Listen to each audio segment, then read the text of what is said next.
Good morning, colleagues. Anyone that is going to be in the audience for the C-First section meeting, you probably have not picked up your headphones. They are outside now. If you want to start collecting your headphones, they should be just outside of the door.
Is now undergoing a mega $5.25 billion expansion program begun in 2007.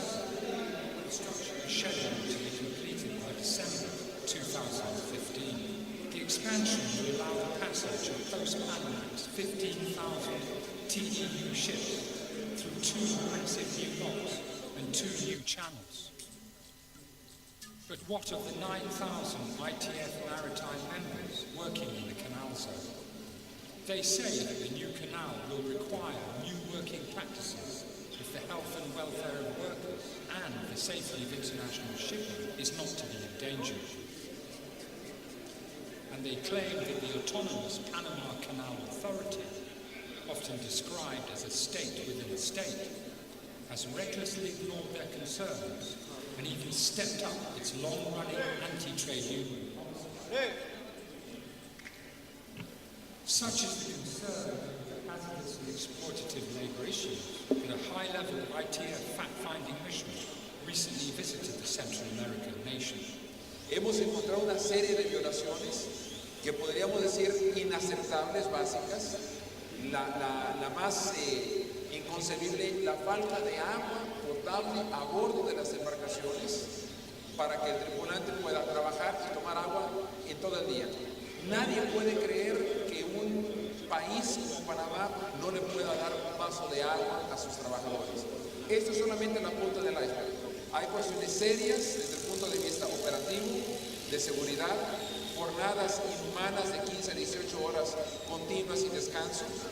Tuvimos una serie de reuniones con autoridades, diferentes organismos, todos los sindicatos ciertamente afiliados al ITF, con el secretario general compañero Stephen Cotton. Hay cuestiones que nos preocupan porque son un riesgo para el canal. La línea es que nosotros vamos a tener una convención colectiva y nosotros ya nos estamos preparando para defender esa posición de la convención colectiva en la calle.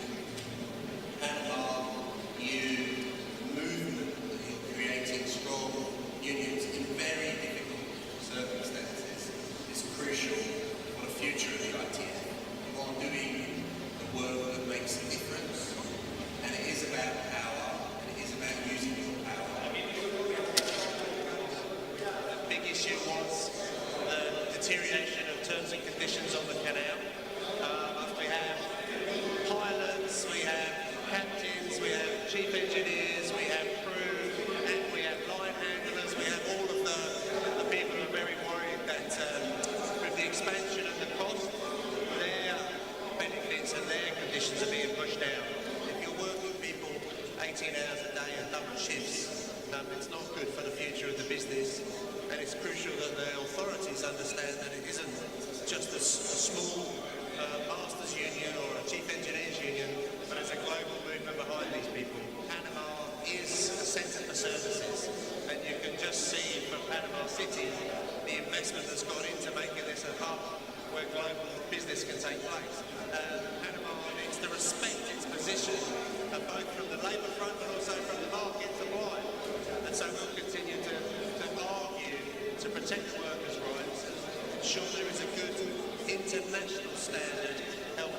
environment for those working on the canal. You have a wide disparity of workers' wages. They work long hours. They have to fight sometimes for such things as a lunch break. You have guys making very low wages, $3-4 an hour. It's just something that needs to be addressed. Not just the courts, who runs the court here in Balboa. Traditionally, the company does not have a good history of working with workers, forcing someone 15 or 16 hours a day to drive a crane and then have to urinate or defecate in a bucket because they're not allowed to come down. It's just unacceptable. One of the biggest safety issues is over the increase in the number of tugboats that will be needed to move the much larger vessels through the new locks. But none of this has been properly discussed with tugboat captains and crew, and no training has been offered to mariners to help them master the new techniques and skills that will be required to protect lives in cargo. Tugboat Tolosa, with its crew of 4, is one of 29 working tugs in the canal. Crews are supposed to do only 8-hour shifts, but existen situaciones en las cuales los trabajadores operativos muchas veces se tienen que quedar trabajando arriba de 12 horas. Hasta donde yo sé, eso es contraproducente para la salud del trabajador y para el bienestar e inclusive para la operación. Porque en realidad, después de 12 horas de trabajo ya tú no representas un servicio, más bien representas un peligro para la operación, para el cliente, para la vida humana.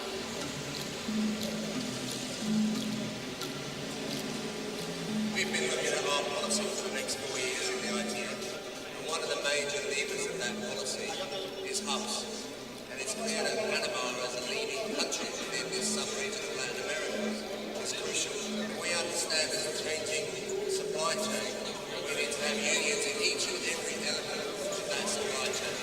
Panamá se ha convertido, y esto es innegable, en un modo, tanto en la parte de logística, transporte como financiera.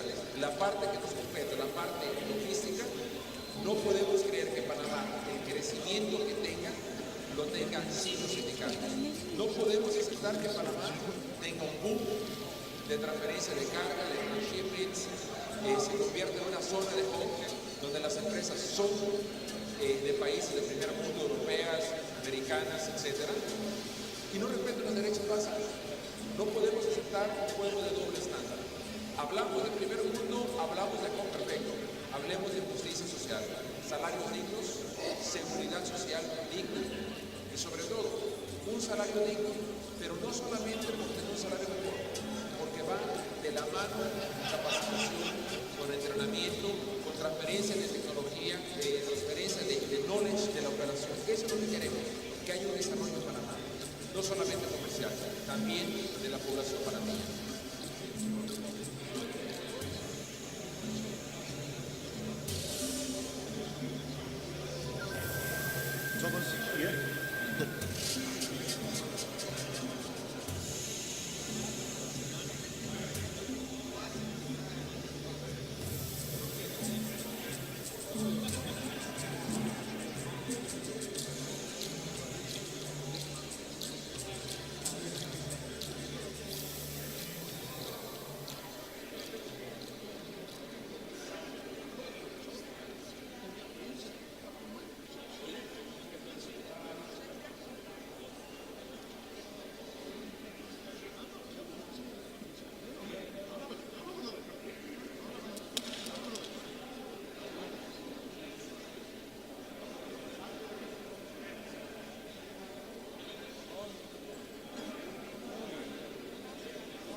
I'm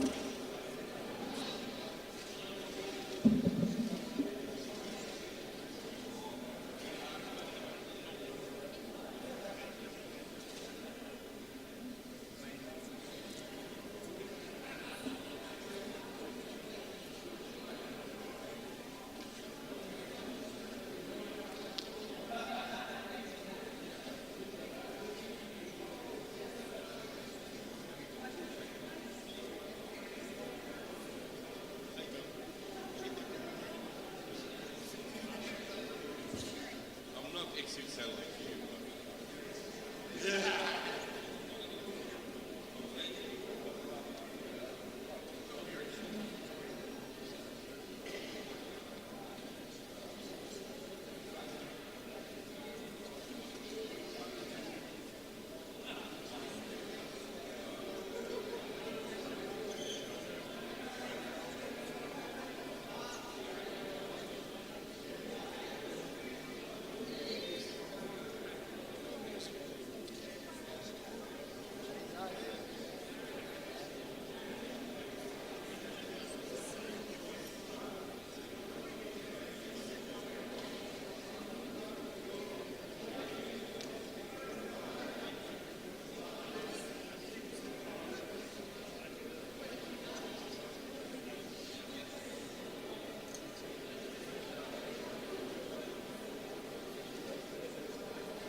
Ciao, ciao, ciao.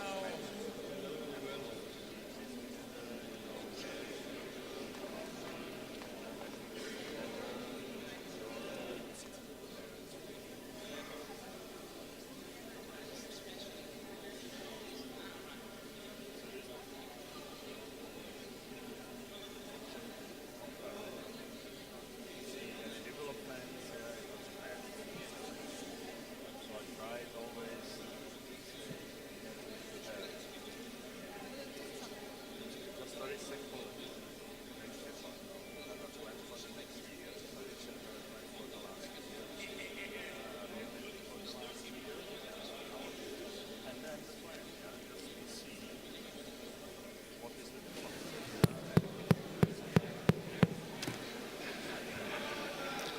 Morning, colleagues.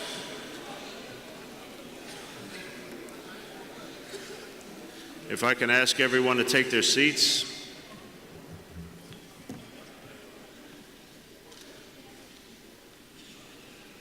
And as you'll notice, this is the same room that we've had the plenary sessions. It's quite large for our group. Unfortunately, from this stage, I can't see everybody in the room that's sitting towards the back, scattered throughout the room. I don't see anybody in the upper bleachers, but it's quite difficult to see everybody in the room. So if you're looking to perhaps be recognized at some point in today's discussions, I would ask that you try to move closer, only because it is difficult for us to see throughout the entire room, and I may miss somebody.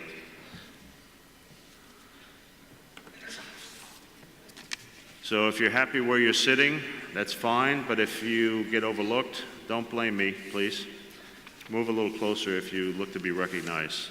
You'll see microphones here in the room that you would be expected to make your contribution or comments at the mic. Also, throughout the course of the morning, we'll be dealing with issues that you may wish to speak on, whether it's the theme document, the motions, etc. There are these cards that are available in the room. We ask that you fill them out. If you wish to speak on any of the motions or comment on the theme document. It asks for your name, of course, the organization that you represent, and the topic you wish to speak on. So if you're interested in doing that, I believe our ITF staff, who is going to handle that? The ITF staff will have these cards available should you wish to speak on any of the items.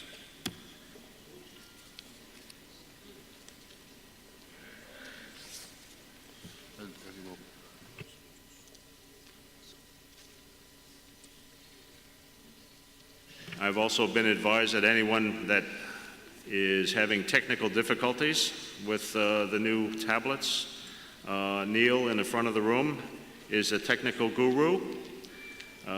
We call them the Geek Squad back home, but anyone having difficulties trying to sign on or just in general, see Neil. Neil will assist you in getting logged on. So hopefully everyone has had an opportunity to download the documents, familiarize themselves with the process, because it is a new way of doing business, and it may not be very friendly to some of us. Assuming the technology works for us, this is the new way forward. With that, you would have seen the translation channels. You should have that. English, Bulgarian is 1, English is 2, Spanish 3, French 4, German 5, Swedish 6, Russian 7, Japanese 8, Arabic 9, Portuguese 10. Of course, we have Finnish on 11, Mandarin 12, and Korean is channel 13. Those are whispering translations. You'll also have seen earlier the address to access the documents this morning. Hopefully everyone has that already available and ready to go into, but the address, if you missed it, is www.congress2014docs.org. You just select the preferred language, select the conference from the interactive timetable, select the conference briefing paper, and you can, of course, navigate from there.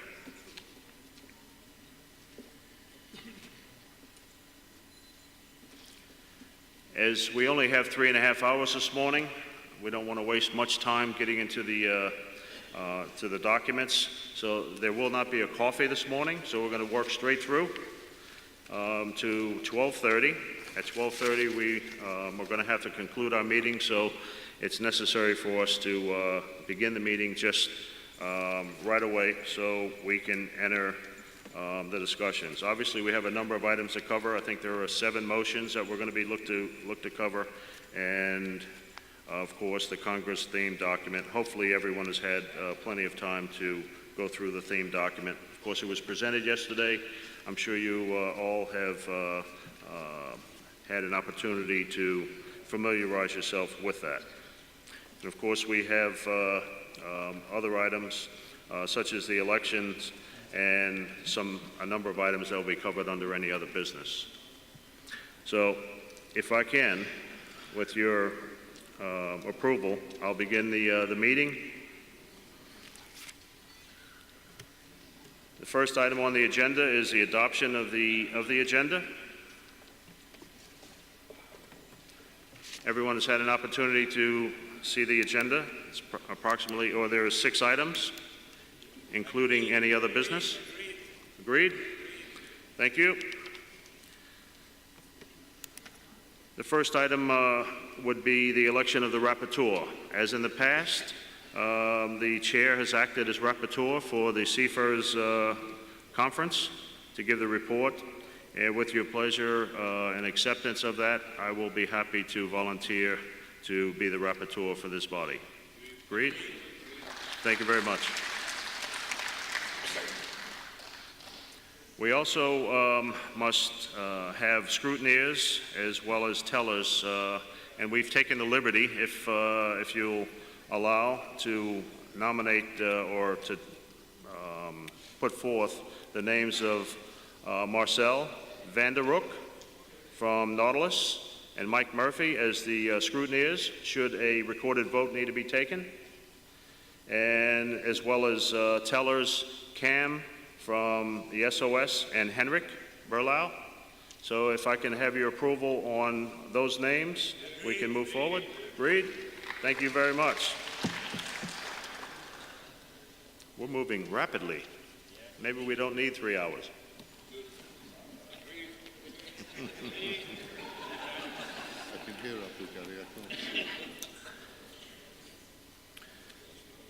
Okay, well, it sounds like everybody hopes that I will run this thing like we do an American meeting, which is at a rapid pace. So if you'll bear with me, hold on to your seatbelts, and we'll move forward. So, agenda item 2 would be the Congress theme document. Is that the first one? The Congress theme document is before you. Hopefully you can find it on your tablets. Obviously, you've heard the presentation yesterday. It covers the vision, the challenges that we face, our plan to deal with those challenges, and of course sets our priorities. So, we have before you the document. I have the first speaker. It's John Philippe from the UGICT in France. John?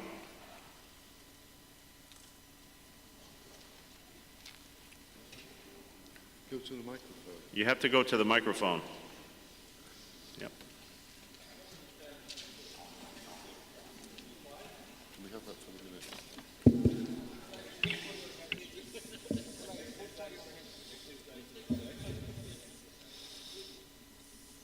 Oui, bonjour à tous. Bon, j'ai une déclaration à faire au nom de la Fédération des officiers de la marine marchande et de la Fédération nationale des syndicats maritimes CGT France. En tant que principal et plus important syndicat dans le transport maritime français, la CGT des personnels marins et officiers attire l'attention du Congrès sur la déréglementation pratiquée en France sur les affiliés. Afin de régulariser cette situation et de permettre une défense des marins internationaux au meilleur de leurs droits, la CGT incite le Congrès à la suivre dans ce qui suit.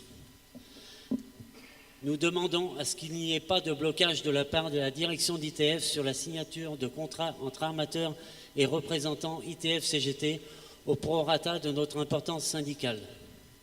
Nous demandons que lors de la resignature des contrats ITF, ceux-ci soient rendus publics aux syndicats affiliés et que la signature du contrat soit toujours en faveur des marins. Nous demandons à ce que les sommes reçues par les syndicats soient mises dans un pot commun afin de servir à aider les marins abandonnés et ne servent plus uniquement au fonctionnement d'un syndicat en particulier. Nous demandons un autre poste ITF-CGT au niveau du territoire français, cela du fait de la part de M. François Caillou, ceci au nom de la majorité que nous représentons sur le territoire français. Nous demandons une réponse envoyée à Steve Cotton le 28 octobre 2013 par l'ensemble des fédérations CGT affiliées à ITF. Nous demandons à ce que le délai de 48 heures imposé aux inspecteurs ITF afin de prévenir les armateurs avant toute visite soit supprimé car c'est donner la possibilité aux armateurs de cacher un maximum de problèmes. C'est le document IBF Memorandum of Agreement. Nous demandons que l'inspectrice ITF-CGT ne soit plus, pour des raisons fallacieuses, interrompue dans les contrôles effectués par elle sur les navires non conformes et puisse effectuer son travail jusqu'au bout. Nous constatons ce cas malheureusement trop souvent, malgré les appréciations de la direction ITF à son encontre. Merci de votre écoute.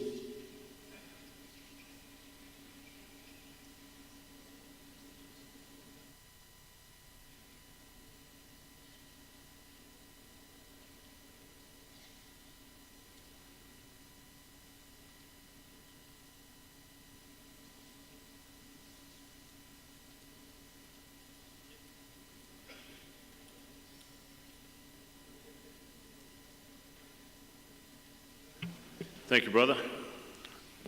We'll take note of that. And I guess the only issue is the 48-hour notice. I believe in the MOA, the IBF MOA, it says that the 48-hour notice will be given if practical. So there's some wiggle room there.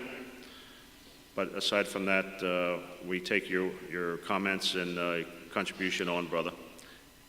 Okay, thank you. I have no other speakers. Can I take it that we can adopt the theme document? Agreed?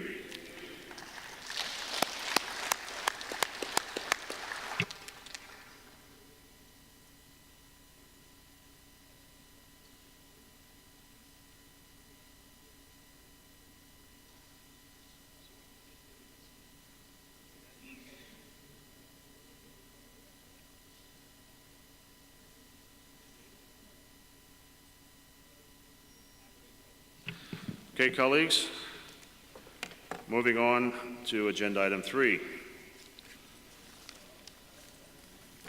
the 4-year work program. Even the chair is technically challenged right at the moment.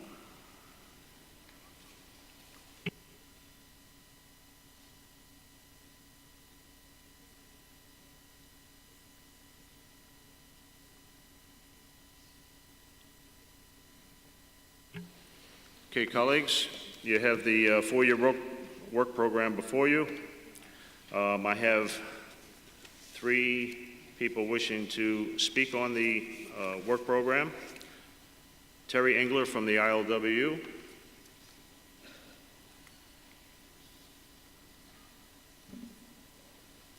Terry, can you take the mic? Yes. Where are you? Sorry. Oh. Speak slowly. Speak slowly.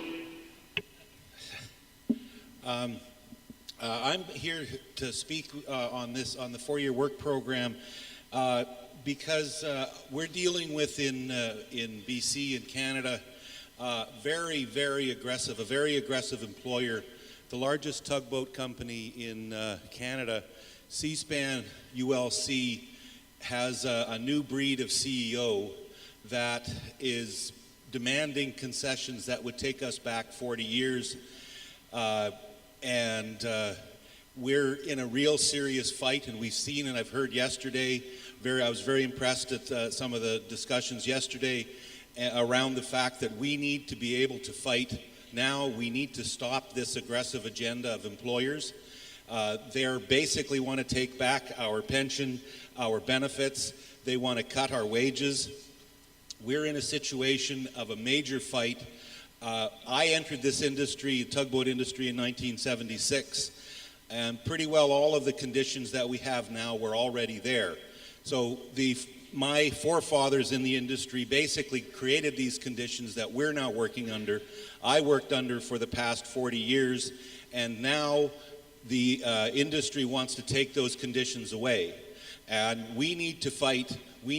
My generation we had it pretty easy, actually. A lot of the work was done before in the 60s, 50s, 60s, and early 70s. Now we need to do that fight. We need to take on these aggressive employers. We need to be able to help the young people, because if we don't fight back now, we're going to be in a situation where the people coming after us are going to be working under conditions that we've had our employers say that if a room with 4, 6, 8 people in it is not a problem. We have conditions now where it's one person to a room, and that's the way that it should stay, so that young people that come after us will be able to work under good conditions and not be taken back to the conditions that existed 40, 50 years ago. We have to stop this aggressive agenda of employers to cut back their wages. There's another issue as well in terms of employers moving around the world to find a cheaper venue to work from, and we need to also aggressively attack that. So I support the 4-year plan, and we need to work very hard because the employers are incredibly aggressive, and we need to deal with that. Thank you very much. Thank you, brother.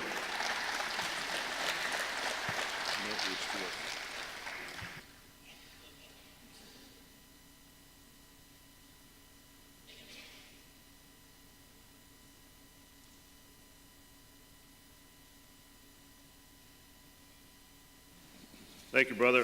It may be helpful if you take your concerns over to the Inland Navigation System. I'm not sure exactly what day that would be, tomorrow or Thursday. Carry it on over to the Inland Navigation section. It may be helpful to make sure that your brothers in the tug industry or the inland navigation are aware of what's going on in your particular matter. But thank you for your recommendation on adopting the program, brothers. And anything we can do to help, please let us know. The next speaker, we have, of course, Pedrick from the Seafarers Union of Croatia. Pedrick? Thank you, sir.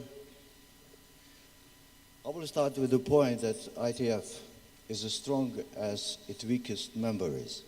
So let me underline that apart from respecting the importance of ITF in general, we must devote our attention to each one of us. We must become aware of the fact that we need to change. Since the 5th Congress, SUC, Seafarers Union of Croatia, has started introducing the necessary changes.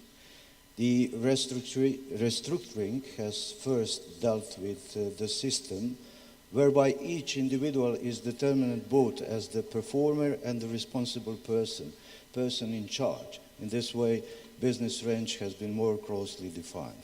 The second step deals with the involvement of women in union activities. It was our standpoint that we had to establish a section in order to have women actively involved, to identify not only their major problem in workplace, but also the problems which have been the reason why women have been kept far from executive roles in the union so far, and also to give them the opportunity not only to articulate their demands, but also to implement them effectively. Just like any other start, this one is rather tough as well, yet the results has been more evident every day. The section has been increasingly active, and what is considered more positive, more and more young women have been joining the membership. The youth section was the next step required. The level of interest shown by the young has been evidenced by the fact that since the first 50 members, the membership has been increased by more than 200 newcomers. All this in just a few months since the establishment. Should this be considered a success? Many of us are positive about that. As for myself, I think we could have been faster and more successful, and hopefully we are able to make up for it. The problem is time. We don't have enough time, and it has been flowing too fast. Should we not be efficient in introducing changes as a faster pace, we will be pest by to remain in our critics' words on obsolete 19th century union. Active young people have brought along changes. I must admit that not everyone has been looking at them in a kind way.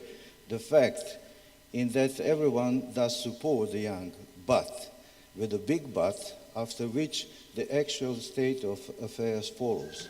Yes for the changes, yes for the youth, yes for the women, but to the actively involved in union leadership, but it's not the right time yet. They are not experienced enough, not this, not that. Forgetting at the same time that we ourselves were in our early 30s when we were engaged in established You have to start wrapping up.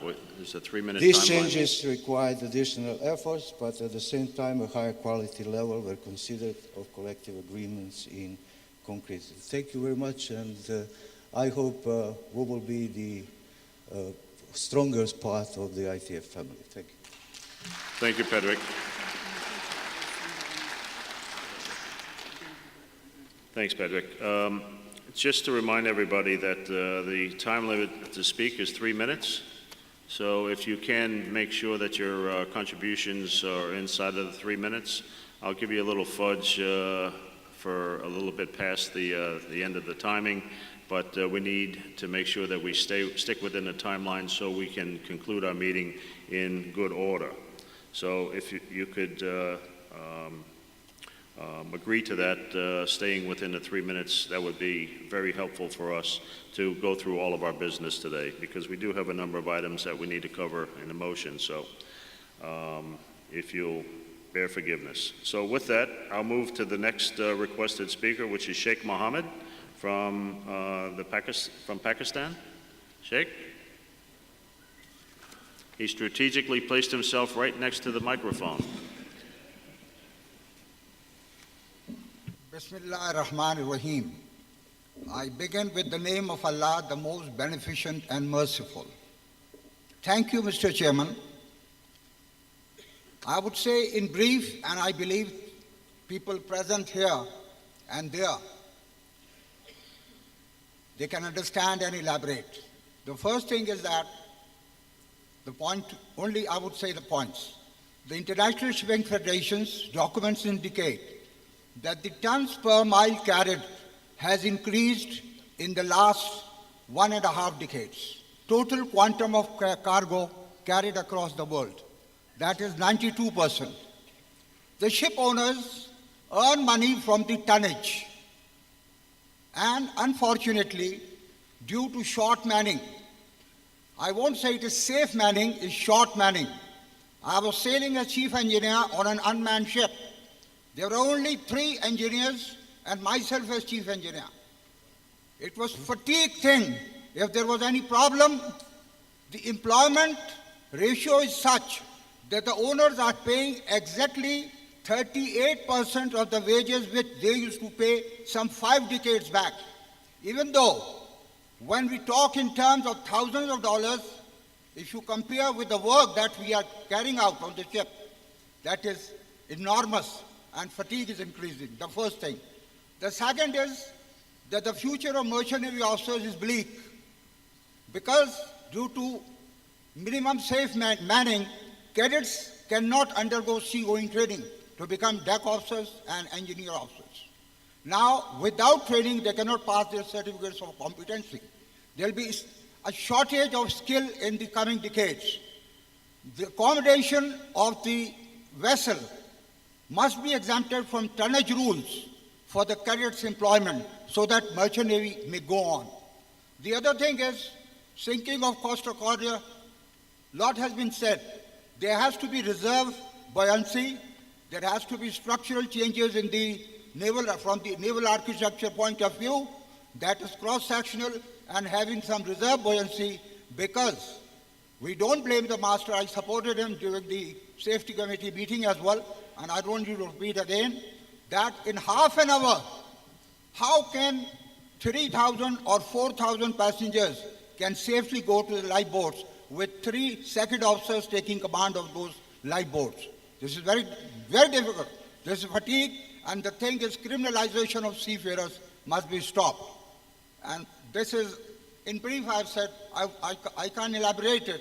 Each item for some 30 minutes, but I respect the chair, and I thank very much. And I have already submitted these things to the ITF Secretariat, and the details can be had from there. Thank you, Mr. Chairman.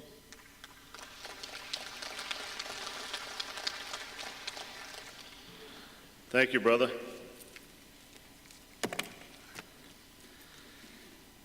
Next, I have Parker from Sierra Leone.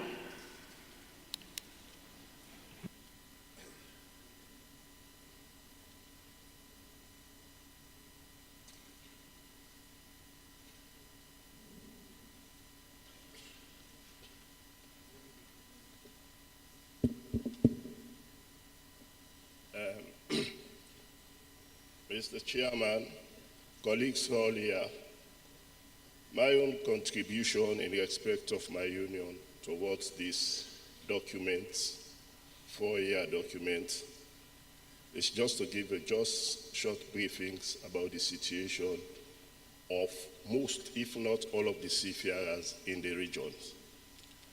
I think what this document speaks more about is highlighting the challenges we have in respect of the multinationals' policies, which are all geared towards, reducing safety and then taking the privileges of the workers. I will want in this respect, because it is a fight that should not be unilateral. It's supposed to be a collective fight. And in fighting collectively, we must try to put unions in every region, or the regions in particular, in a fine fettle to be in a position to join this fight collectively. I will want to suggest here that the emerging oil and gas industry in Africa should be exploited at this particular time so that African unions in the region could be at a vantage position to join the fight, to fight collectively. Because if we see this fight is not taken collectively, I think we will be deceiving ourselves. So I will want to proffer some suggestions here.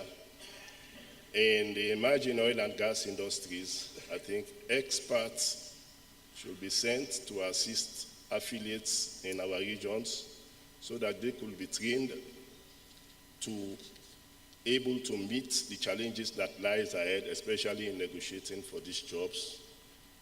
Secondly, also, the inspectors in the regions, we know that, I think one speaker said that yesterday, they are not enough. I think more inspectors should be trained, because most of these runaway full ships, they take the regions as a hiding place where, they have less inspectors so that they can perpetrate their activities. Furthermore, again, of all the regions in the world, I think it's the West Coast, West Africa region, that still doesn't have a PSC, Post-State Control Memorandum of Understanding. I think that should be tried again to put in place, so that if that is in place, I think FOC ships will be wary when coming into the region.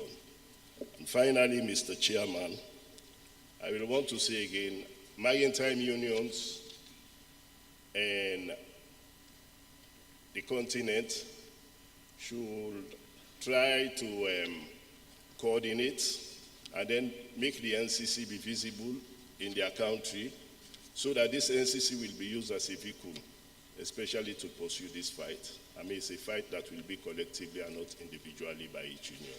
I thank you for giving me the opportunity, Mr. Chairman.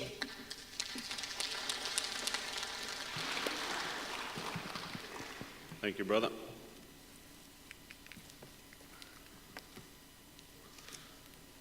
Captain Thomas from Nigeria.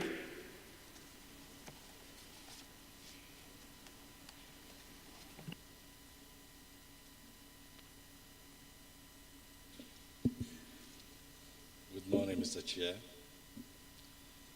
Other comrades were seated.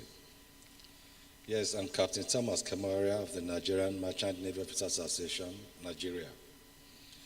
I want to raise very vital issues concerning seafarers in Africa, the West, and Nigeria in particular. It is proudly known that Nigeria, with abundant mineral resources, has influx of seafarers everywhere. But I want the ITF to note, more importantly the seafarer section chair, to know that the seafarers in Nigeria are poorly motivated. They are out of jobs. Piracy in the Gulf of the Atlantic is another problem.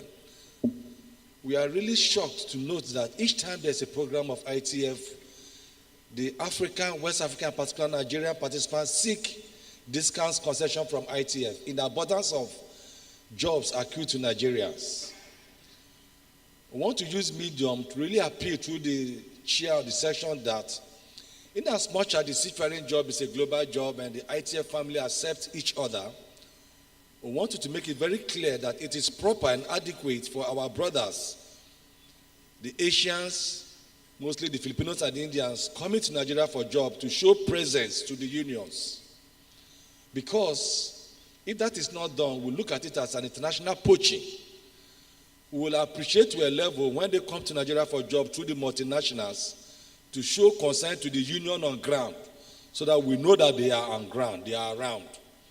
Of recent, most of them have been arrested for illegal bunkering, and at the end of the day, the union on ground does not know. At this level, what are we trying to say?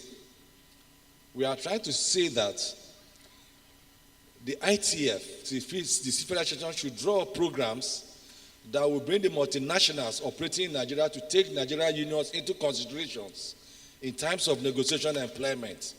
Because the strength has gotten to a point where the academies in Nigeria train out officers and ratings and they don't have jobs. We know very well that the ITF is in position and can do it to assist the Nigerian seafaring unions to bring the multinational to negotiations whereby the Nigerian seafarers will be able to secure some of these jobs as against living in a situation where they are abundant and they are hungry. Thank you.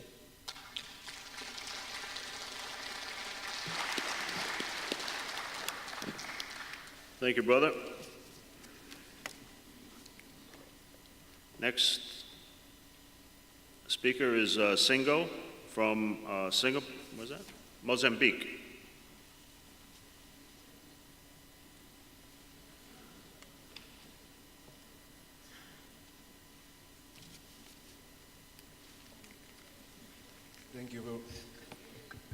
Thank you very much, President. But I will speak in Portuguese, my native language. Bem, nós em Moçambique temos uma situação um pouco especial, porque o primeiro sindicato que se filiou à ITF era rodoviário e nos últimos 3 anos já temos sindicato ligado aos marinheiros. Desde lá até agora, nós nunca recebemos um inspetor sequer. E temos inspetores na África do Sul e no Quênia, mas nós temos muitos problemas relacionados com os salários e alguns benefícios dos marítimos que nós não usufruímos porque não temos recebido qualquer tipo de ajuda por parte da inspeção da ITF. Portanto, eu gostaria que se fosse incluído no plano dos próximos 4 anos o reforço da inspeção na África Austral, especialmente em Moçambique e Tanzânia. Muito obrigado.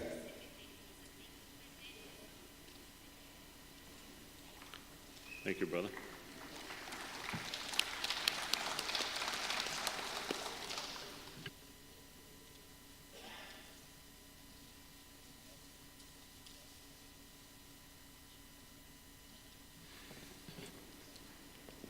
Yeah, the previous speaker, it may be helpful if you could liaise with Lee Cash.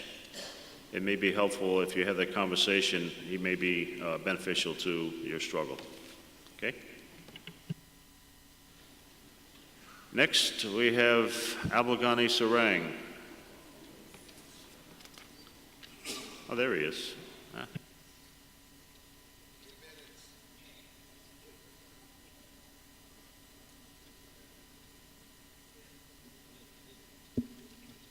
This is a better one. Thank you. Thank you, Chair, and good morning, everybody.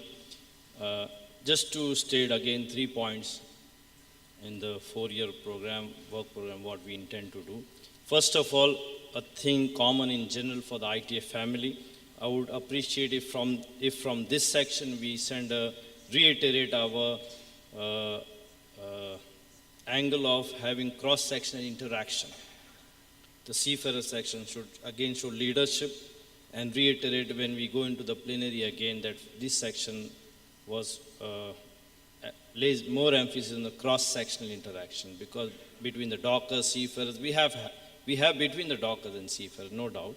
But other than that, from the other modes of transport, we really need to.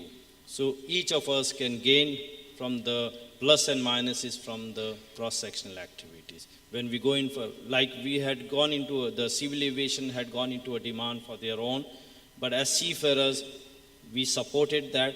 Just one, Chair, I would like to say just one email from my union stating that the seafarers will not fly a particular airline had its effect. So this we would want to emphasize. Second is emphasizing on for our section, 2 things, emphasizing on organizing the offshore and the cruise ship. We are, down the line, we are somehow obsessed of just retaining ourselves to the merchant navy, regular cargo ship, the merchant fleet, where there's a tanker or a cargo or bulk carrier. But we tend to lose focus on the offshore and the cruise ship. A lot of it is being done, but if it again becomes one of our top priority of organizing, particularly the offshore and the cruise ship, it will definitely help our seafarers. And finally, the third point, Chair, is about, as it was mentioned, manning, the fatigue factor. All the administration, they fix the manning for their vessels, the flag states. And it is very rarely they take the views of the unions, the seafarers organization. At times, if at all they take the view of the ship owners organization. So it should be, we should work towards it that whenever the administration is fixing the manning on board the ship, by default they should take the seafarers' views on board when they are fixing. That will, because we miss it down when the manning, they fix it, they hardly take the cognizance of the seafarers organization. These were the 3 things I would want to mention. Thank you, Chair. See? Tongue. Yeah, look. Thank you, Abelghani. We'll take on board your suggestions. I guess we should note that some of them are already covered in our document, so we'll take on board the suggestions that you had that are not covered. Okay, thank you. Next, we have Freeman from the United Seamen's Ports and General Workers Union of Liberia.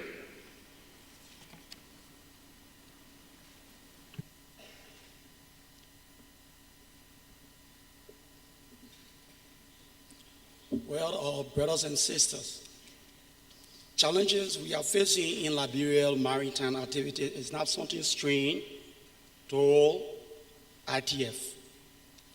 How can a country control 5,600 and some more ships with 69,000 workers on them, with one single Liberian is not employed on this vessel.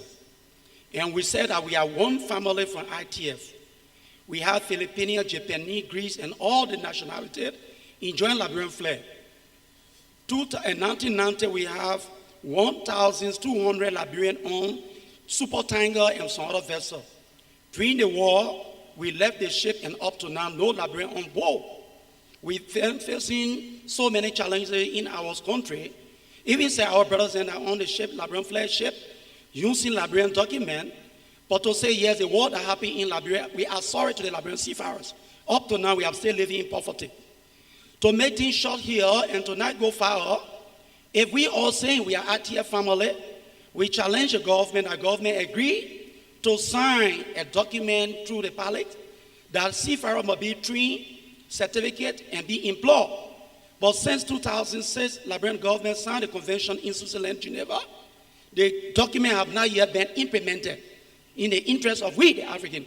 For this reason, I'm asking all African brothers to take another turn that we can have an African chapter to be able to challenge a vessel. Because the strategy that they apply is Liberia cannot mine a ship. Because we only have ordinary seamen, which is OS and weapon. So if Tanzania have captain, Freetown have chief mate, and another country have a captain, I think we can take these people to make one family to be able to work on Liberian flag ship. Thank you. Thank you, brother.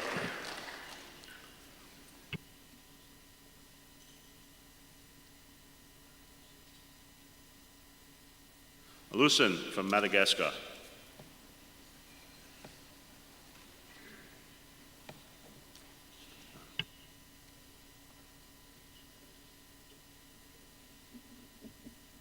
Merci, camarade président. Bonjour à tous, je m'appelle Razaf Ndaïbe Arnaud Lucien. Je suis officier supérieur de la marine marchande et secrétaire général du syndicat Sigma. J'ai quelques points regardant le programme de travail quadriennal. Chapitre 2, en ce qui concerne la création de capacités dans des endroits et régions clés. Je n'ai pas vu ce qui concerne en vue du boom offshore qui va se tenir au niveau de l'océan Indien. Je crois qu'il serait nécessaire de former des gens qui procèdent déjà à la visite et inspection des navires dans le futur. Et donc, de ce point-là, il y a quelque chose à faire. Et en ce qui concerne le chapitre 3, organiser les lieux de travail, et surtout le paragraphe pétiteur, renforcer les ressources pour aider les affiliés et leurs membres à mettre en œuvre des changements internes. Là, j'insiste sur le fait que les affiliés et ITF, surtout les pays qui signent les conventions collectives au nom des pays fournisseurs de main-d'œuvre, devraient garder à l'esprit que les cotisations qu'ils perçoivent devraient aussi permettre aux syndicats des pays fournisseurs de main-d'œuvre de se développer. Donc on ne devrait pas se focaliser sur les avis des armateurs quand on doit transférer ces cotisations aux pays des fournisseurs de main-d'œuvre. Et tout dernièrement, il y avait eu un accident à bord d'un navire à MSC où il y avait 2 morts d'hommes marins malagasy. Et donc notre syndicat exige la publication des résultats d'investigation de cet accident qui a causé la mort de 2 marins. Et en même temps, nous demandons à l'ITF qu'il y ait une publication des actions du comité MSC là, sur la sécurité. Et enfin, en ce qui concerne le renforcement de la campagne contre les pavillons de complaisance, la politique de Mexico, pour nous, a montré ses failles, surtout au niveau de la mise en place des accords bilatéraux. Donc nous demandons l'enlèvement de la phrase autant que possible sur la mise en place des négociations bilatérales entre les affiliés, parce que ça devrait être obligatoire, surtout quand il y a bon nombre de marins qui sont vraiment dans le besoin de s'organiser et d'apporter leur contribution à la campagne contre les pavillons de complaisance. Et puis, En ce qui concerne les normes minimales de sécurité, encourager une participation plus active des affiliés dans le comité de sécurité maritime. Nous demandons donc à ce qu'il y ait une circulaire bien à l'avance de l'ITF quant à la tenue de ces réunions pour que les gens qui ont des idées puissent vraiment y participer. Merci.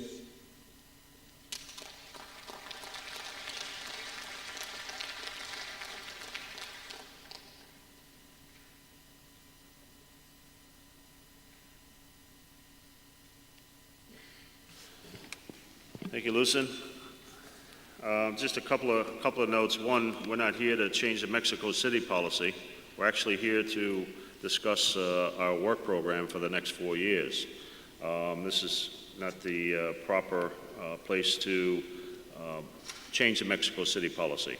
But I appreciate your comments. I think we all take and understand your concerns, and the idea is for us all to work together to have those bilateral arrangements wherever we can organize them.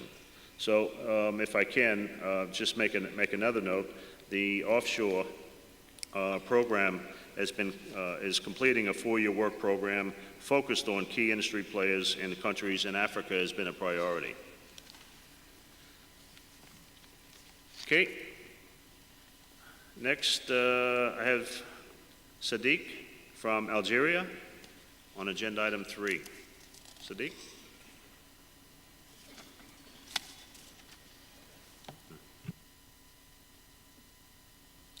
Merci, Monsieur le Président. Bonjour à tous. Je voudrais commencer mon intervention sur un constat des gens de mer dans la région du monde arabe. Le constat est que l'activité des marins au sein de cette région est à l'état embryonnaire, disons presque inexistence. C'est dans un objectif d'organisation et de renforcer cette catégorie des marins dans cette région arabe, nous voudrions une création d'une structure des gens de mer dans le monde arabe. L'activité maritime et l'industrie maritime de le monde arabe est concentrée principalement dans les pays nord-africains. L'industrie transport maritime assurée bien sûr par les marins nationaux. Elle est concentrée dans les pays nord-africains et dans l'objectif de renforcer, puisque la similitude et la proximité, la similitude des problèmes des marins dans cette région, nous proposons la création de cette structure des gens de mer dans ces pays, rattachés bien sûr au bureau régional. Aussi, la capacité portuaire et le volume important des échanges commerciaux assurés par les ports de cette région, nous voudrions aussi, dans la même démarche de l'ITF, créer une coordination dockers marins dans cette région et je vous remercie.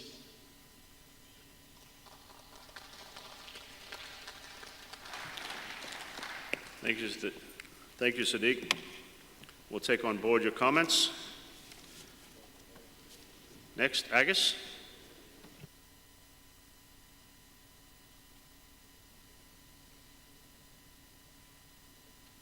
Thank you, Brother Chair. Good morning to all. I had no intention whatsoever to ask for the floor on this point of the agenda. However, Lucian's intervention triggers my intervention. Now, quite rightly, Chair, you said that our mandate is not to rewrite Mexico City policy. This has done 4 years ago at Mexico City. Secondly, although you responded, if I may say to Lucian, the as far as possible reference he made refers to national flag policy, which is found in the Mexico City policy in the annex in paragraph 8, whereas the as far as practicable is in the main body of the policy regarding flags of convenience. Thank you very much, and I hope the issue is now buried for good until a review is undertaken. Thank you. Thank you, Agus. Next, I have Adam from Pakistan.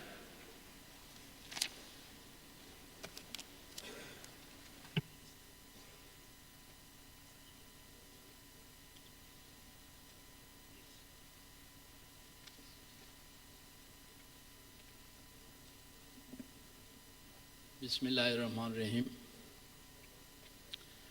Good morning, sisters and brothers. Thanks, Chair, you have given me the time. I have the 3 bullet points wants to discuss for this agenda 3. As far as to organize the young workers, in some countries, including my country, is very feeling difficulties for the young seafarers to organize, as they need the employment, and due to unemployment, they are not willing to be take any activities in the unions and the organizations. So the unemployment should be considered very seriously in some countries, where also including my country. So this is the difficulty to organize. Secondly, the second point is for the criminalizations of the seafarers in terms of the issuance of the visa. In our country, this is highlighted by the media, international media, as a terrorist country. So due to this reason, many employers, they deny to call the Pakistani seafarers and as well as the Muslim seafarers from some countries, including Indonesia also. So if we have already ratified the ILO conventions SID, which have clearly found that they are the seafarers, not the terrorists, so then what the implementation of the ILO convention 185, as well as the other point is due to the unemployment, mostly the FOC employers are employing the officers, junior officers, in place of the ratings job. So these issues are feeling very difficulties for the seafarers also. So I need the proper implementation of the ILO conventions SID as well as the MLC 2006 should be. It's no doubt we have not ratified yet, but we are considering all the legislations in accordance with the MLC 2006. Thanks, Chair. Thank you, Adam.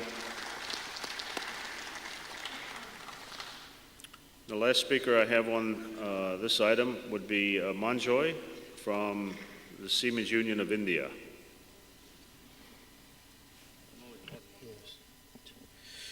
Good morning, Chair. I would like to speak what my brother Adam has speak about organizing the young seafarers.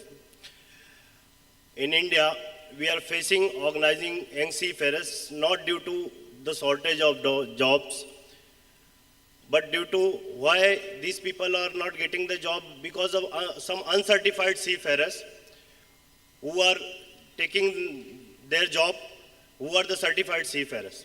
FSY is running one campaign in India to stop this illegal recruitment who are not the seafarers. You can't believe they are just producing the seafarers within a period of 10 days. Just going for 4 STCW basic courses and asking for any foreign CDC or documents. They are recruiting them on behalf of the original seafarers who finish his pre-sea training for a period of 6 months. So it is on the higher number. In India, government has given near about 300 license to the agencies who are having the rights to recruit the Indian seafarers. But in Mumbai, Bombay itself, I think as per our calculation, more than 600 unlicensed agencies are there who are recruiting the seafarers. And the most shocking thing is that they don't have any agreement. It's not question of the proper agreement, or it's not question of their insurance or whatever it is, because they are not following any norms of any of the shipping rules or guidelines. And the 90% of this recruitment goes to Arab world. Basically, I cannot take the name that Aramco and other fields. If you find the Indian seafarers, they are not having proper documents over there. On the basis, so that job is going out of the certified seafarers. And the second question, what it comes to organize these seafarers, it is really very difficult. We don't know that they are the seafarers, then how we can organize them. They are just going for the sake of $100 per month.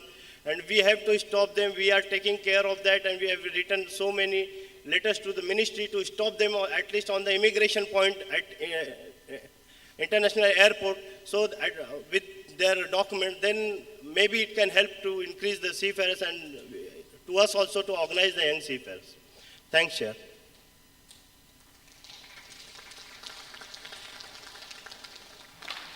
Thank you, brother. I have no other cards wishing to speak on the item, the agenda item 2. I'm sorry, 3. So can I take it we adopt agenda item 3, the 4-year work program? Agreed? Thank you. Okay, the next item we're going to take up next would be the motions. What I would ask this body's forgiveness, but to take a 5-10-minute break. So those of us that need to use the facilities can use the facilities, get a bottle of water. So if we can break just for, say, till 10:20, come back in here, we'll start right off on agenda item 4, motions. Okay.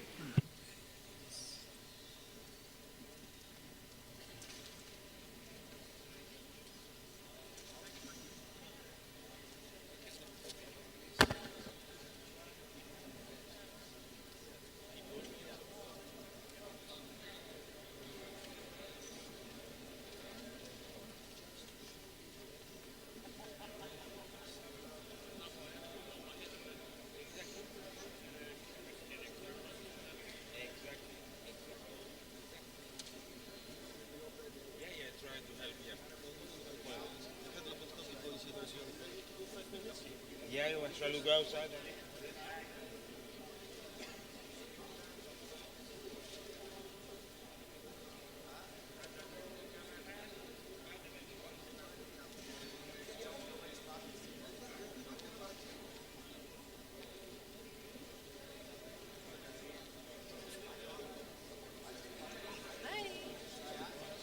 Michael, you ain't good.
If we could take our seats.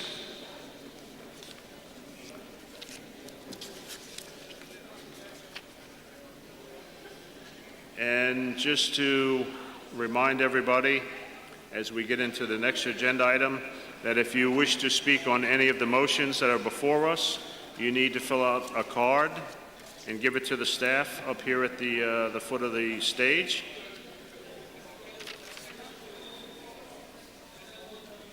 Same for that one. 16 is we want to the joint seafarers and dockers.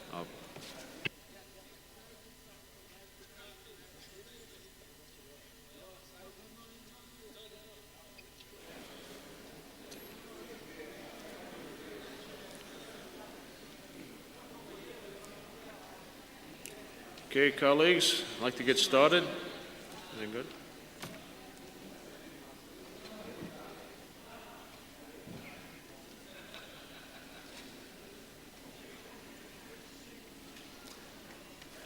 The next item on our agenda this morning is agenda item 4, motions. And just to clarify, as was mentioned yesterday in the plenary, this body has been given a series of motions to be dealt with. I'll name them. There'll be motion 4, motion 19, motion 20, 21, 22, 23, and 24. Those are all the motions that were sent to this body to discuss tomorrow. When we have our joint seafarers and dockers, there are a number of other items that relate specifically to the FOC campaign. So rather than us discussing them today and also tomorrow, everything will be taken when we have our joint seafarers dockers. But these are seafarer-specific motions, and those are the ones that have been referred to our section. Okay, just to clarify, and there's a couple of cards that have been sent up to discuss the motions. Unfortunately, those items were referred to the joint seafarers and dockers. Hector is asked to speak on motion 18. That is not going to be covered today. And Julia was asking for the floor for, which one?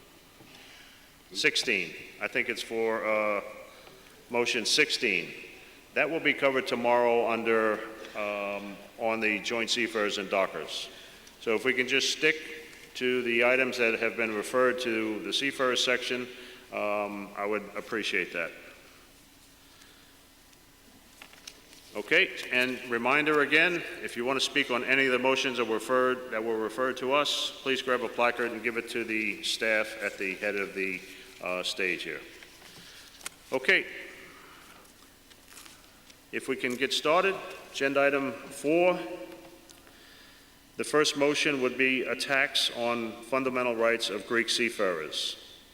That was put forward by the Pan-Hellenic Seamen's Federation, Greece. Agus, the floor is yours. And it was seconded by Fitzsizzle.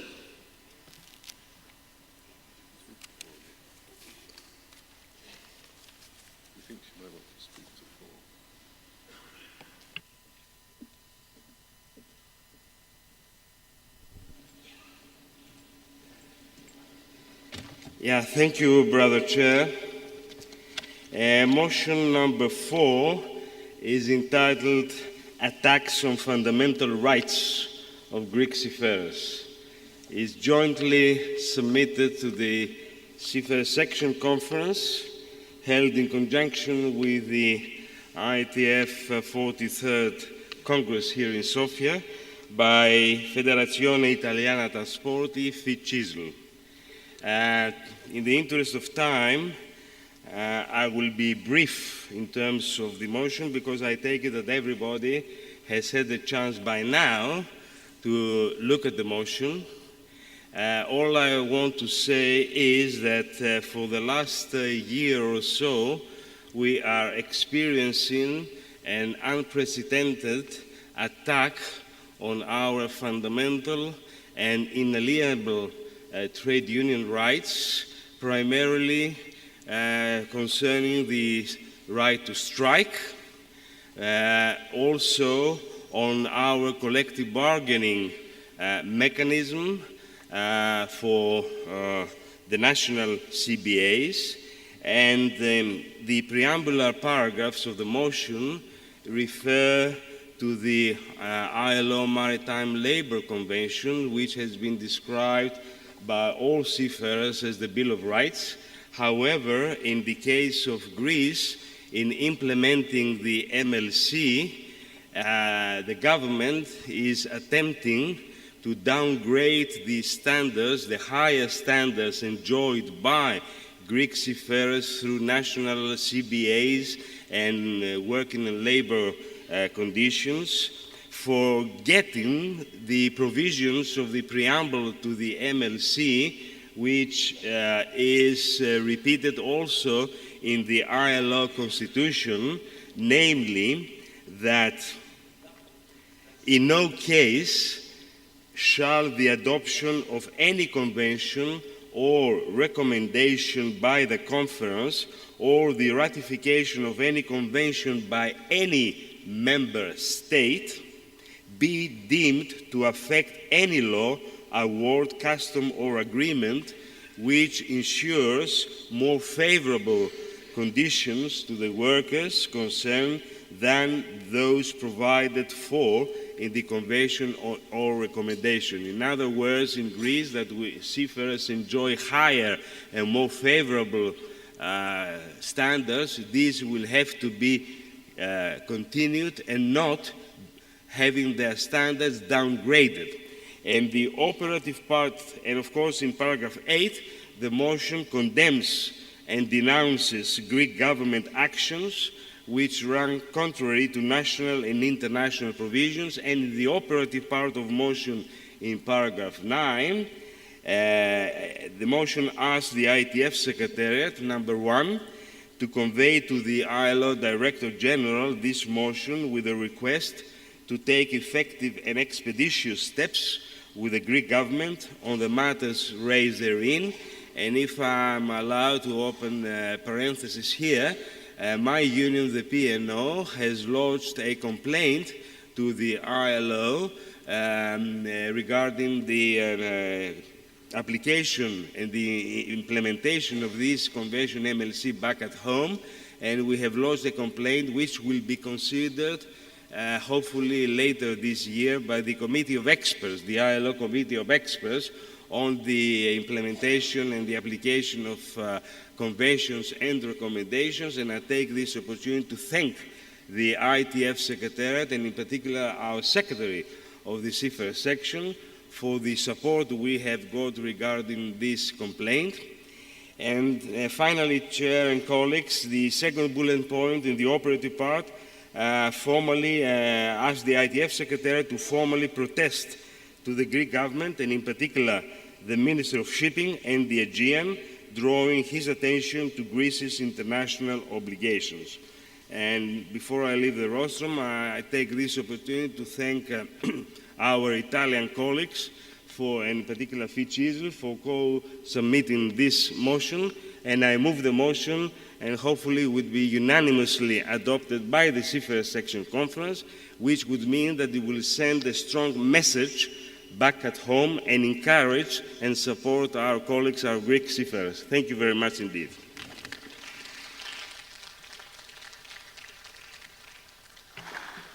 Thank you, Agus. The motion has been moved and seconded. Anyone wishing to speak to the motion? I have currently 3 people wishing to speak. I believe Julia? These on 4? No?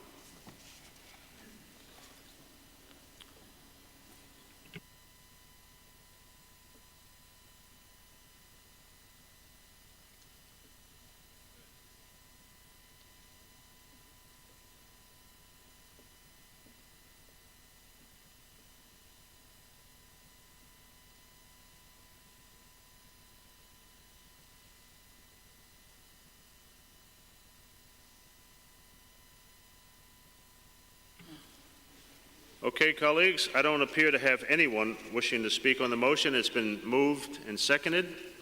Can I take it we adopt the motion? Agreed? Thank you. Agus?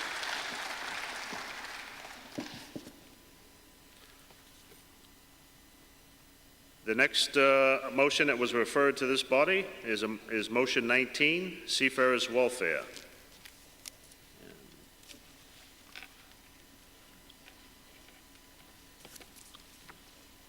Sorry, colleagues, my fingers are not as fast as flipping through papers.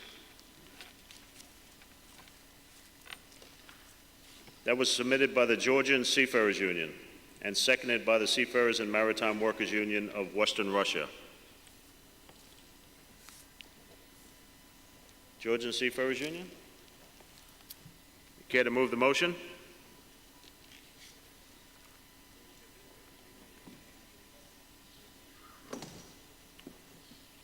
Is a delegate from the Georgian Seafarers Union in the hall? Or the seconder, the Seafarers Maritime Workers of Western Australia? I'm sorry, Russia. What did I say? Australia. Oh, yeah, same thing.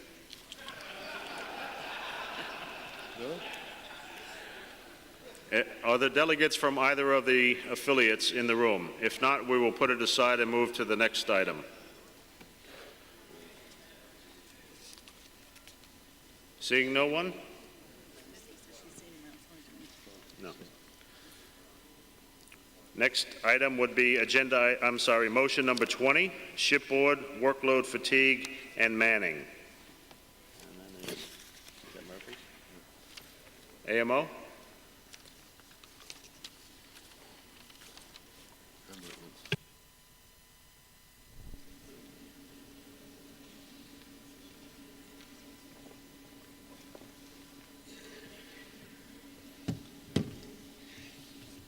Thank you, Chair, for allowing me to present the next two motions on behalf of the ITF Maritime Safety Committee. Motion 20, shipboard, workload, fatigue, and manning. The 43rd Congress of the ITF meeting in Sofia, Bulgaria from 10 to 16 August 2014. 1, recognizing that impaired performance as a result of excessive workload and fatigue caused by undermanning of ships is a widespread problem within the maritime sector that results in accidents, endangering lives, the safety of shipping, and the protection of the marine environment. 2, further recognizing that shipboard manning levels are often set at unrealistically low numbers by national governments to attract ship owners to their registry to gain an advantage. 3, noting that the International Maritime Organization has recently addressed the problem of undermanned ships by adopting an IMO resolution, Principles of Minimum Safe Manning, that came into force on the 1st of January 2014, that takes into consideration the actual operating conditions existing aboard a particular ship to ensure it is sufficiently, effectively, and efficiently manned to provide safety and security of the ship, safe navigation and operations at sea, safe operations in port, prevention of human injury or loss of life, the avoidance of damage to the marine environment and to property, and to ensure the welfare and health of seafarers through the avoidance of fatigue. Noting further that the IMO, in a companion move, amended SOLAS Convention Chapter 5, Regulation 514, to require national governments shall establish manning levels following a transparent procedure that takes into account the principles of safe manning in the IMO resolution. Concerned that not all ship owners and national governments are fully aware of and will actively implement the new provisions for establishing appropriate manning levels that take into account actual operating conditions aboard ships in a transparent procedure capable of being monitored, we come to action paragraph 6, calls upon the ITF Secretariat to make all affiliates representing seafarers fully aware of the new international requirements for determining manning levels, the ITF Secretariat to initiate a campaign to ensure that ship owners and flag state administrations responsible for establishing manning levels adhere to the new international requirements in an open and transparent process. The ITF Secretariat and all affiliates representing seafarers to insist that national regulatory authorities fully implement the new provisions regarding the establishment of shipboard manning levels and that documentation be carried on board indicating in a transparent manner the operating conditions or limitations that were taken into account in establishing the safe manning levels. And that's on behalf of the ITF Maritime Safety Committee. And I'll stand fast since number 21 is also ours. Thank you, Mike. Okay, well, AMO is actually putting the motion forward. Not so much the committee should be moving the motion, but AMO has put this motion forward. Is there a seconder for the motion? Okay, there is a seconder for the motion.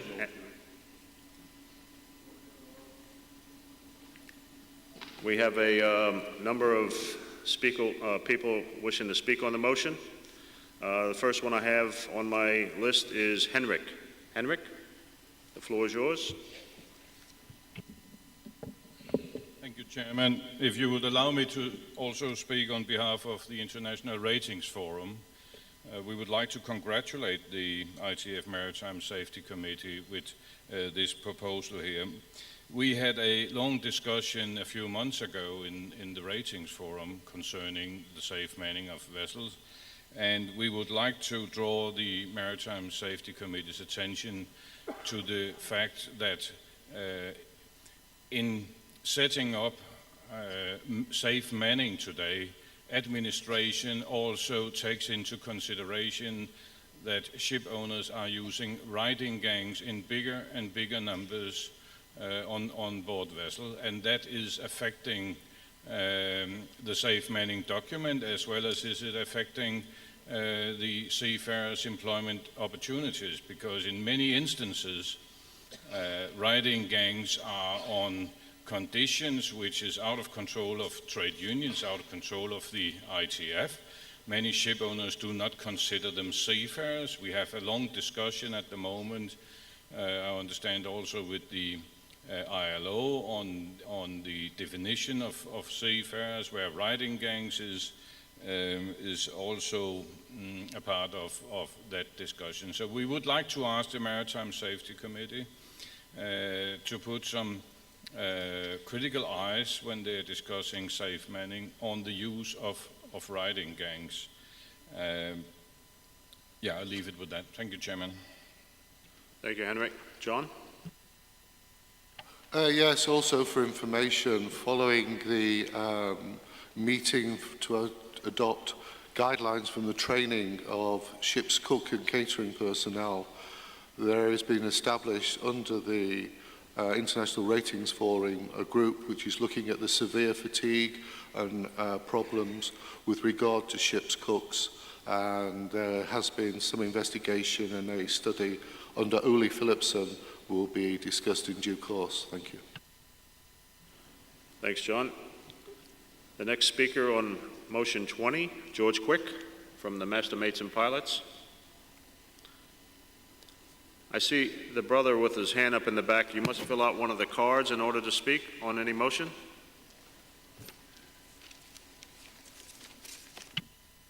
Thank you, Chair. This issue of fatigue and manning has been a high priority for a long time at ITF and among the various affiliates. It's hard to believe, but over time we've finally succeeded. We're in a winning position now. We've gone as far as we can at IMO in adopting principles of safe manning and take into account objectives that were basically drafted by the ITF more than 4 or 5 years ago.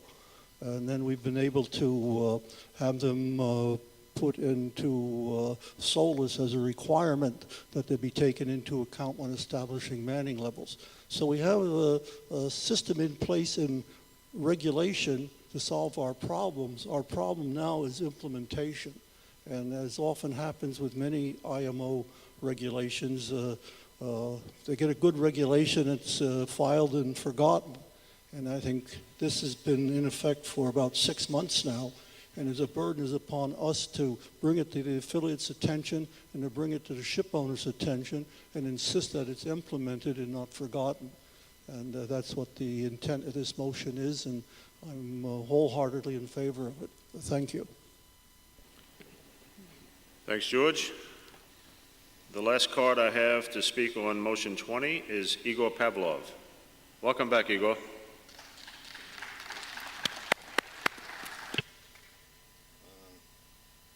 Трудовая нагрузка и усталость зависят не только от комплектования экипажа.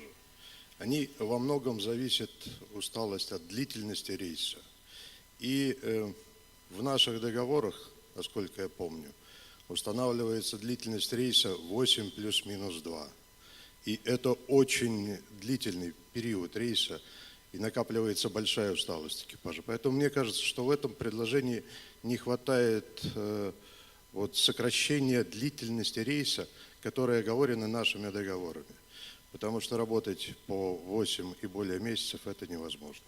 Поэтому я предлагаю сюда включить, то есть учесть, что усталость зависит от длительности рейса, и сделать все возможное, чтобы длительность рейса была сокращена хотя бы до 6 месяцев максимальная.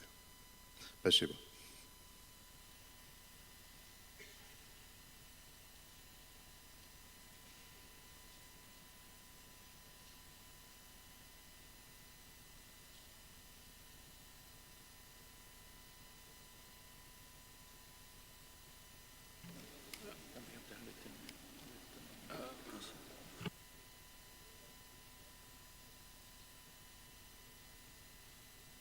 Yeah, Igor, I think based on your contribution, you were proposing an amendment to the motion. Is that what you're suggesting? If you are, I think we would need to have it in writing. It would certainly help us.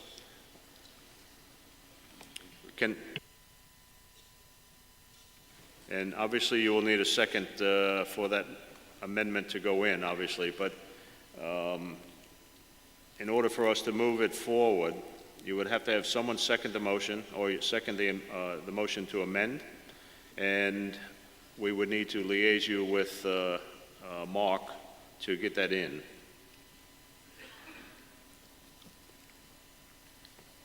Is there a second?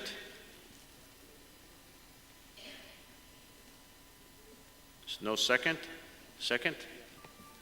Are you seconding the motion, Lucien? Okay, it is seconded.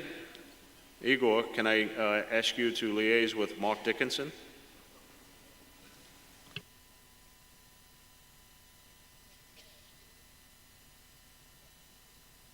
Yeah, Mark is the chair of the Resolutions Committee, so you'll need to get with him to work out the words to make sure that the motion is amended. Can I take it that we accept the amendment? Yeah?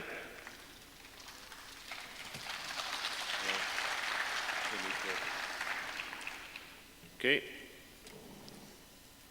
Next speaker on motion 20 would be Adam from Pakistan.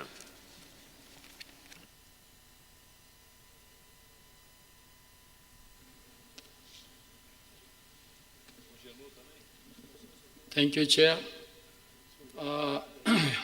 It is no doubt that the principles of the safe manning existing aboard is very important.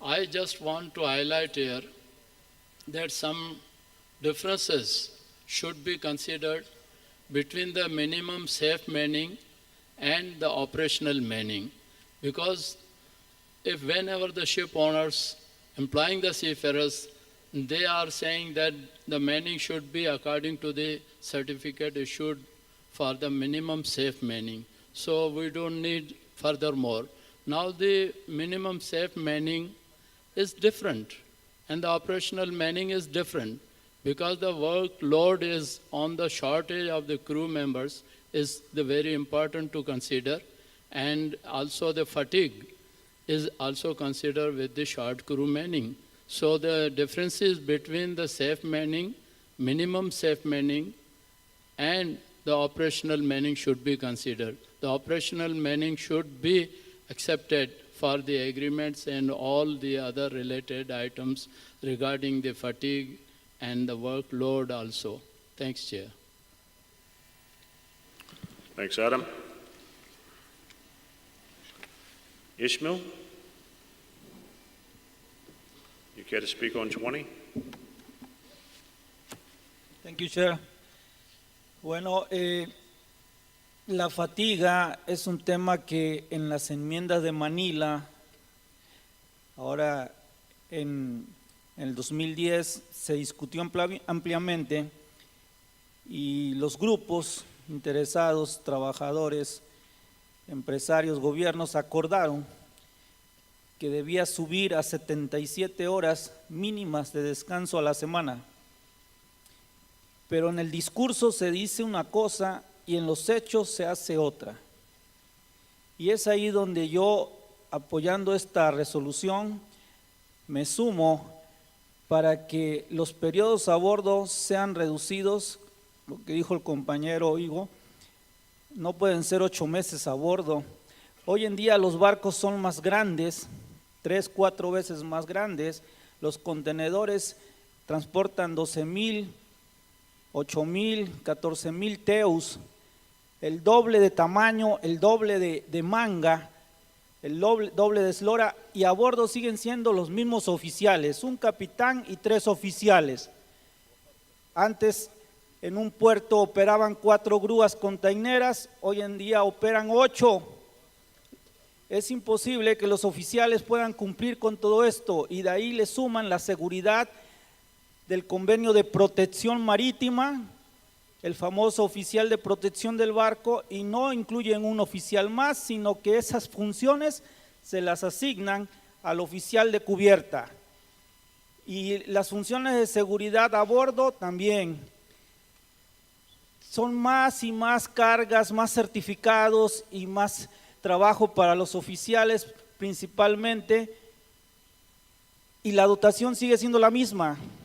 No es posible que el empresario cada vez gana más porque reduce costos de operación, de combustible, etcétera, pero a bordo siguen siendo los mismos oficiales con los mismos sueldos.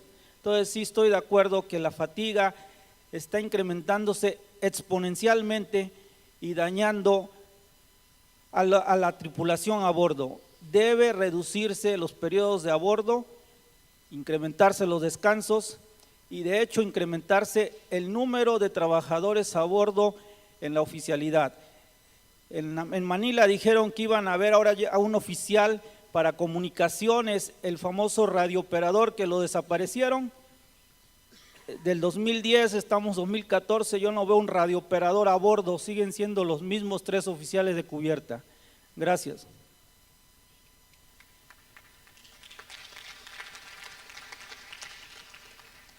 Thank you, brother. Next, Abulghani Sarang. Thank you, Chair. I'll take just 30 seconds. On the motion, which was, I raised the point of the participation of the most representative union, seafarer union, in the national administration deciding the manning. So if some wording, if I can give in the present motion, suggesting an amendment to take care of that part. You know, when the national administration decides to do the manning, it has to take in consultation with the most representative seafarers organization. No? What?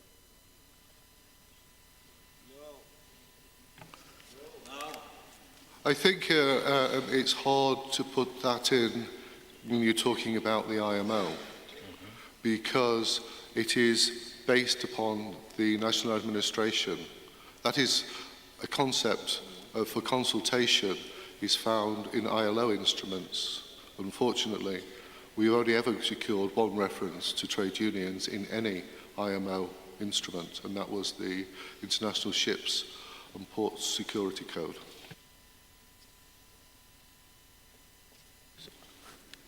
Does that clarify? I don't think you're going to be able to put that in. I think it's a suggestion John has. I go by the advice of John. Okay. Thank you. Okay.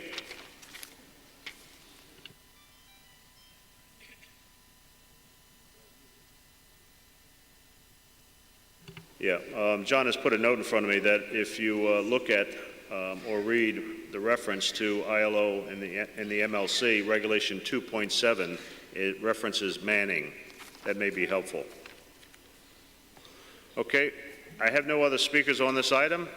It's been moved, seconded.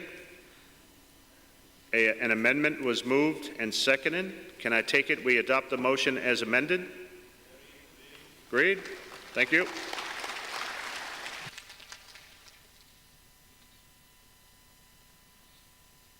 Next, 21, Mike.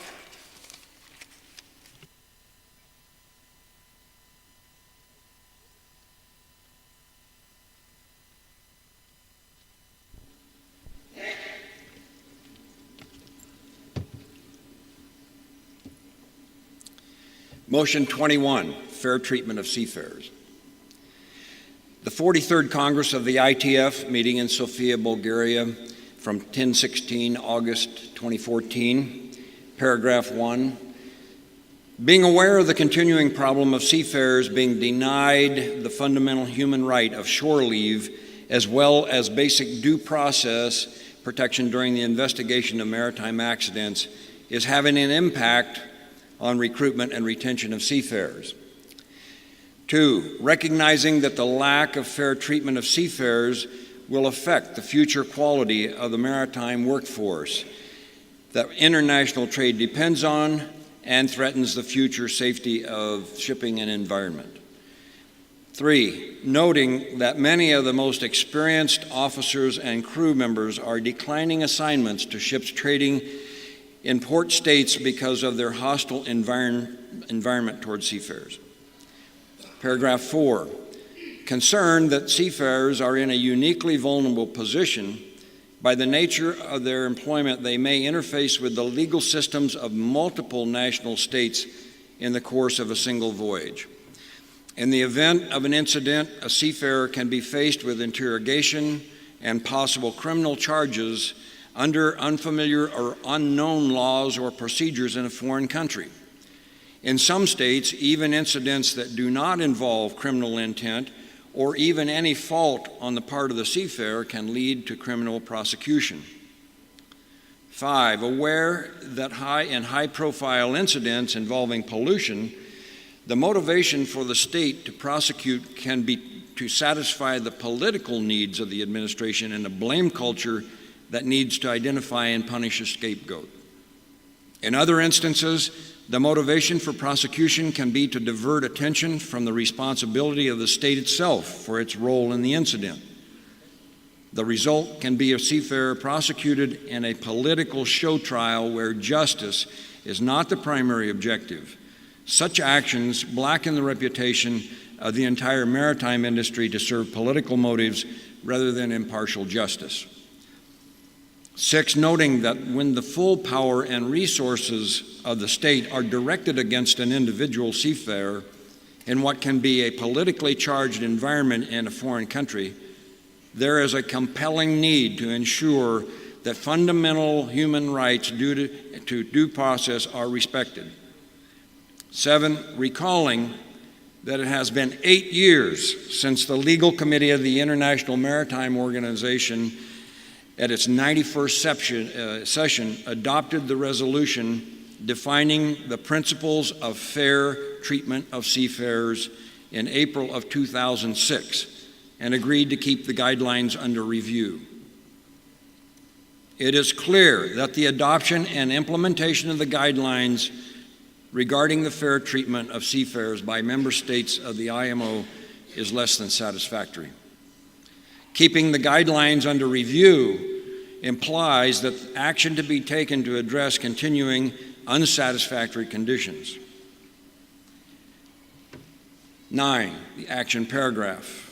Therefore, be it resolved that the ITF Secretariat shall take all necessary actions to reconvene the joint IMO-ILO ad hoc expert working group on fair treatment of seafarers to not only review the principles of fair treatment in the event of a maritime accident, but to expand its scope to include rights to shore leave and shore-based facilities, and to focus on ways to achieve mandatory application of the guidelines by requiring member states to adopt and implement the principles pertaining to the fair treatment of seafarers as a matter of their national policy.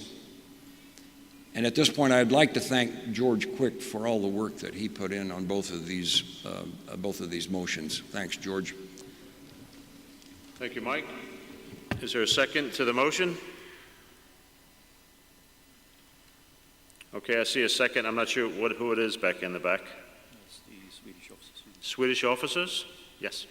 Thank you. Okay, the motion has been moved and seconded. I have 2 people wishing to speak on the motion.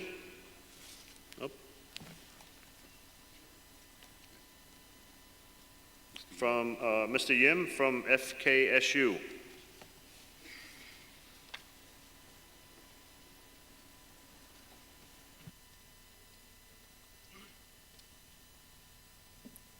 의장님, 저는 해양 사고와 관련한 선언 조회에 관해서 현실적인 이야기를 드리고자 합니다. 한국에서의 4월 세월호 침몰 사고가 발생한 직후부터 선장을 비롯한 선박 직원의 무책임한 행동에 대한 논란이 계속되고 있는 가운데 인명 구호 조치 의무를 다하지 않은 선장의 형량을 2배 이상으로 늘리는 내용의 법안이 지난 4월 20일 처음으로 국회에 제출되었습니다. 정부 여당의 한 국회의원이 대표 발의한 선언법 개정안에는 선박의 위험 사항이 발생, 선장이 인명 구조에 필요한 조치를 제대로 하지 않아 인명사고가 발생할 경우 선장의 형량을 강화하는 내용이 담겨 있습니다. 형량 강화의 일방적인 조치는 선량하게 법을 준수하고 있는 대다수 선원들에게는 과도한 형벌이 부담이 될 수 있고 업무량 및 스트레스를 증가시킴으로써 선박 안전 운항에 엄중한 부담을 줄 수 있습니다. 이번 세월호 선장과 일부 승무원의 파렴치한 행위는 국민적 공분을 사기에 충분하지만 그렇다고 해서 선언의 벌칙을 강화하는 방향으로 문제를 해결하려 해서는 안 됩니다. 선사로부터 업무 지시와 지휘 감독을 받고 선사와의 관계에서 종속적인 입장에 처할 수밖에 없는 선원에게 책임과 의무 그리고 그에 따른 처벌을 강화하는 것만으로는 문제 해결이 될 수 없습니다. 근본적인 문제는 선박 안전을 위협하는 관계 당국과 선주 간의 유착입니다. 강화되어야 할 것은 관계 당국의 철저한 관리 감독과 업계의 책임 있는 운영입니다. 이윤을 추구하는 선사 책임, 재임금의 비정규직 선원 고용, 선박의 안전 운항을 위한 장비와 기술 등이 발전하고 있지만 여객을 위한 안전장비 미비, 부실한 안전교육 실정에 더욱 주목해야 할 것입니다. 선원을 예비 범죄자로 취급하는 방식의 처벌 강화 방향에 대해서는 강력히 반대합니다. Thank you.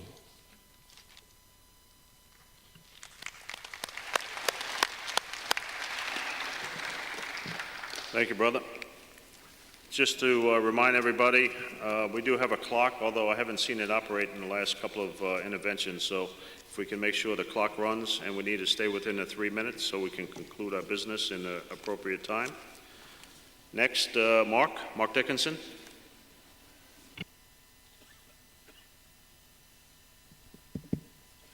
Thank you, Dave. Thank you, Chair. I wanted to just take the floor to obviously lend my union's support to the motion. Issues of criminalisation are incredibly important to maritime professionals, to the officers in particular. It is not. It's not a problem. Criminalization is not a problem. The lack of fair treatment is not a problem that is universally affecting officers. It's infecting all seafarers on ships, as we've seen from the example that has just been given to us by our good friends from the FKSU. But I know there will be differences of opinion about whether it's appropriate to open up the guidelines, because they were hard fought over a long period of time. And the danger, as the explanation would follow, would be we might lose some of the achievements, some of the gains that we made. But I am here to stress that if we're not moving forward, if we stand still on this issue, we will be left behind. We have to move forward on this issue. We cannot be afraid of what lies ahead. We have to challenge the guidelines. We have to do as the motion asks. We need to develop a strategy to take this issue forward. I think it's also important that we recognize the work of the Seafarers' Rights International. It's an independent organization, but it's part of the family. And they're doing some excellent work in this field, including a survey of member states and how or if they've amended the joint IMO-ILO fair treatment guidelines, and looking forward to reading the results of that work in due course. But I suspect that what we will be told through that research work is that some governments are following the guidelines. Some governments will have amended their legislation, but many will have not. So I don't think the fact that the guidelines are there now will change anything going forward. They're either in favor or they're against. They've had plenty of time to develop their position on that. So there's no risk. There is no risk. So let's do it. Let's support the motion. Let's go forward. We cannot tolerate the kind of treatment that was meted out to the master and officers and the other crew members of the Seawell. There is absolutely no way we can condone the president of a country describing a shipmaster or the officers engaging in a murderous act. It's just not acceptable. So colleagues, we need a strategy to move forward. Support the motion. Thank you.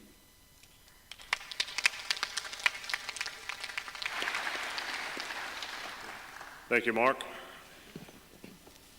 Next, Adam.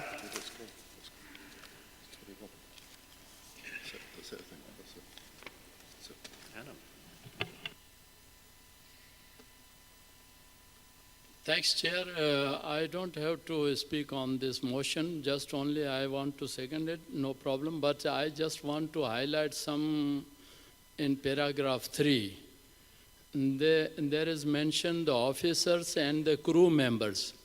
The officers and the crew members. So why we are thinking about that the officers are not the crew members?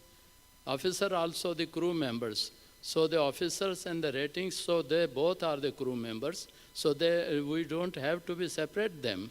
So this is my suggestions. Thanks, Chair.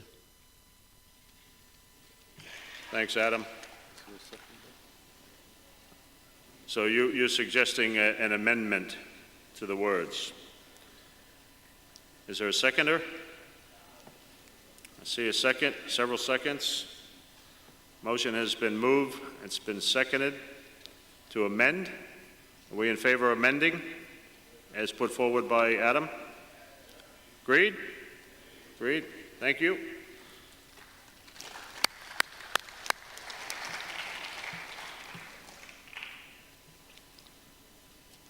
So with that, can I take it we adopt the motion, number 21, as amended? Agreed? Agreed, thank you.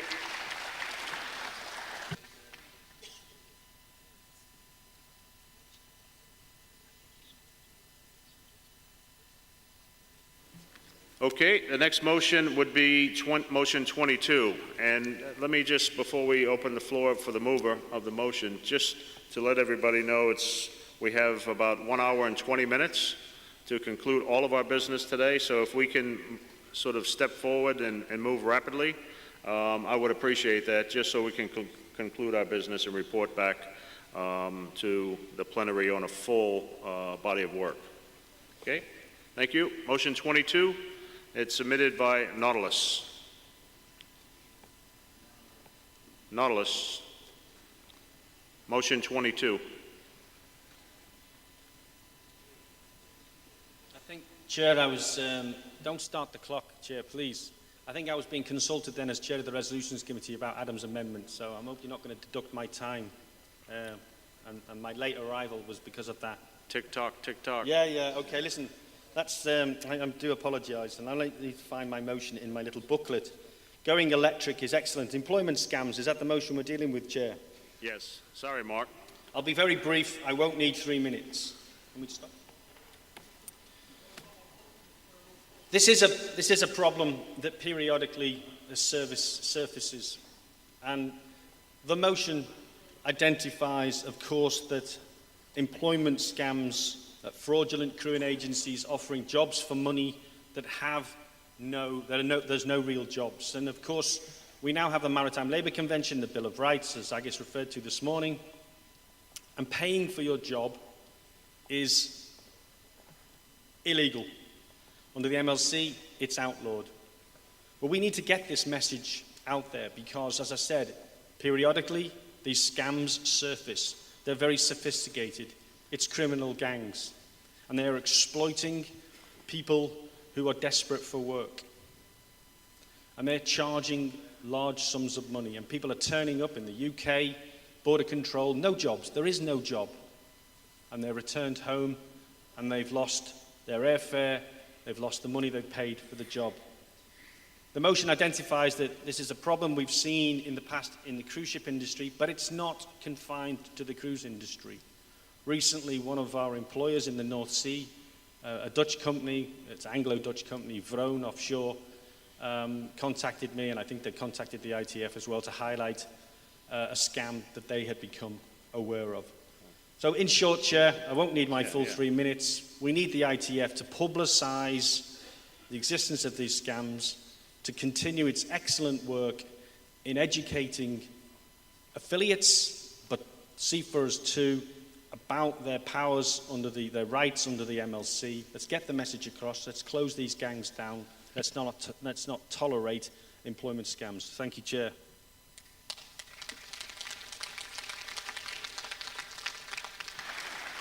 Thank you, Mark. I take it there's a second to the motion? Seconded? Mary Lou, second the motion. I have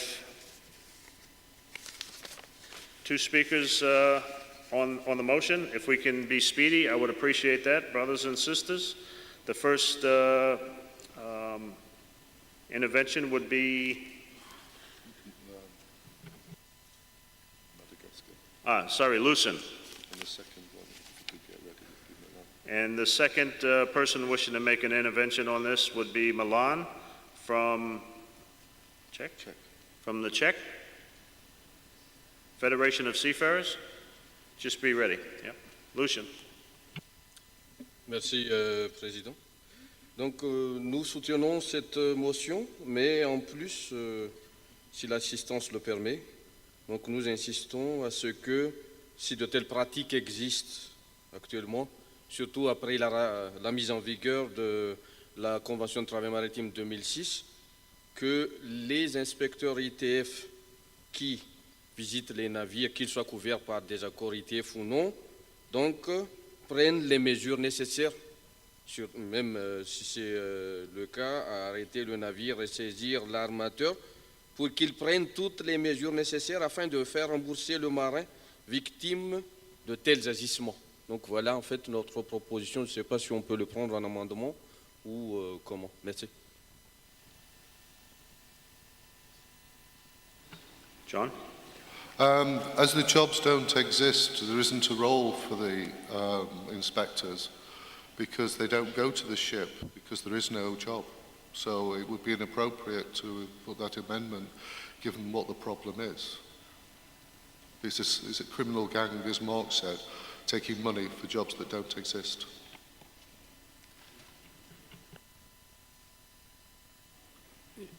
Lucien, okay? The problem is you can't amend the motion because, as John indicated, there is no job. Check.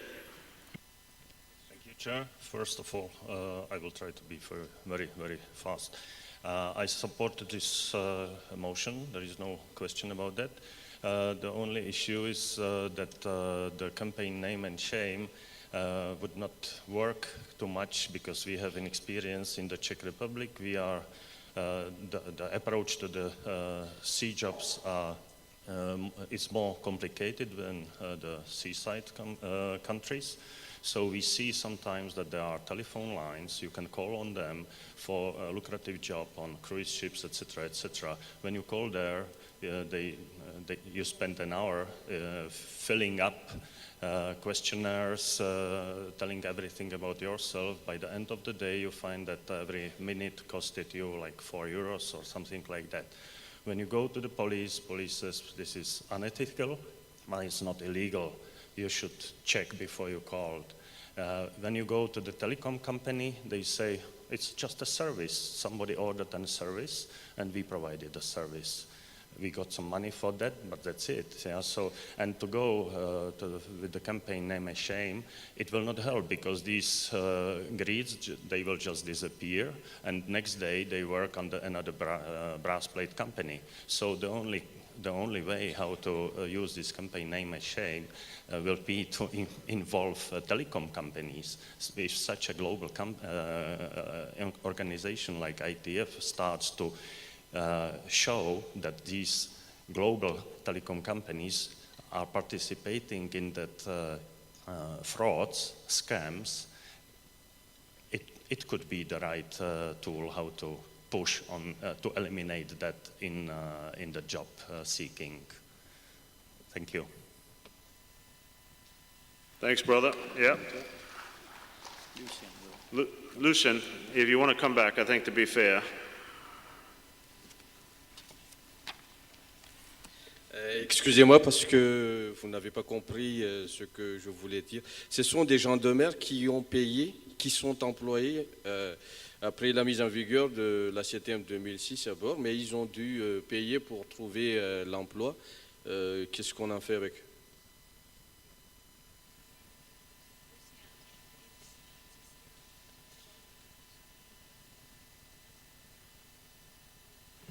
Yeah, Lucien, just to understand, we're talking about non-existing jobs. And how can we deal with non-existing jobs? You're taking it a step beyond, which is another issue entirely. And the MLC obviously is enforceable. The ITF inspector, if he finds out that a seafarer has paid for his position, then he would report it to the Port State Control Officer. And they should take appropriate actions after that. Okay, so you're okay now? Okay, thank you. So can I take it we adopt motion 22? Agreed? Thank you, everybody.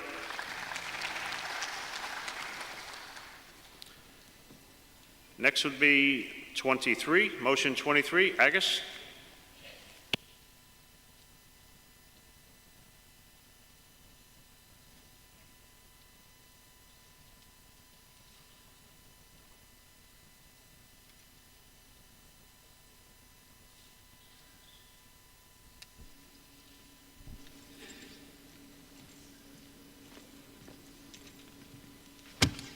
Thank you, Chair.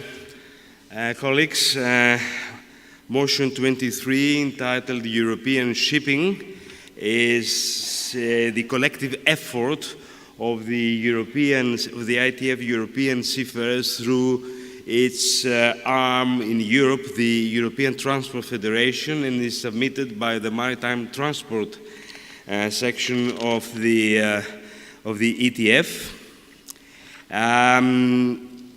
In the interest of making progress, I'll try to be Speedy Gonzales, as you have invited earlier on, but not to the detriment of the presentation of the motion, if I may. Just to say that the motion reminds everybody that flag of convenience shipping represents a form of capital which is not subject to social and democratic control, and furthermore that European ship owners using the flag of convenience device deprive seafarers of jobs in the European region and in some countries in high unemployment rates. This is part of the preambular paragraph of the motion. Then in paragraph 5, and I'm sure you have all gone through, so I will not repeat now, there are a number of bullet points, action points, and leading up to the operative paragraph 6 of the motion, calling upon the European governments and European institutions, as well as policymakers concerned, to firmly engage with European seafarers in the promotion as soon as possible of all these bullet points, which represent a minimum set of proposals for a sustainable maritime industry in Europe. And the second bullet point is addressed to the family and to the Secretariat to provide its expertise and the ITF seafarer affiliates to express their support for and solidarity with its European colleagues for the achievement of the above aims. So this is the motion, and I move for its unanimous adoption by the conference. Thank you. Thank you, Agus. The motion has been moved. Is there a seconder? A second? Swedish officers, I guess? Yep. Okay, the motion has been moved and seconded. I do not have anybody wishing to make comment on the motion. Can I take it we adopt? Agreed? Thank you.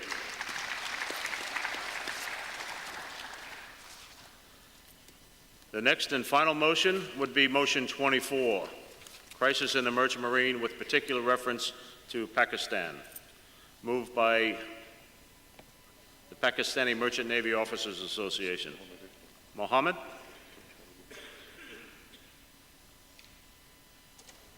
Is Mohammed in the room? Huh?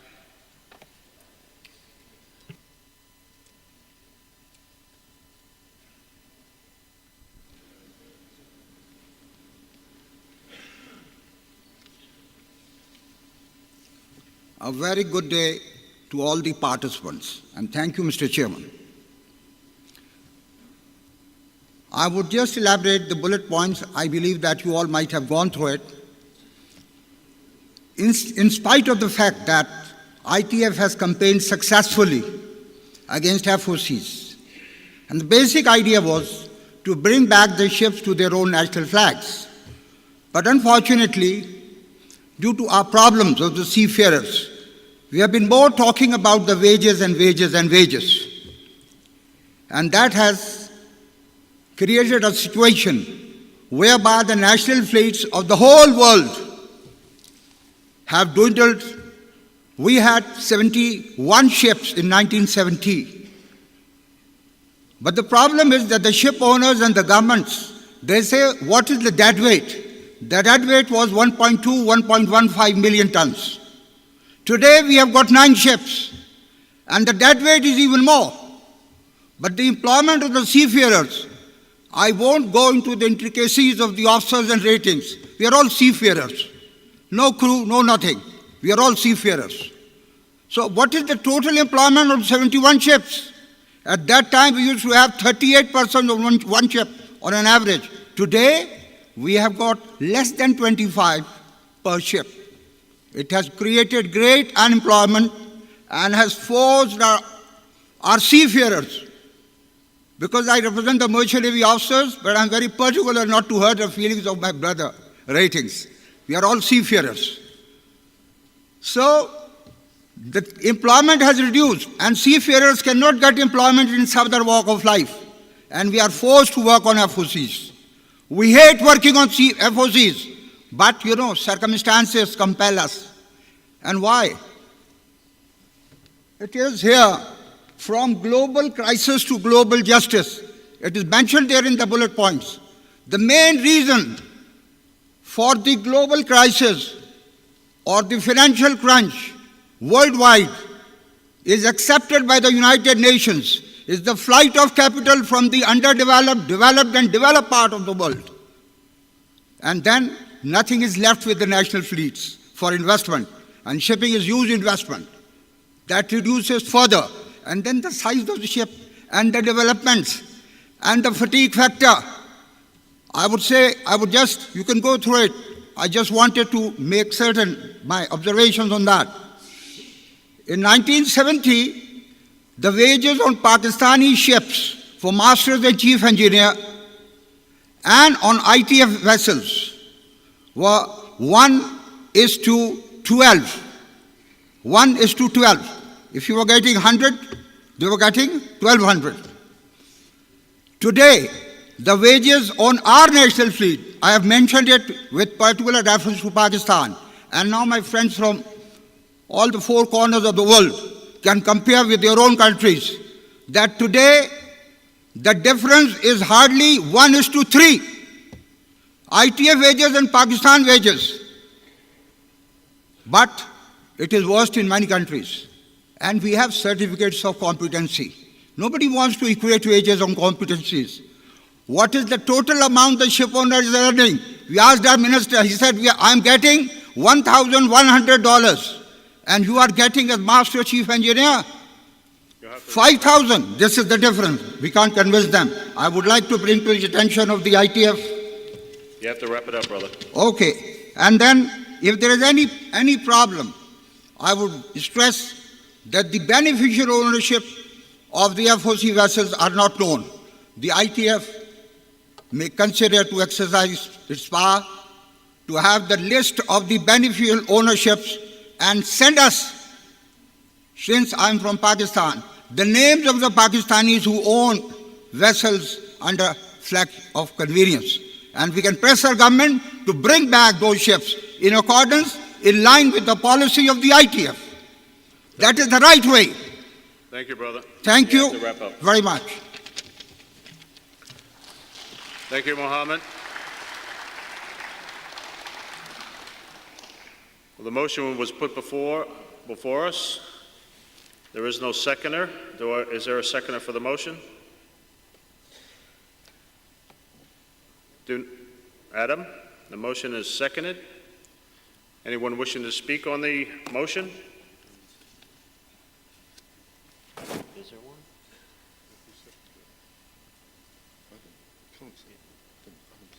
Adam seconded, yeah. I have no cards. Abelghani. Thank you, Chair.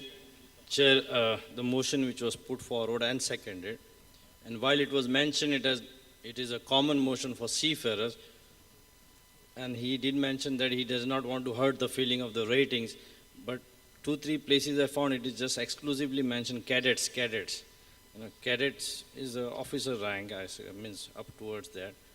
So I was because cadet is not a rating, you know.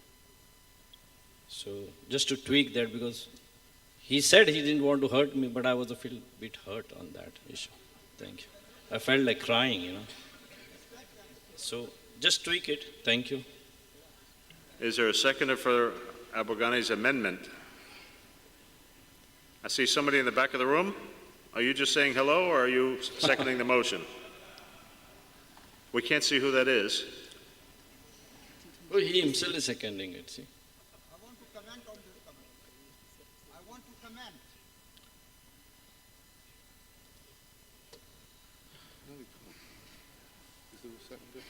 Yeah, in the back of the room. I don't know who that is. If you can identify yourself in the back of the room, please.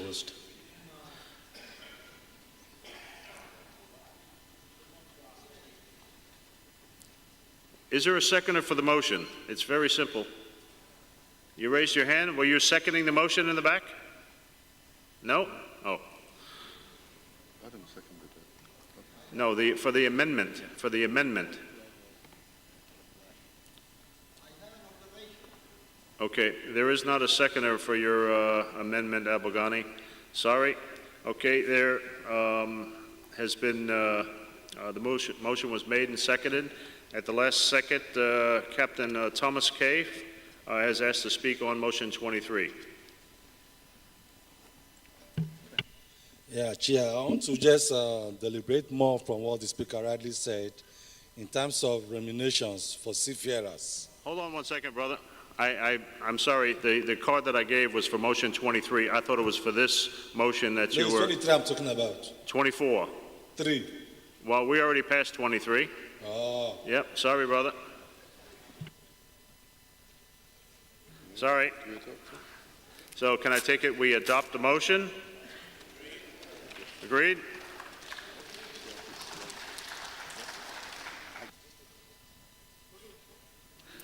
Okay, colleagues, it looks like we have dispensed with the motions for this morning.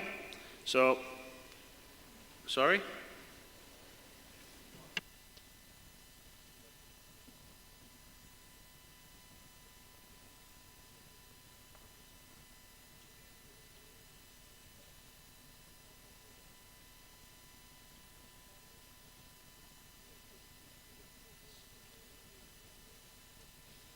One second, colleagues.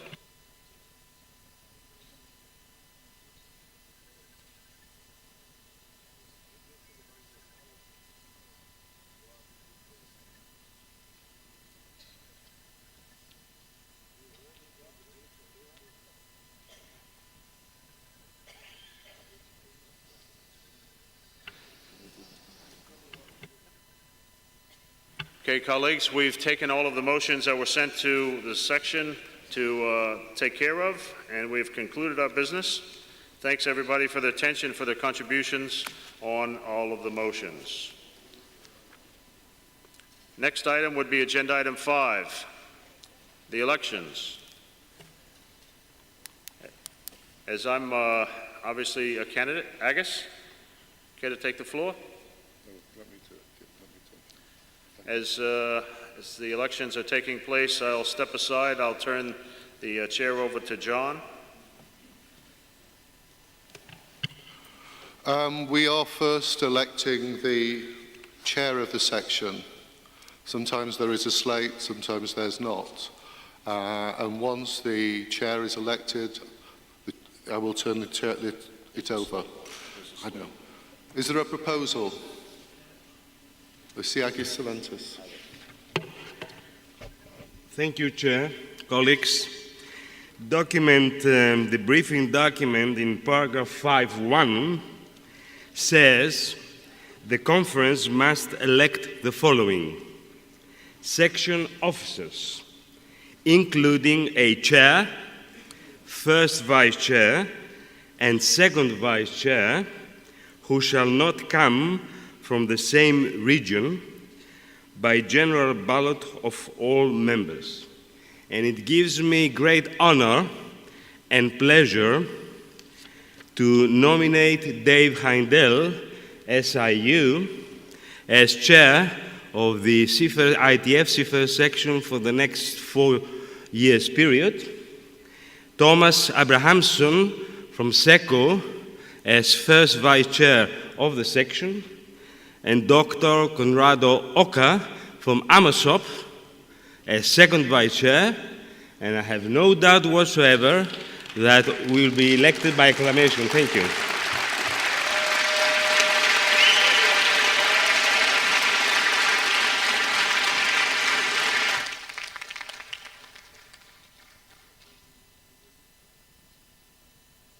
As I think there was no other nominations and it was acclamation, I think we could just proceed and say that the conference both seconded and elected them by acclamation. Can we agree?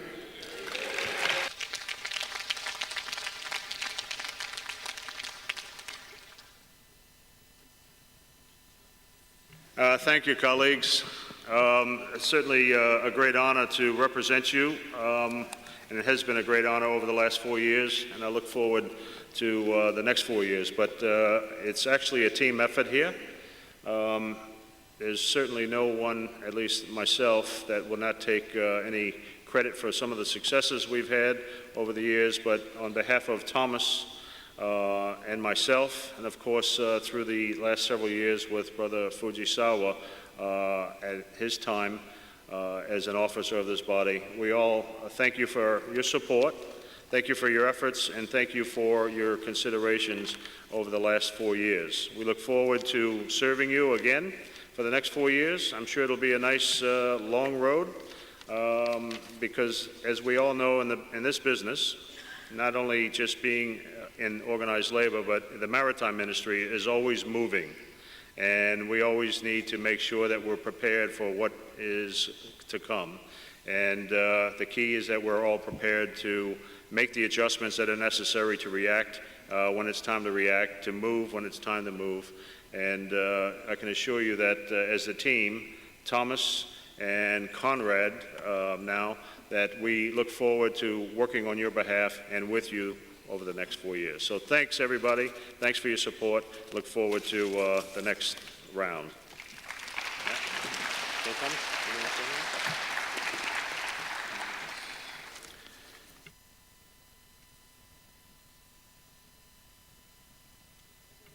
Okay, I'll take the chair back over. The next item on our agenda, if I can just get to it, would be the woman's representative. And as everyone knows, that we have a very astute woman representative amongst us. She has done a fantastic job over the years. As the woman's representative, of course, in her own organization, as well as when she was with the NSU in Miami. She is now going to be taking over as maritime coordinator, as we all know.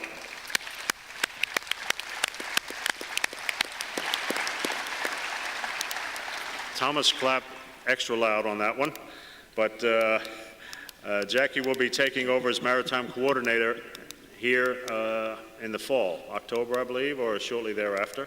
And as she is taking over as the coordinator, she has decided to step down, or would need to step down, as the woman's representative. So we, of course, have an opening of a woman's representative. And if I would like to recognize Jackie. Perhaps you could say a couple of words, Jackie, as well, and make your recommendation.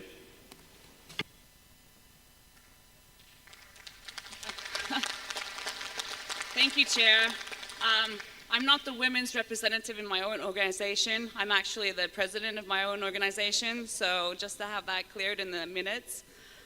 I've been in that position as a women's representative since 2002 in Vancouver. So, and it's been a real good experience for me. Now that I'm taking over as maritime coordinator, of course I cannot hold this position. So, but our union would like to nominate Lena Dyring. She is from our office in Miami, works with crews. She coordinates all of our cruise seminars. I'd like Lena to stand up.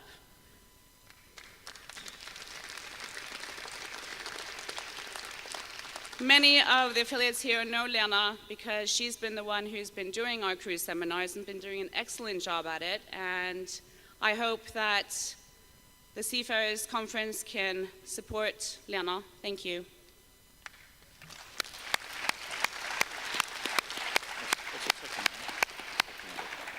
Thank you, Jackie. Is there a seconder? Aye. Abelghani. So the recommendation has been moved, of course, and seconded. Can I take it we adopt the appointment of Lena to the woman's representative seat?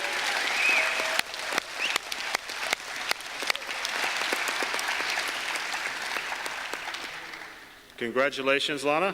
Look forward to working with you in the future. Great. And thanks, Jackie. Thanks for all of your work throughout the years, both as president of the NSU as well as the woman's representative. Okay, so we've taken care of that. The next would be the young workers representative.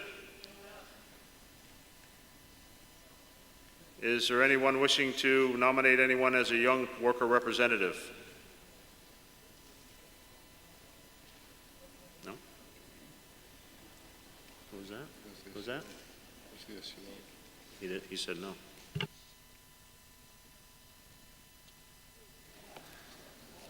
There is no one wishing to put a young worker representative ahead of or up for nomination to be a part of our section.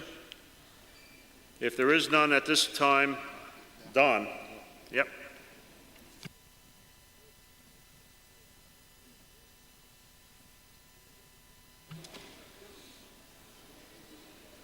It took a couple of minutes for the translation of my American English into Don's American English for him to... Thank you, Dave. Don Marcus, Masters, Mates, and Pilots. Yes, I'd like to nominate a member of our organization, Lars Turner, who's a contracts administrative officer. He's very engaged in international affairs, made a recent youth delegate tour with RMT in Newcastle last year, and I think he would be a fine addition to the organization. Great, Don, thanks. Just one question before you step away from the mic. I assume Lars is under 35? I believe he's 33. Very good, perfect. Okay, is there a second to Lars? Mark? Second? Lars' name has been put in for the Young Transport Workers representative for the Seafarers section. It has been seconded. Can I take it we adopt? Agreed? Thank you.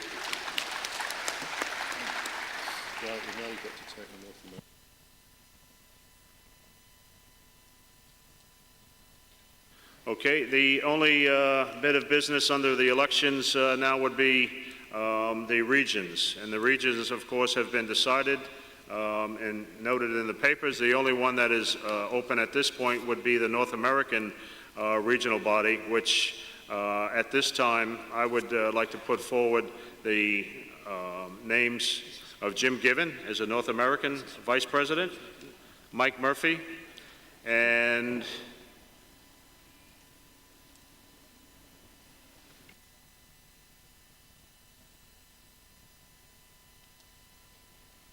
Marshall Ainsley. I'm sorry, Marshall.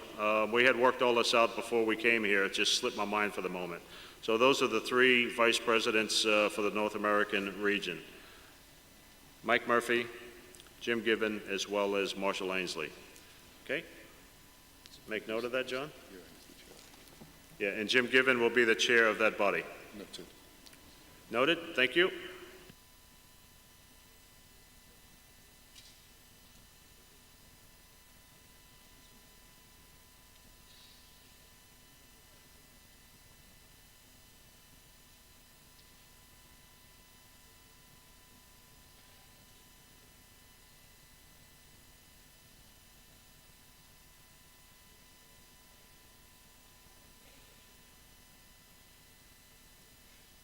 Okay, colleagues, now that the elections are concluded, I'd like to ask Thomas to make his request. Yes, thank you, brothers and sisters, for re-electing me as being the vice president of the section for another four-year term. I'll try to do my best to fulfill your confidence in me. This is business for tomorrow, rather, but we have to do some preparations already today. Tomorrow, the Joint Seafarers and Dockers Conference will elect the FPC and the FPC steering group. They will elect the FPC on basis of national nominations from countries, and there's also 20 ex officio members of the FPC. Those ex officio members are the section chairs, the section vice chairs, the regional chairs, and the women transport workers representative and the young transport workers representative. And those are the 20 ex officio. But I still lack nominations from some countries when it comes down to the seafarer. And if you are able to give us the names of those countries, I will read up the list already today. It will much ease our work tomorrow, because the FPC steering group and the FPC consists of 162 names, so we can't really pick them up from the floor tomorrow, as you understand. But if you have nominations already today from the countries I will read up, please give them to me or to John Whitlaw or Sadie here if she's around. if you can't give us the names directly, there is also nomination forms available if you need them. The countries I lack nominations from, we lack nominations from the seafarers, is Algeria, Nigeria, South Africa. I understand that Australia is coming in with a nomination. We lack it from Bangladesh, Hong Kong, Korea, Pakistan. We're also looking for South Pacific, Tuvalu, Kiribati, and Taiwan. Belgium, I see Roger up the loft in. I'm anxious to receive a nomination from Belgium for the FPC. Ireland, if someone is here from Ireland, and Montenegro. We are also behind in nominations from Romania for a seafarer seat, and from most of the Latin American and Caribbean countries, Brazil, Chile, Mexico. And I haven't really found out the nomination for the seafarer seat from Canada yet.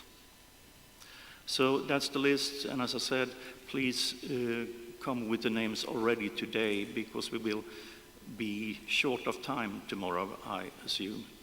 As for the FPC steering group, it's the same ex officio members of the FPC steering group as of the FPC. The rest 20 members in the FPC group are nominated on regional basis from the regional dockers and seafarers representative, and we will ask tomorrow the names of those people.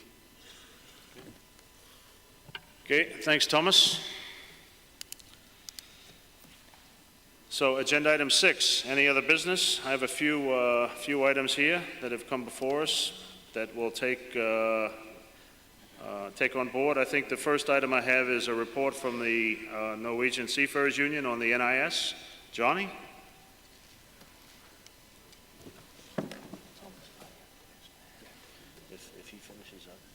Thank you, Chair, for giving me the opportunity to report to the section conference about the situation that we have in Norway for the time being.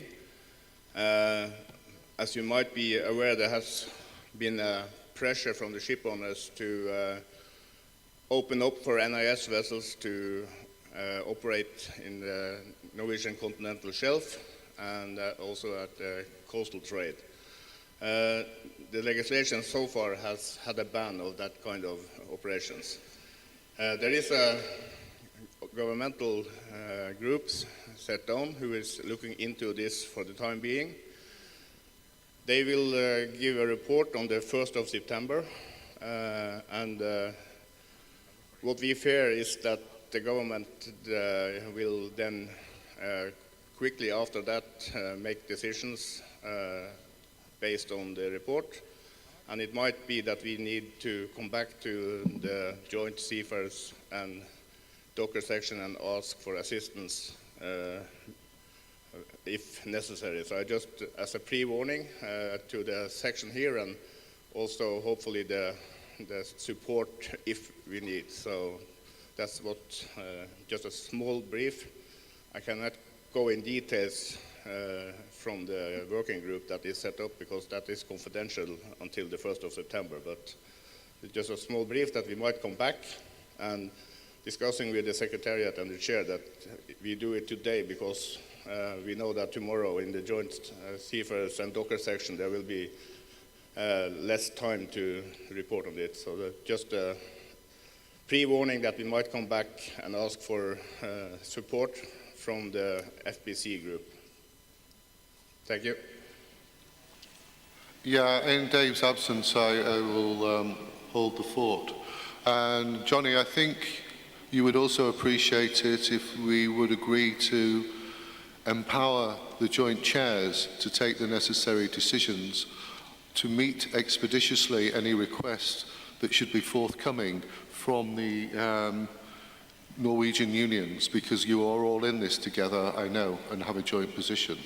But we don't want to have to wait for a meeting. We want to be able to spring into life immediately, because this could have a huge impact on the offshore oil and gas in the North Sea, and on the ferries, and on the employment, particularly of the ratings from the Norwegian ships.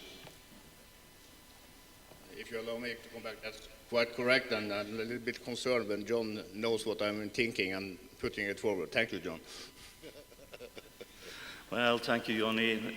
It's of course a very serious thing, and I'm sure that this section and the docker section and all other ITF sections will give you every possible help if things goes to the worst.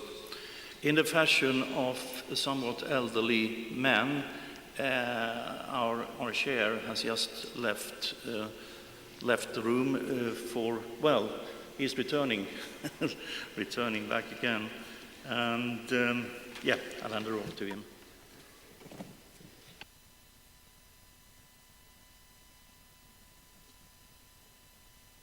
Sorry, colleagues, when nature calls. I have the next item under any other business. Yuri, you care to make an intervention? Vadim.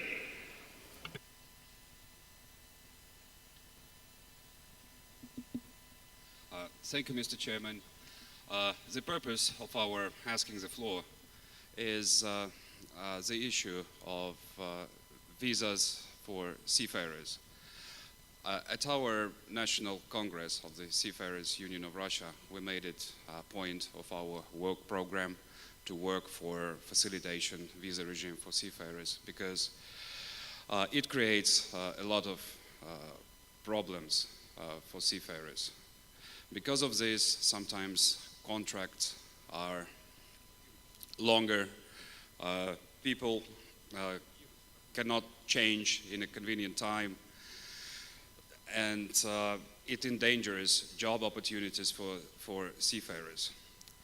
And if a few years ago the US visa was a big problem, we can say now it's much easier with the US visa, and most of the problems seafarers face is Schengen, European Union visas. So we would like this issue to be mentioned in the Congress documents, and probably we can treat it as a point for the section work program. So thank you, Mr. Chairman.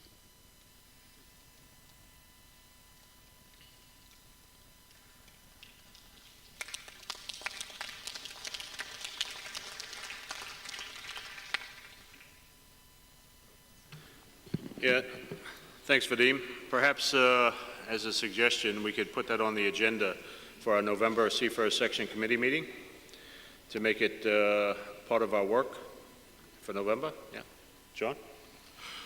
Yeah, just to advise that we've got a meeting early next year on Convention 185, but more importantly that the European Union is working on a new visa code which would assist seafarers, particularly for transit, and that they could be issued on the point of departure, so it might, arrival, so it might be that we'll see some positive developments there. But I'm sure Philippe will brief you outside in the corridors. Thank you. Okay, thanks for that. Next would be Joshua from the United Seamen's and Ports General Workers Union in Liberia on Ebola. Josh?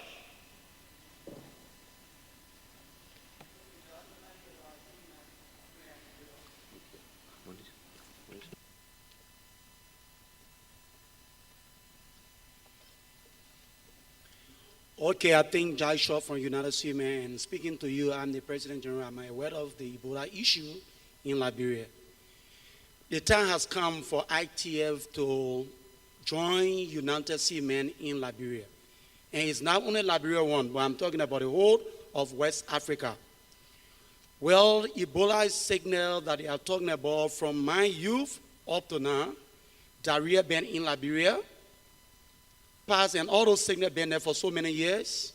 But the name have been changed to another area to reduce the population of Africa. Now, we asking our seafarers brother to join us September first week.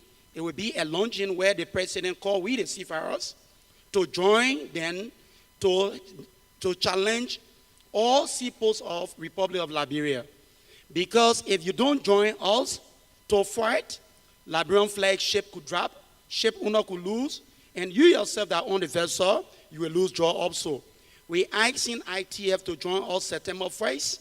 Why the President Ellen Johnson Sirleaf asked her, we contrain seafarers to fight Ebola to leave West Africa, especially Liberia, Freetown, and Guinea. Thank you.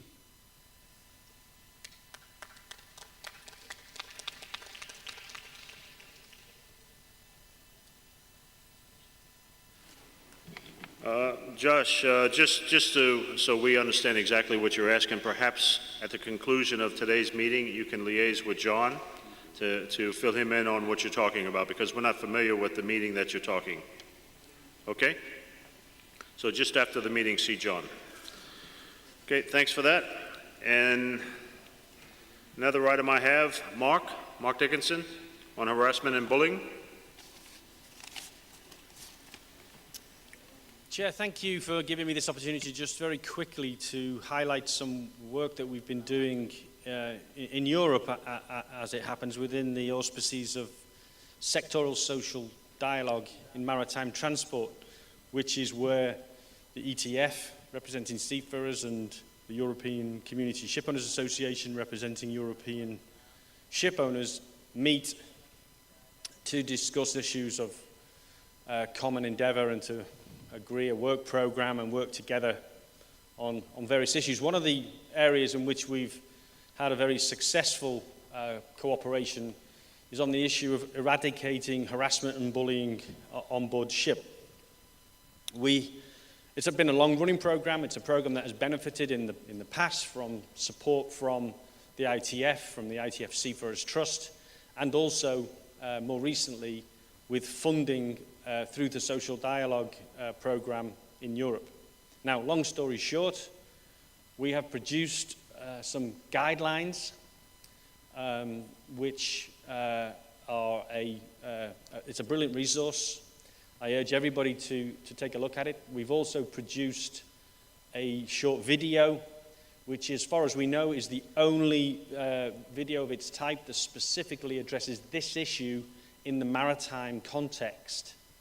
And we've also produced, in association with a company, a workbook which provides additional resources to allow the whole package to be used in a training and educational context. So I highly recommend these materials to you. You will find them on the ITF/ETF website. I was hoping to be able to point you to my wristband. Well, I'm doing that by holding it up. And I did leave about 90 USB wristbands on the front, but they've all gone. So there are people here in the room who have them. It's a USB, and all the materials that I've mentioned are on there. They're free. Distribute them, share them, use them in the educational context, educate your union officials, educate the seafarers. Let's eradicate harassment and bullying. Let's say no to bullying, say no to harassment. This is just an example of what we've done nationally to disseminate the message. Please do the same in your own way. Take the materials and you just get the message out. Please help us to eradicate harassment and bullying. Thank you, Chair. Very good, Mark. I'm sure you have the support of everyone in this room. Since I have no other items or no one wishing to discuss anything under any other business, I do have a few announcements. One is there's some competing fringe events that are looking for your attention. One is the Seafarers Trust. We'll be holding a fringe event tonight at 1800. If you're available and so choose to attend, I'm sure you'll find it very interesting on the presentation that we'll be giving. Also, the Seafarers' Rights will be holding a fringe event in Hall 4, Space 65, on Tuesday or today between 1400 and 1530 this afternoon. There's also a fringe event on HIV/AIDS that is looking for your attention on August 14th at 7:30 p.m. There's also today between 16 and 17:30 a fringe event on the seafaring in substantial vessels for the Black Sea. It's a fringe event for the dark side of the Black Sea. You might find that interesting to attend if you are available to do that. Also, we have been advised that the Bulgarian Vice President will address the Women's Conference on Thursday morning. This means that the center will need to be searched again prior to her visit. We ask that all there's no access to the convention hall or to the entire building before 800 hours on Thursday. So if you care to attend that, just please be advised you won't be allowed in before 8 p.m. or 8 a.m. With that, John, is that? Agus?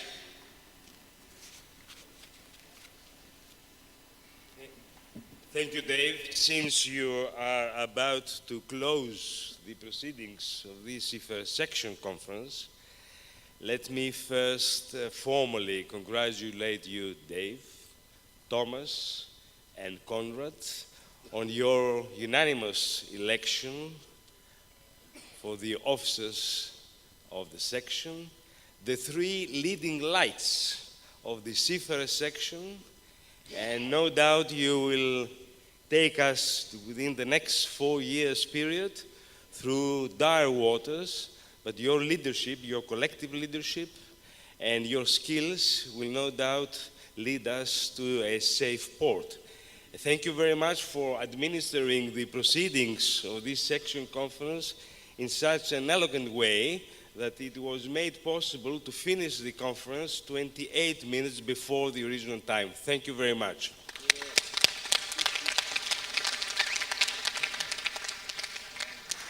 Thank you for those kind words, Agus. And I guess I could speak on behalf of myself and Thomas. Both of us thank you for your support and comments on the next 4 years. We will certainly do everything in our powers.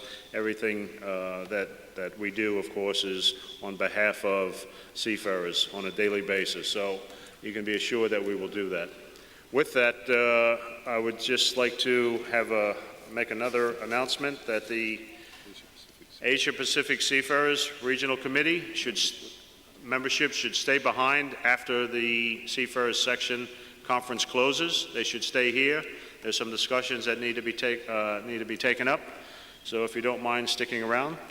Short of that, colleagues, I would like to thank, of course, the staff for being there and running the errands of sending the cards up here, taking all of the studious notes, as well as making our day, or morning, I should say, fairly easy.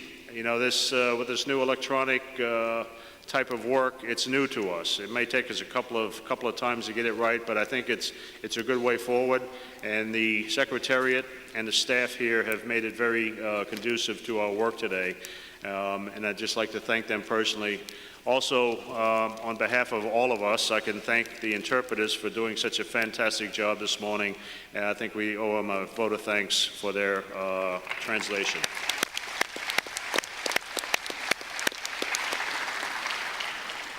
With that, seeing no one else, can I take it this meeting is adjourned? Great, thank you. Thanks, everybody.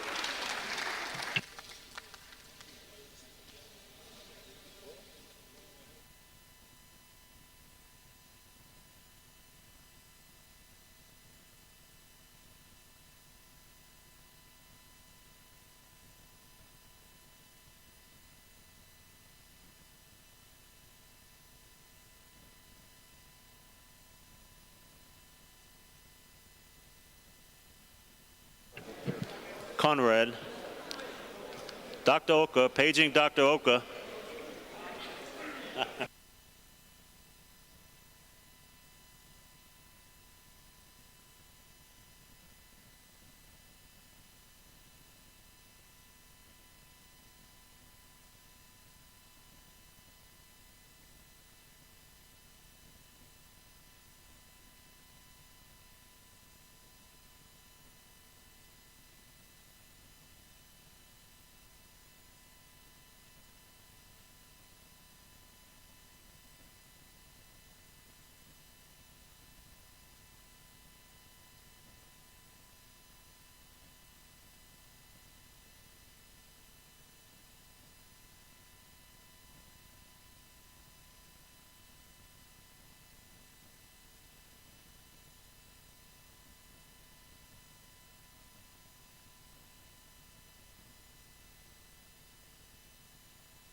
They get with the last.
Oh.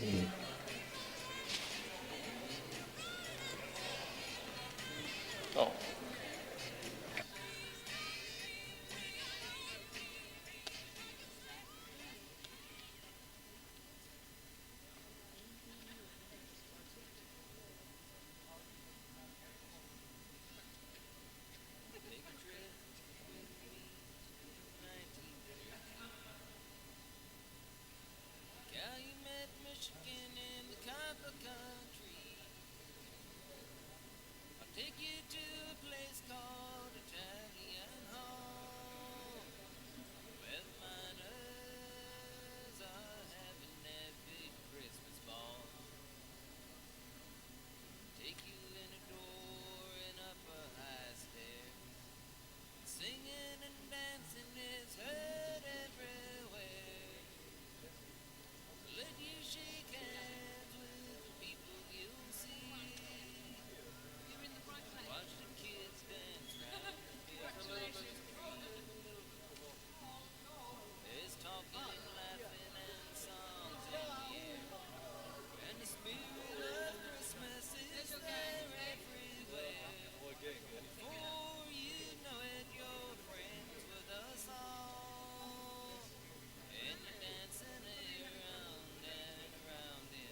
Dockers, of course. Nothing happens without the Dockers. We've got you've got the agenda in your papers, which is fundamentally the theme document and the work plan,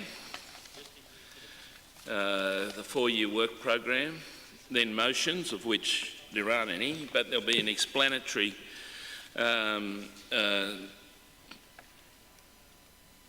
subject in that area, because the MUA did submit a motion on automation and technology, but it was then put into the theme document, and Sharon will take us through that. And then we have the all-important elections of the officers, and there's been extensive consultation to make sure that there's both regional balance and general consensus across our family, that everybody's happy. That's the way we do things. It doesn't mean that people can't stand if they want to, but you might get a mixed result if you do, and I'm not dissuading anyone from doing that.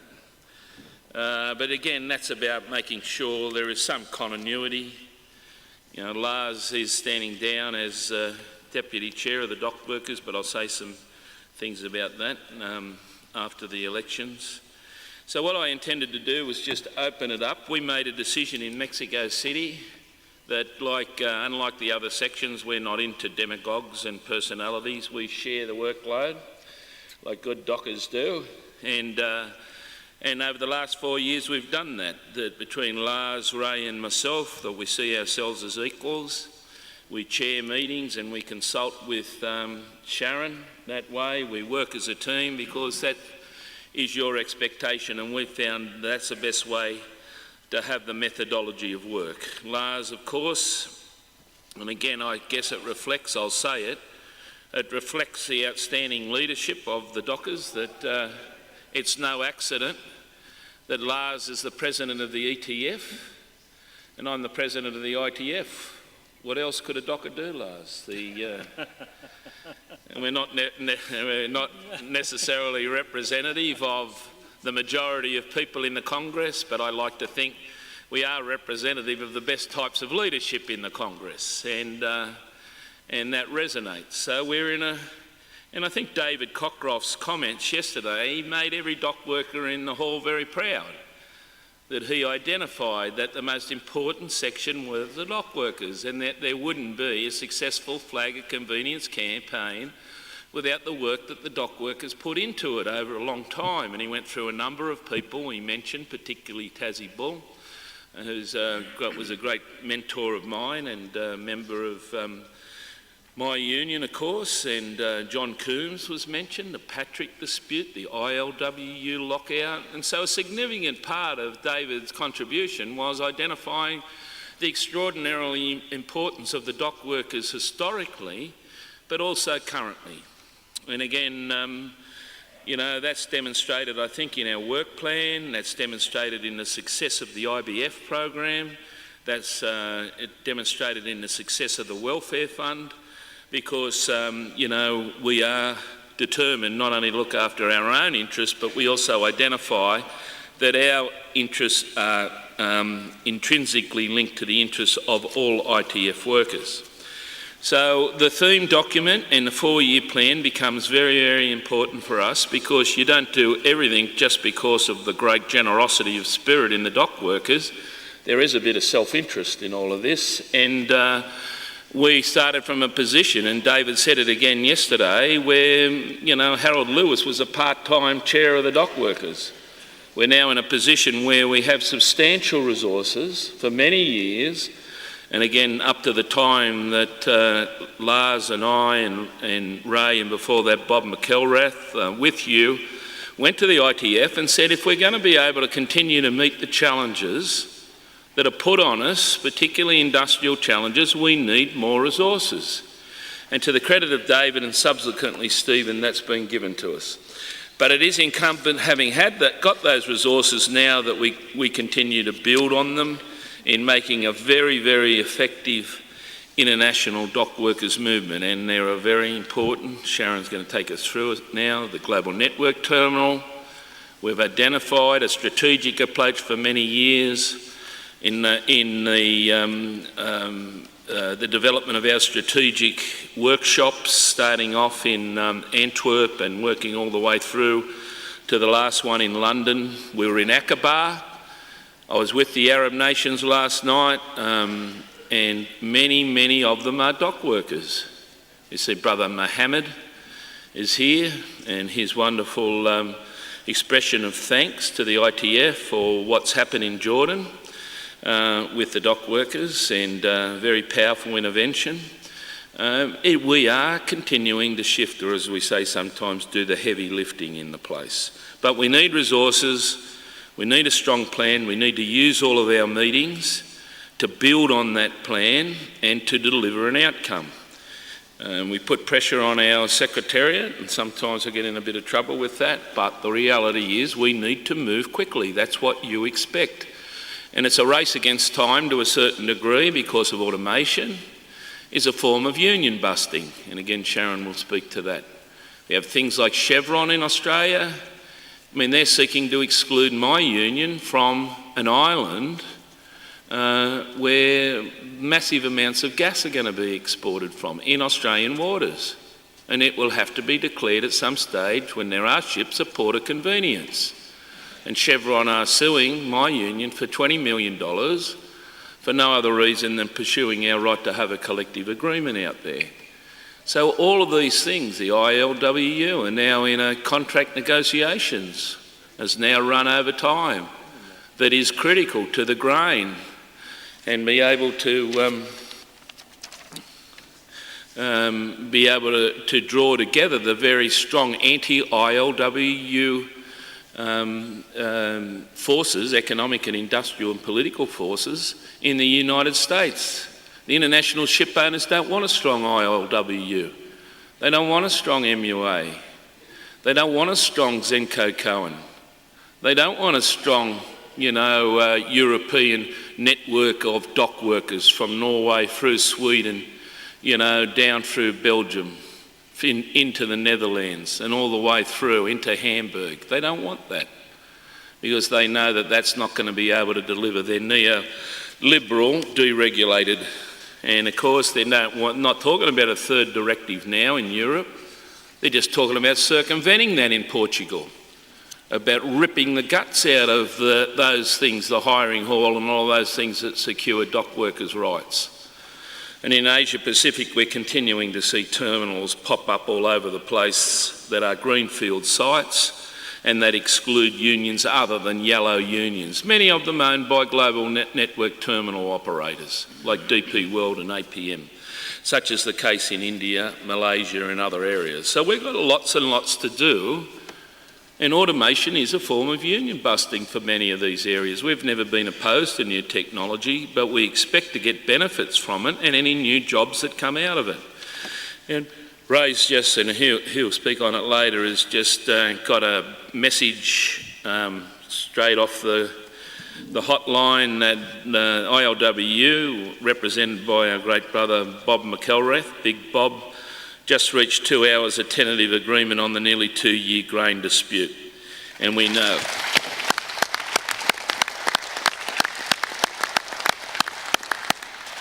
and that wouldn't have been done without pressure applied consistently.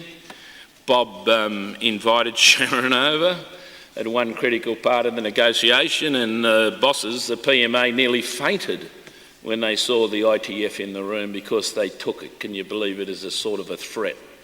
And of course it's not a threat, it's a promise that if you don't deliver a decent contract, then the ITF, the whole of the ITF, and that's the reason, Lars is president of the ETF and I'm president of the ITF, because we know and we follow through, and we want an ITF that can follow through, and the whole of the ITF will follow through behind you.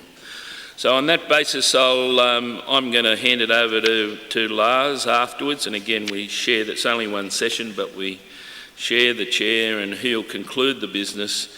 But on that basis, I introduced Sharon, who's done such great work with Paula, Jesse, the whole team in London. So we'll be looking at the theme document, and Sharon will be taking us forward in, we've got a work plan for 4 years. You've heard it. It's not going to be an abstract plan. It's not going to be a talk fest. It's not going to be a regurgitation of policy. It's going to have timelines and commitments and actions, and it will involve you and your committees, your officers, to ensure that your youth, your women, Monique, and whoever is elected to the youth position, to go forward and make sure those things happen and work in partnership with the wonderful secretariat we have. Sharon? Thank you very much, Paddy. Good afternoon, brothers and sisters, and welcome. It's fantastic to see so many of you here. I will go into my presentation in just a moment, but I just want to discharge some housekeeping issues. First of all, in relation to those participants who would like to speak, we have speakers' cards at the front of the room, and if you could come up and get them from my colleagues who are in red t-shirts, so that you can indicate to the chairs when you'd like to speak, and we'll make some time for you. If you permit me now, I'd like to just make a presentation. On your agendas, you have agenda items 2 and 3 on the Congress theme document and our work plan. I would like to take these two together because they are linked.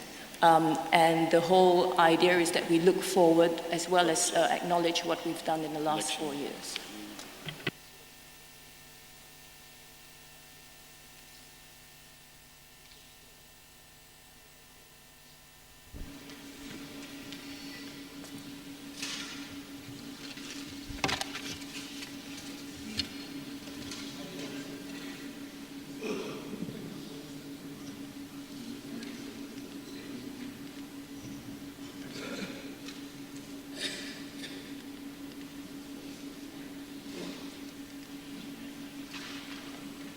I think I might need some technical support up here.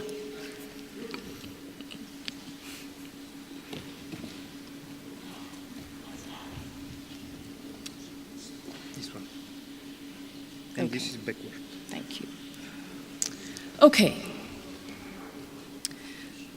First of all, as you know, all the section's work is predicated on the Ports of Convenience campaign. This lies at the heart of what we're trying to do.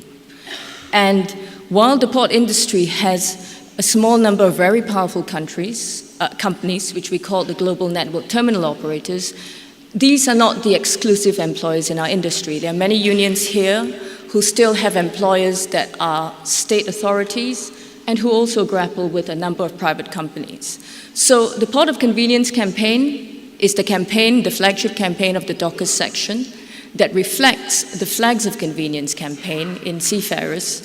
And what we're trying to do is to ensure that across the industry, whether it's global operators, whether it's private ports, whether it's public ports, that we are setting standards that are acceptable to the ITF affiliates.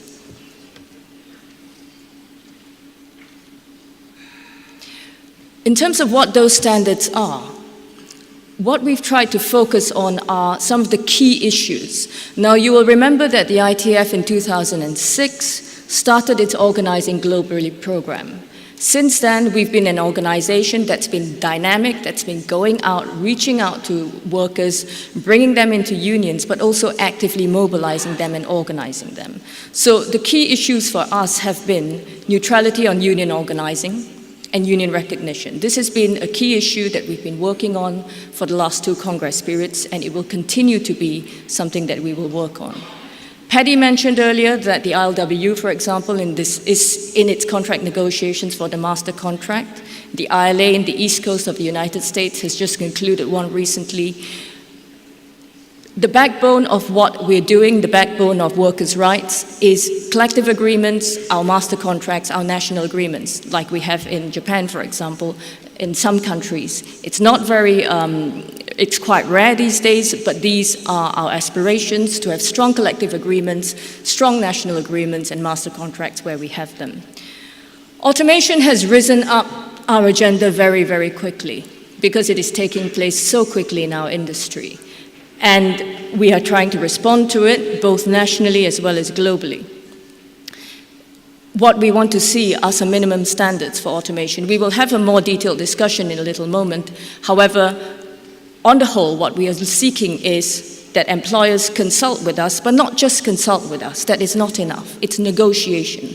We're seeking negotiation on how automation is actually implemented.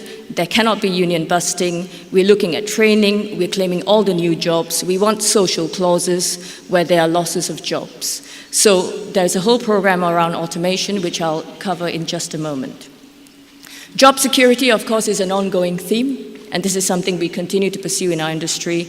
And occupational health and safety, again, this is something that's cross-cutting across our industries. If you were in the opening ceremony and the plenary, you will know that the ITF is moving forward with a program for the next 4 years. And what we're trying to do is to prioritize our work and to focus on activities that will give us the most outcome for the input that we put in. And we have been focusing on, and Stuart Howard would have talked about this, the 4 levers of power and prioritizing these areas. Consolidating key hubs and corridors, influencing lead industry players, activizing mass membership, and following geographic shifts. Now, these 4 things, we've been doing this in the DOCUS section for the last 2 Congress periods at least, so this is not new to us. And this strategy fits particularly the way our industry actually works. Amongst other things, we're also seeing massive changes in our industry. When we talk about hubs and corridors, increasingly ports are being built as port-centric logistics hubs like London Gateway by DP World in the United Kingdom. We're seeing the growth of ultra-large container vessels. They're increasingly coming into usage in our industry, in the container industry, not just container industry, in bulk as well. Increased automation, we've already talked about. There are demands for higher productivity and reduced handling costs. It's also an innovation that's related to the introduction of larger vessels. The quick turnaround time is important for them to be productive. Growth of vertical integration, we're seeing more and more shipping companies that are actually sort of operating terminals and coming into our industry. The geographical shift in our own industry. There is a greater focus on countries like China. There is a move of investment to Africa, Latin America, Central Europe, and Central and Eastern Europe. This is one of the major trends that we're seeing. Slow steaming and fuel-related issues. The cost of bunker fuel is becoming a huge consideration for shipping. And this is actually, and we're seeing the pressure of that. Longer journey times, more erratic schedules, it's causing congestion. There are more and more pressures being put on port workers as a result of these changes in our industry and the new pressures. There are new shipping routes. There's talk about Arctic routes that could take off 10, 11 days on our journeys. These are things that we need to be dealing with. And of course, increased privatization. There are many unions here who are facing this threat every day. Global operators, Paddy mentioned, is one of the key pillars of the work that we're doing in the POC campaign. For the last few years, we've been focusing on the 4 major companies, APM Terminals, Hutchison Port Holdings, PSA, DP World. They are still big, and they're growing, but they're not growing as quickly. But they are also looking for emerging markets. And again, regions like Africa, Latin America, and the Caribbean, Central Eastern Europe are of great interest to them. And we need to build our strength and consolidate with the very many strong and dedicated unions in these regions. But at the same time, behind these 4 players, you've got a second tier that are coming up really quickly.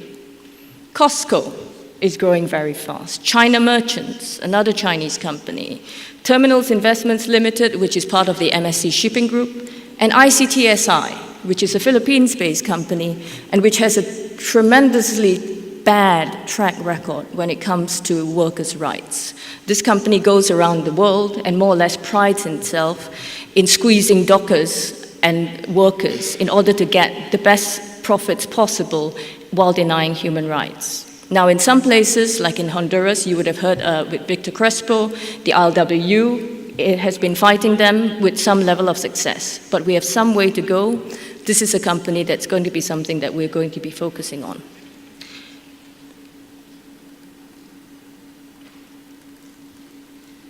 I'm missing some slides.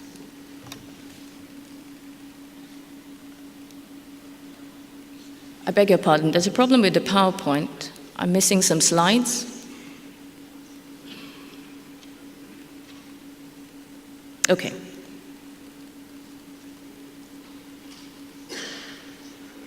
But in terms of the GNT program, what we have done is basically, we have worked out that one of the ways to move forward is to focus. And in the last GNT meeting in London, the meeting decided that there should be a group of lead unions. And a group of lead unions have actually been put together for APM terminals and for DP World. Later on this year, we will be holding a GNT meeting that will actually sort of look at Hutchison Port Holdings and PSA, and lead unions will be sort of brought together in those companies as well. And the idea is that the section is affiliate-led, that it's not just the secretariat that's pushing out the work, but the affiliate should lead the work and set the priorities that we will be working to. The other dynamic that the section is actually working to is that there should be a greater focus in the regions. And this is where our regional offices and unions in these regions need to come together. You may be aware that the ITF has gone through a financial review, and one of the principles that has come out of the financial review has been, again, a focus on the regions, a growth, development, resources to go into the regions to push this work forward. So we will be taking that work forward with the regions. It is a combination of lead unions in each of these companies pushing through our priorities, but with a very strong regional focus as well. In terms of where we are in the regions, a lot of work has happened. In Europe, the unions have come together and are facing attacks on workers' rights, including port laws. But of course, there have been new terminals that have come up in Europe, which basically are changing the game. London Gateway in the UK, for example. In Rotterdam, you've had the Maasvlakte 2, and you've also got Rotterdam Gateway. Now, these terminals are huge, they are highly automated, and they will pose challenges for our unions. The Unite in the United Kingdom has had to fight a very difficult campaign to actually sort of get into these unions, access to organize, which they're doing now. Our union in the FNV Bondgenoten in the Netherlands is also working on the new developments there. These two campaigns have been designated priority campaigns for the ITF. And this fits into the new methodology, the new vision that the Docker Section Committee, when it came together in November, felt that we should be using moving forward, a campaigns-based and active-based methodology, bringing the fight to the employer rather than actually waiting for them to come to us. In terms of other regions, there is a fair amount of work has gone into organizing the Hutchison terminal in Panama. I know that our union is here. This unit has been really quite successful. They've gone from 50 members to 2,000 members, but right now they're fighting fraud, and the regional office has been working with them. I'm sure the union will want to say something when I finish my presentation. Peru has also been a focus, and we're looking to organize across the GNTs in this region over 2015-2016. We're hoping to get recognition in Panama in the next year. In Asia Pacific, you would also have seen from the central discussions of the ITF, India is a focus, and the unions in India have come together to create a GNT council, working to deal with the issue around casualization and outsourcing and working for minimum standards in those ports. They're organizing container freight stations as part of that process, and the supply chain methodology that we're actually looking at throughout that region. We've started our work in East Africa, where we have strong unions. There are 10 countries in sub-Saharan Africa which actually have global operators in them. West Africa is the stronghold of APM terminals, and there is a program to begin work there next year. The East African unions have started to come together. There are issues around privatization, but they have started to sort of form partnerships to move forward together.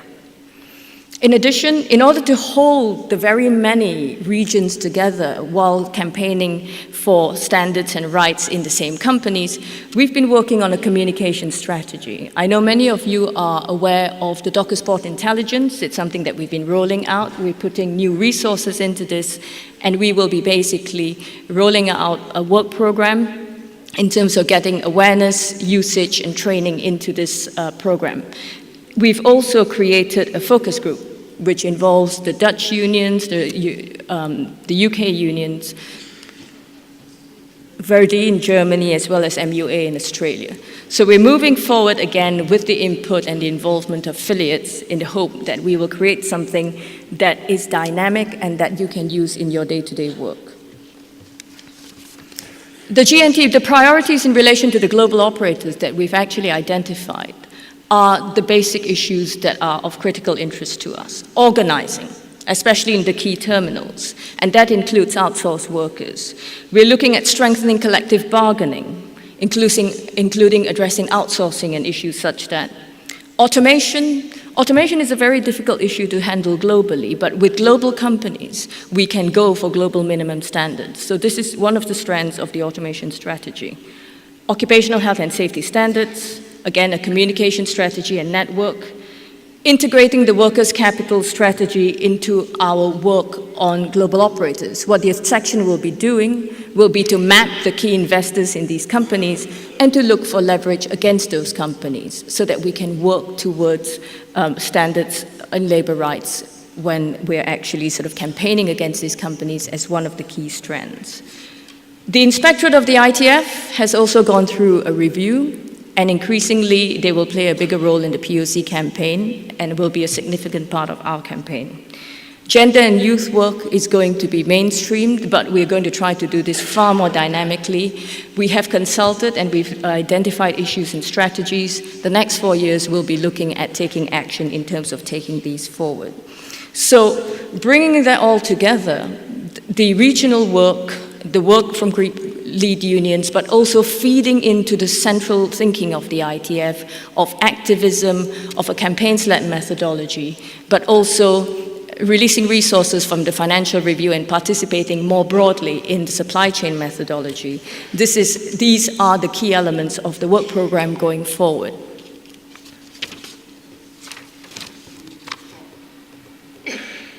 The other major issue that's facing a lot of our affiliates is that we have been talking to the companies for some time.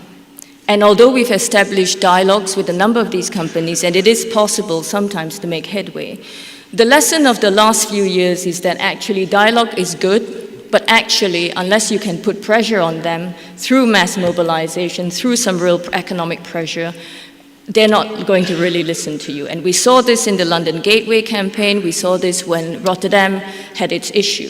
So solidarity capacity and building our solidarity capacity is going to be absolutely critical in the next 4 years. And this sits with one of the levers, of course, of the Congress theme document, which is about activating mass membership.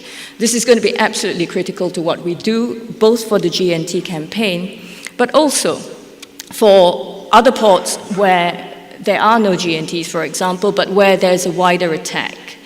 We have set priority campaigns around a number of issues. I mentioned a few of them earlier, the London Gateway campaign, Rotterdam, supporting the ILWU negotiations for its master contract. And winning these are going to be absolutely critical because it actually shows the employer that we can fight and we can fight back. We have many unions in the room who form the backbone of this section. They are the bedrock, they are the foundation on which we're built on, the powerful unions. But increasingly in our industry, strong unions are under attack. And we do now need to consolidate and defend our sources of power. The attack on union power in Europe is a very good example of this. There's been an attack on Spanish unions, Portuguese unions, as Paddy's mentioned. The Belgian unions are coming under attack, and no doubt the strong unions like in Germany, etc. Now, these campaigns, these unions have to be supported. We have to win, because basically they form our bedrock. So one of the real priorities for us is consolidating and defending those sources. But we are also looking to build new power sources in new strategic countries. Increasingly in the course of the Congress, you will hear about the interest in Russia, the interest in African countries, the interest in Latin America. There are new strategic trade routes out there, and basically we need to work with the unions, and we have good unions out there. It's about consolidating our power, coming together with a strategy. Automation, as I said, and as Paddy said, seems to be, I would say, that it probably is our biggest challenge in the coming years. And automation is moving very quickly. And it is a national fight. In some parts of the world, we're seeing very advanced automation. In some parts of the world, unions are still getting to grips with it. So the ITF, as the umbrella organization, as the Docker section, we need to be able to support our unions across the spectrum.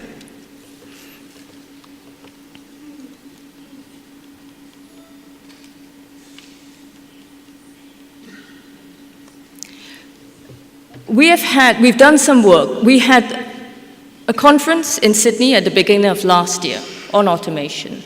And a number of key issues and key priorities arose out of that, and there will be a discussion on the annex that Paddy mentioned earlier. But there are a number of key points to make on automation. We used to say that automation was something that would be implemented in ports where you had a high level of productivity because the capital investment is so great. But what we are finding from research with our affiliates, we've had a consultant help us build a database, and I'll talk a little bit more about that. What we're finding actually is that automation can be implemented in any port, and it is. It's actually being implemented even in ports where there isn't a huge amount of volume. Automation is also not the only option for improving or modernizing operations. So this is somewhere that unions can actually come in and put forward arguments. Where we're seeing new terminals being built, for example, in Rotterdam Gateway, the technology is incredibly advanced. They're not even talking about recruiting dockers. They're talking about recruiting IT workers. And they're talking about contracting out. Lashing appears to be one of these services that still seems to be necessary. But apart from that, there is a huge move towards employing IT workers instead of dockers. So this is a huge challenge for us, especially in the new terminals. Automation can be implemented in many ways, which means that for dockers and dockers unions, we need to wrap our minds around how we actually understand automation is introduced. And what it all boils down to really is that we need to get involved early in the process, make sure we're consulted, make sure that we're there at the bargaining table, negotiating for our rights, claiming all our jobs, claiming the new jobs, clerical work, servicing the new equipment, getting training for our workers. And this is going to be a challenge. However, as I mentioned, one of the outcomes of the conference on automation in Sydney was that we should set up a database. Now, the database is not just a receptacle for information. The sort of information that this database is actually going to hold and what it allows unions to do is to actually share how they've experienced the automation process, what they've done, how the automated equipment works, how the jobs are affected, how collective agreements have been negotiated. So if you like, it is an effective tool for networking among unions who are in automated terminals, who fear they are actually facing automation, but also as an education tool for unions who feel that they need to get to grips for this issue. Because one of the critical things for unions is to make sure that our contracts actually give us the right to be consulted and negotiated with on automation. As Paddy said earlier, and as I've also mentioned, there is an annex that has been put forward by the MUA, and it is in your documentation. I suggest, and I think it would be good to have a discussion on that, even though it's not a motion following the presentation. Health and safety, as I said, is something that we are engaged in. One of the biggest issues for the coming years, the next 2 years, is the review of the ILO Code of Practice and on safety and health in ports. This is a critical piece of regulation for us. It's something that we can all use The ITF has put together a team of experts. Many of the unions here have put forward their members to it. We will be working with the ILO port technical expert, who's Frank Lace, whom you all know, the former section secretary. He works still very closely with the section on health and safety.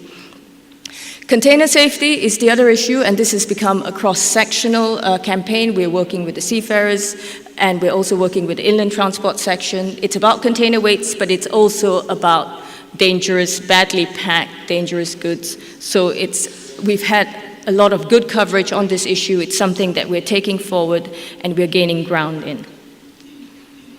There's also a piece of work that's looking at occupational health and safety systems in global operators that's underway.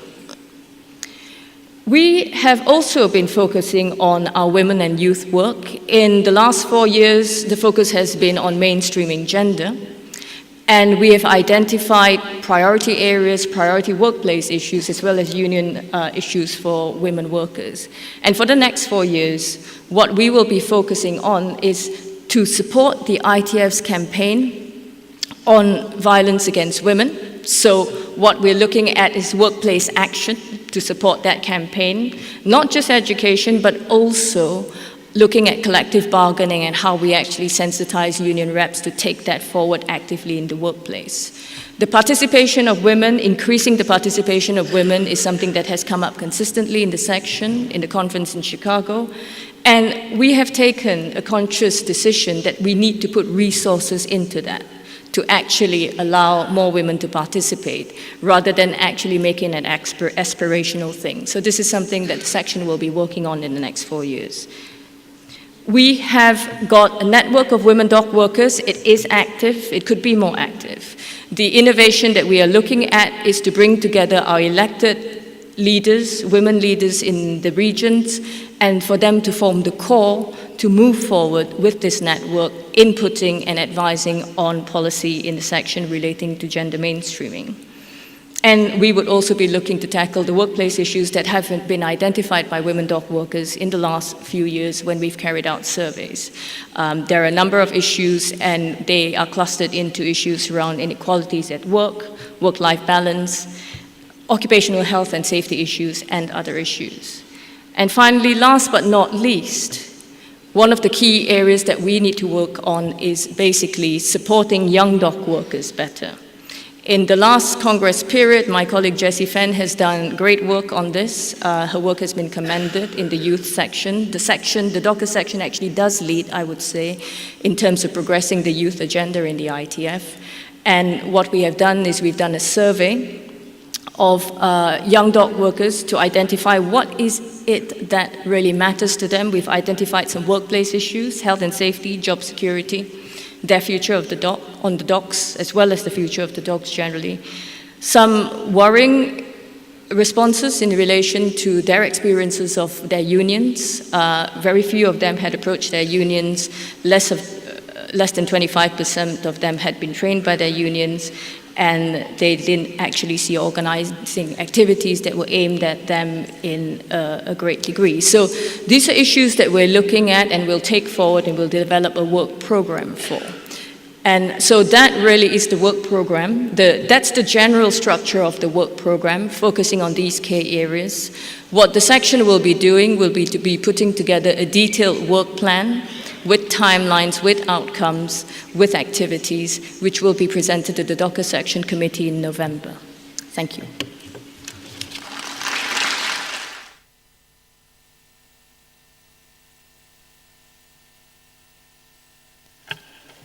Tack Sharon.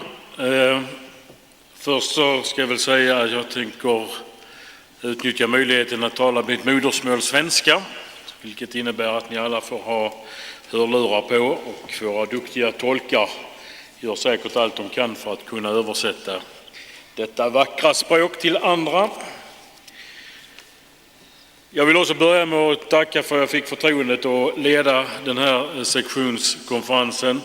Det här är, som Paddy nämnde, mitt sista möte i egenskap av förste vice ordförande för sektionen. Och därför så är det extra roligt för mig att få möjligheten att också leda oss igenom den här eftermiddagen. Vi har ju även om Sharon nu redan börjat på ett effektivt sätt att prata om både kongressens temadokument och även sektionens arbetsprogram, så får vi ju trots allt ha någon jädra ordning, hade jag tänkt att säga. Så vi får ju följa vårt förslag till dagordning. Och då har vi ju 6 punkter på dagordningen.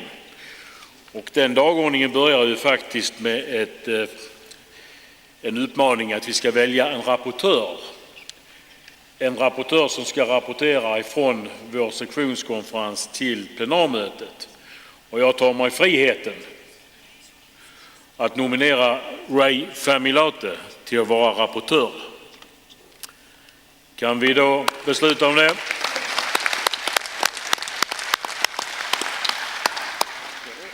Då har vi valt Ray till att rapportera inför plenarmötet, och då går vi in på dagordningspunkten nummer 2, och det är då kongressens temadokument.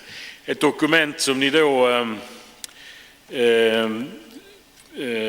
hittar i era läsplattor, och jag antar att ni har läst igenom det mycket nogsamt. Och det får man ju ändå säga att det är ett fantastiskt fint dokument, och jag vill också passa på att tacka verkligen sekretariatet för allt det arbete som man har gjort med det här dokumentet. Och då är det så att vi börjar direkt med diskussionen kring kongressdokumentet, och det är alltså dagordningspunkten 2. Och den första talaren som jag vill ha upp till mikrofonen är Prabhat Samantray ifrån Indian National Port and Dock Workers Federation. Och jag vill påminna om att vi har 3 minuters talartid. 3 minuter använder vi oss av till talartiden. Får jag då be broder Prabhat Samantray att komma fram till mikrofonen.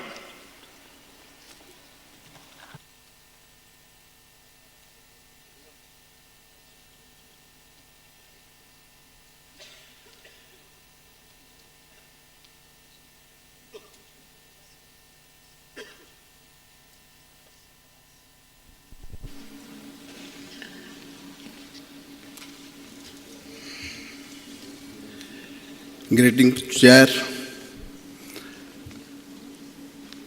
my brothers and sisters, delegates of Docker section.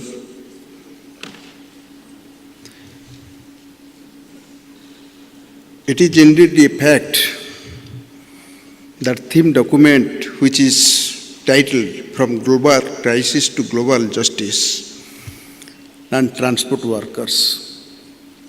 But for this Docker section, I think it should have been renamed Global Justice to Global Crisis.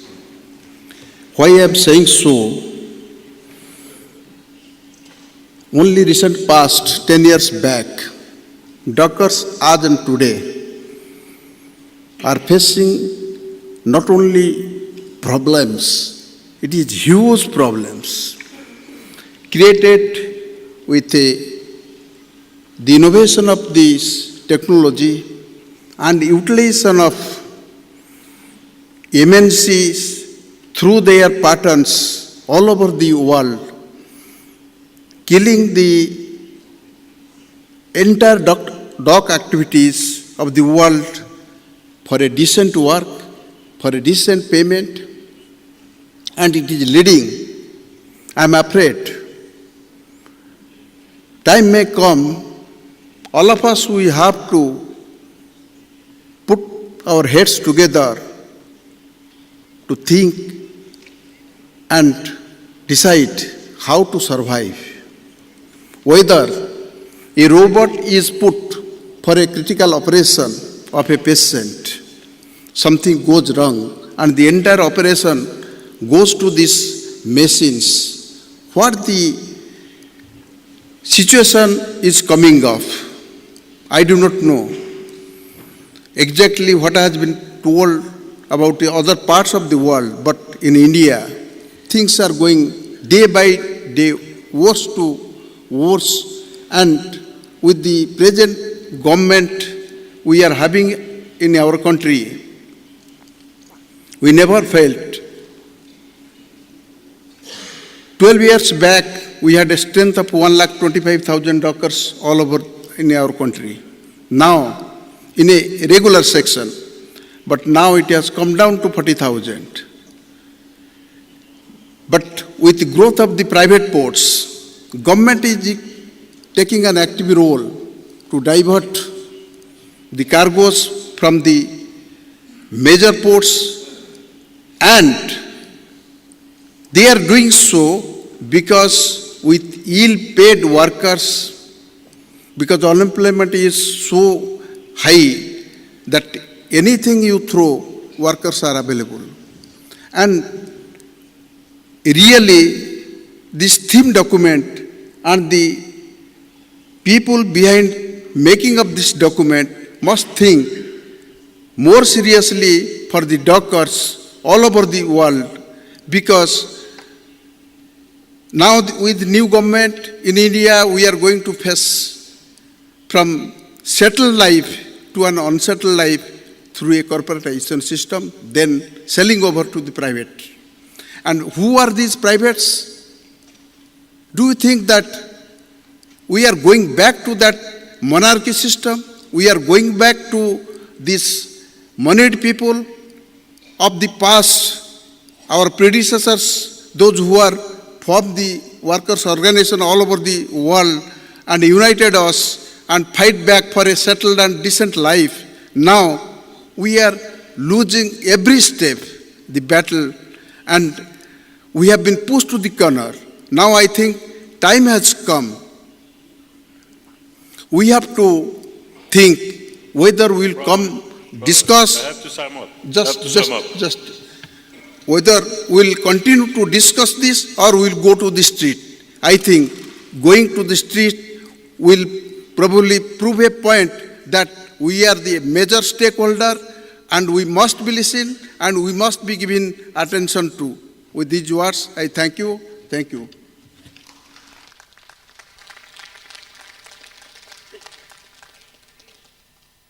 Tack för det.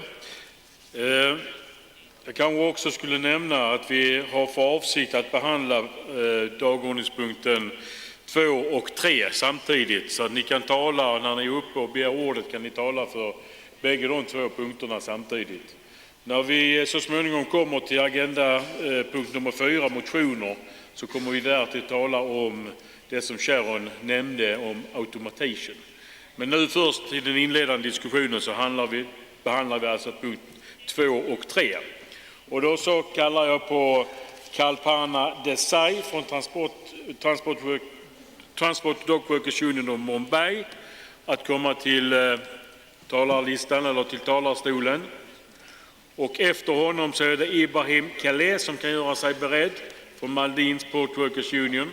Men alltså först Kalpana Desai, varsågod.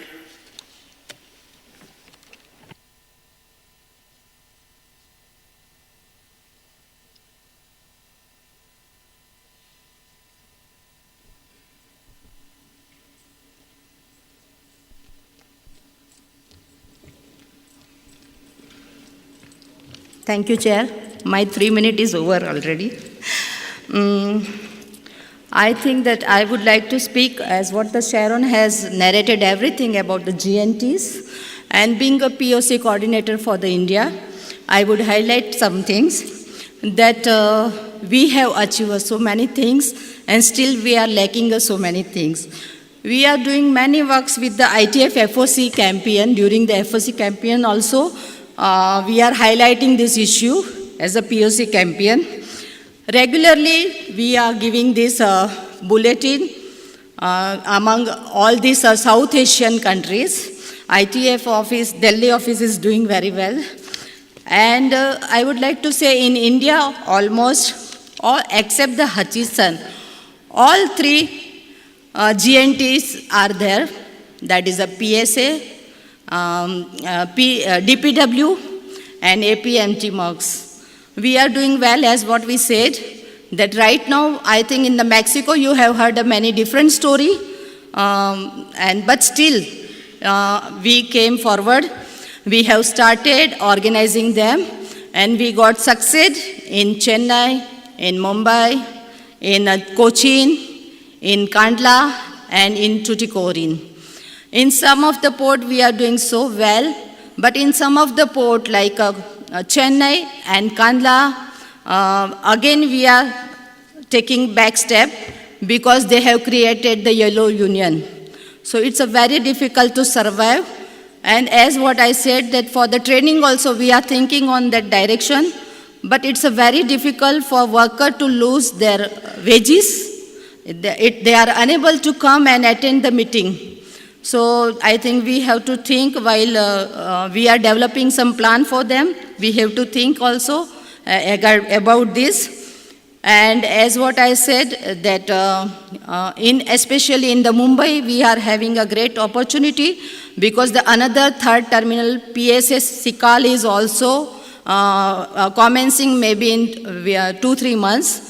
So we are already organizing DPW, APMG, and now we are having opportunity to organize the PSS Sikal. But as what I said, in some area we are successful, but unfortunately, still we are lacking that access of the ITF inspector as well as the access of the trade union office bearers. Though we are doing the CBA, it's a denial by all these 3 of the GNT's terminal. So I think ITF have to look into that matter also. And if we'll get the opportunity, we are doing our best and we will do our best. And as what I said, that in Mumbai itself, we got success to organize the 3 more CFS container freight station, and we could organize almost 600 transport workers, and we have did the CBA as par with the direct employee. This is the great achievement I think Transport and Dock Workers Union had. And still, but there are more 40 CFS which is unorganized, and we have to look at in that direction also. Thank you so much for giving me such a wonderful opportunity. Thanks.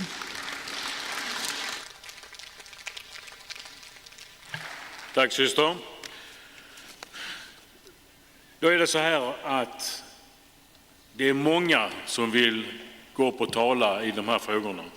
Och därför ber jag er att när jag ropar upp era namn, att ni går fram till antingen till mikrofonerna som finns ute i salen, eller att ni förbereder er så ni kommer upp på scenen ganska så snabbt. Vi har en ganska begränsad tid. Den är till och med så begränsad så vi har beslutat oss för att inte bryta för någon kafferast eller något annat. Därför gäller det att vi har disciplin. Och så ropar jag upp då den som ska komma upp och tala, och så säger jag till vem som är näst på tur.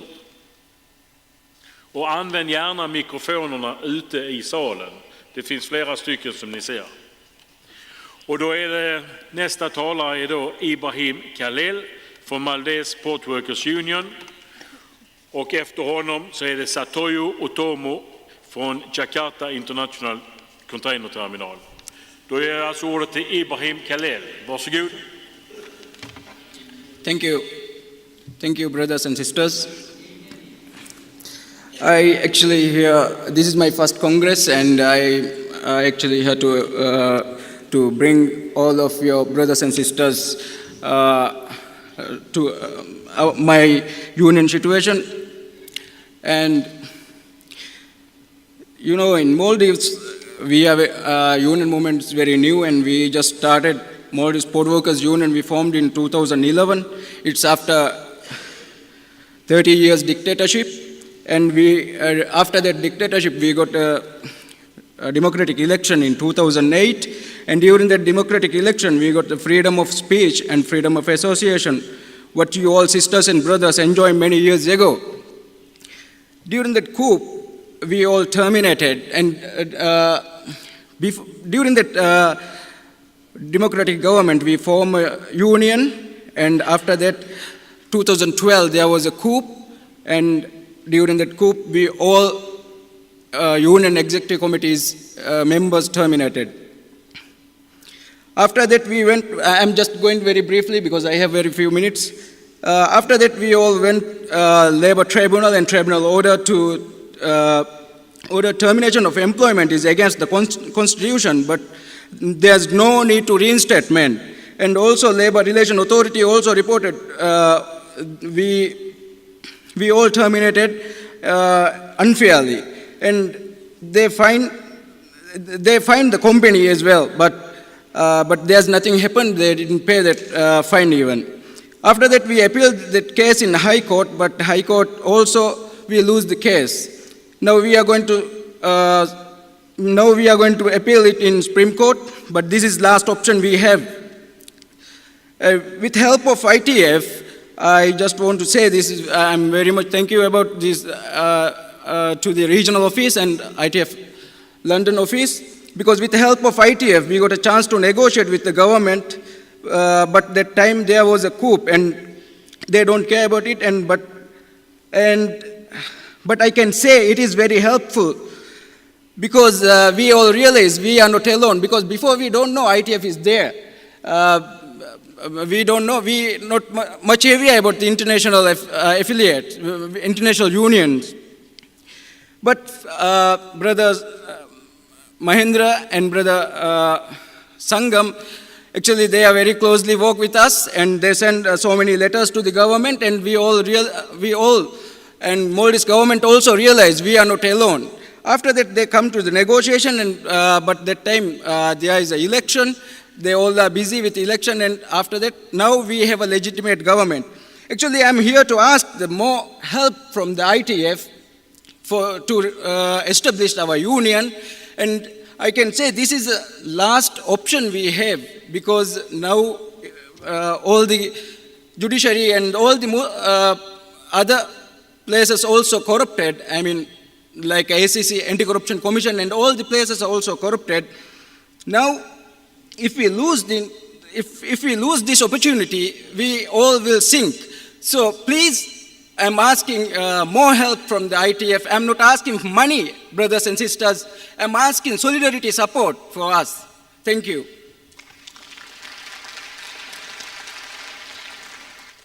Tack.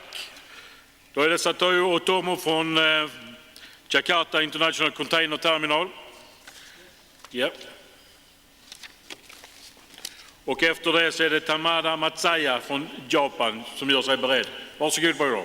Okay, thank you. Thank you, brother and sister. Bismillahirrahmanirrahim. Assalamualaikum warahmatullahi wabarakatuh. And good day to all of us. Brother and sister, dockers in Indonesia, the condition is very, very miserable. We have 13,000 and more than 20,000 port in Indonesia, and we have 250 union dockers, but only 2 dockers which affiliate with the ITF. And that union condition is very bad. If you are activist, if you are the leader in that union, you are good organized, you must prepare to transfer to another port far away from your family. If you refuse, you must ready to be fired.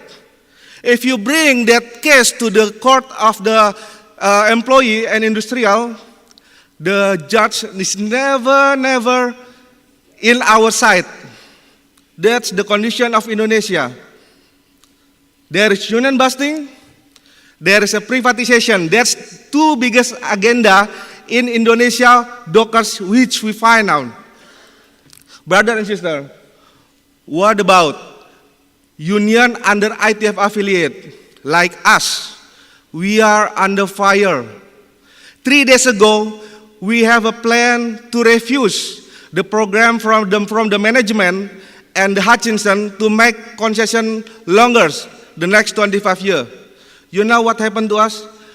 They write it in our newspaper, the newspaper, they said, because we against Hutchinson, we are against the state.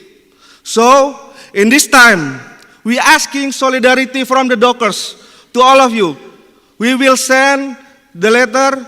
Please send email to our ministry. I will distribute the paper. Please, we can show the solidarity of the dockers. We are good partner, yes, for working. But don't forget, we are good partner also because we strong for share dividend, share profit which we get from the company get for every year. Strong union, strong dockers. Thank you.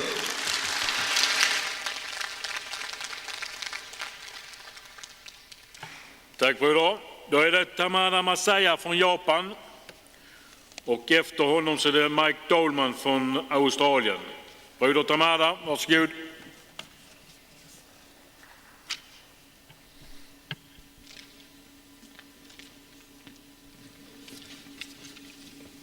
議長、発言の機会を与えていただいてありがとうございます。私は日本から来ました全国公安の玉田と言います。この場では皆さん方に2つのお礼と、それから今日素晴らしいプレゼンをやっていただきましたシャロンさんの報告に対して、それに沿って FOC、POC キャンペーンをどう具体化するか、強化するか、その点について発言をします。2つのお礼の1つは、先日も私どもの委員長からお礼を述べましたとおり、2012年の東日本大震災で、港湾労働者が多くの犠牲を負いました。私たちの職場である港も壊滅的な打撃を受けました。そうした中で、皆さん方が世界中から本当に温かいご支援をいただきました。そのご支援を受けて、現場では全力を挙げて復興に頑張っているということを報告して、お礼ということにしたいと思います。もう一点のお礼は、2年前から私どもが若手の活動家を育成というテーマでセミナーを復活させました。10年来中断してたんですが、復活をさせて、その際、ITF 公安部会の絶大なるサポートをいただきました。とりわけ、一昨年にやったセミナーでは、シャロン公安部長から世界の港湾労働運動、労働組合がどうなっているかという報告を受けました。その際、参加した若手の組合員は本当に素晴らしい組合頑張ろうということの決意を固め、今、その仲間は現場で労働組合を一生懸命やっているということであります。そういう意味では、先ほども教育プログラムの報告がありましたけれども、ぜひとも ITF 本部と、あるいは地域事務所と一体になって、若手の育成というところに頑張ることが大事だということを強調し、お礼も述べておきたいというふうに思います。そして3点目の FOC、POC キャンペーンですが、私どもの方は、機会あるごとに、このキャンペーンでの成果について、港湾労働組合にも還元すべきだということを強調してまいりました。特に、この4年間の計画によりますと、あるいは昨日のコックロフトの発言によりますと、港湾の労働組合なくして FOC キャンペーン、POC キャンペーンはないんだということが強調されました。その割には、港湾労働組合に対するメリット還元というものが私はないんじゃないかというふうに思います。そういう点で、例えば、福利基金は船員と港湾労働組合が協力して、相手協約を獲得する。そして、その獲得した成果に基づいて基金が出されているはずです。そういう意味では、協力をして獲得した基金を使うときは一本にだけ使う。これは私は不合理だというふうに思います。同時に、そうであるなら私はオーストラリアやニュージーランドがやっているように、船員と港湾が組織的に統一していく、そういう方向での ITF の本部の指導を強く求めたいと思います。私は確かに船員200条項を含む ITF 協約の実現というのは港湾にも当然メリットがあることです。しかし、船を止め、200を止め、時には港湾労働者が賃金カットをされても、私たちはキャンペーンに協力し、努力をしてきました。その努力をした仲間に ITF キャンペーンの意味を理解させるという意味では、国際連帯という名前だけでは私は難しかろうというふうに思っています。文字通り、財政還元の点について改めて強く要請をしたいと思います。時間が来ました。まとめますと、船員と港湾労働組合のキャンペーンを続けるために、ぜひともその組織統一についての指導をお願いしたい。そして、港湾への財源の還元の道がこのことによって開けていくことを心より訴え、執行部の見解を求めて私からの発言とします。ありがとうございました。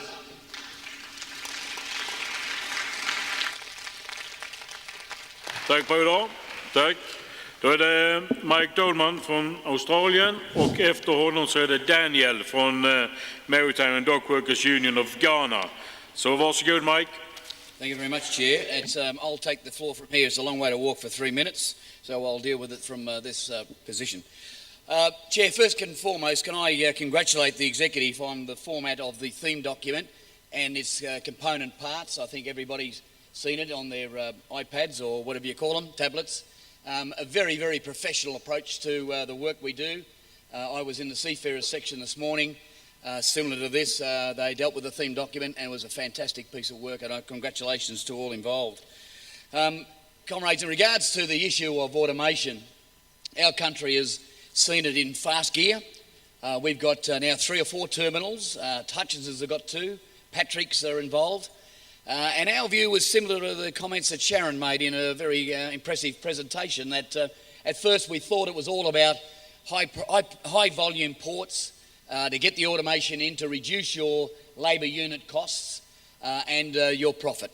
Well, in fact, the evidence that we've been able to find in our campaign in dealing with it in Australia is more about profitability than actually reducing unit labour costs, because on the cost of introducing automation retrospectively in an old port, in Patrick's for example, when you do the economics of it and the payback period of those economics, of that introduction of technology, there is no real economic argument in favour of it. It is about getting rid of workers. It is about getting rid of militant workers, and it's about getting rid of workers who don't agree with the boss. And evidence of that now is that even talking to Ray Familetti, even low-wage countries where the technology is cheaper now, they're introducing or programming to introduce automation into those countries, not because they're high-volume ports, not because they have high wage costs, because they want to control the workforce or have no workforce at all. And it's about a tool to remove unions out of the workplace. Now, the ITF has done a fantastic job in coordinating the GNTs to come together and to work on this stuff. But I must say that, comrades, and we have to be honest in this House, and we're talking about campaigning and what we have to do, because Sharon and the Executive can only do as much as we're prepared to put in this campaign. And regrettably, on her occasions when she's asked for information and support and engagement, it hasn't been forthcoming. So I would ask, comrades, that if we are going to tackle automation and all of its ugliness, we need to all be able to come together and put in our shoulder to the grindstone to ensure that we get there. We've got probably all the worst employees in the world in Australia. We've got now the Patrick's Enterprises that our invited China merchants in. They look like they're going to buy it. Now, well, I'm going to bargain with you. If you've got worse employers than us, you're welcome to have them and keep them there. China merchants are coming to Australia to joint venture with Patrick's. We got we haven't dealt with this mob before, but I heard Sharon say they're a Filipino mob. The ICTSI, I don't know what all that stands for, but we just know it's trouble. So we'll deal with them when they get there, and we look forward to working through the GNT with Sharon and others. We have one bit, maybe a few more, but at least one bit of big information that we have to deal with before we finish our campaign, and that's the Ports of Auckland with our New Zealand comrades. It's business that hasn't been concluded. We sort of won the first round, sort of scrapped them up a little bit in the second round, but we've got to go for the third round and did the knockout punch to make sure that we get that joint fully unionised again. So thank you very much for the opportunity to speak.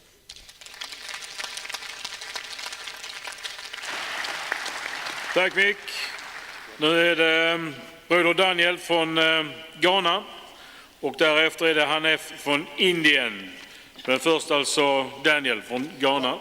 Thank you very much, Chairman. I think that we are talking about privatization of ports, and I want to give the Ghanaian example where privatization has been scaled up to a point where Lonro, an international, that is a transnational company, is trying to build a port in Ghana, which undermines the laws of Ghana. The point is that we have a law in our country, which is PNDC Law 160, which says that it is only the Ghana Ports and Harbours Authority, which is the state port authority, that can only plan, build, and operate a port. But just about a month ago, the Parliament of Ghana decided to ratify the commercial agreement of Lonro to build a port in a place called Atuabo. So we call it Lonro Atuabo Port, to provide oil and gas service to our new, to an emerging oil industry.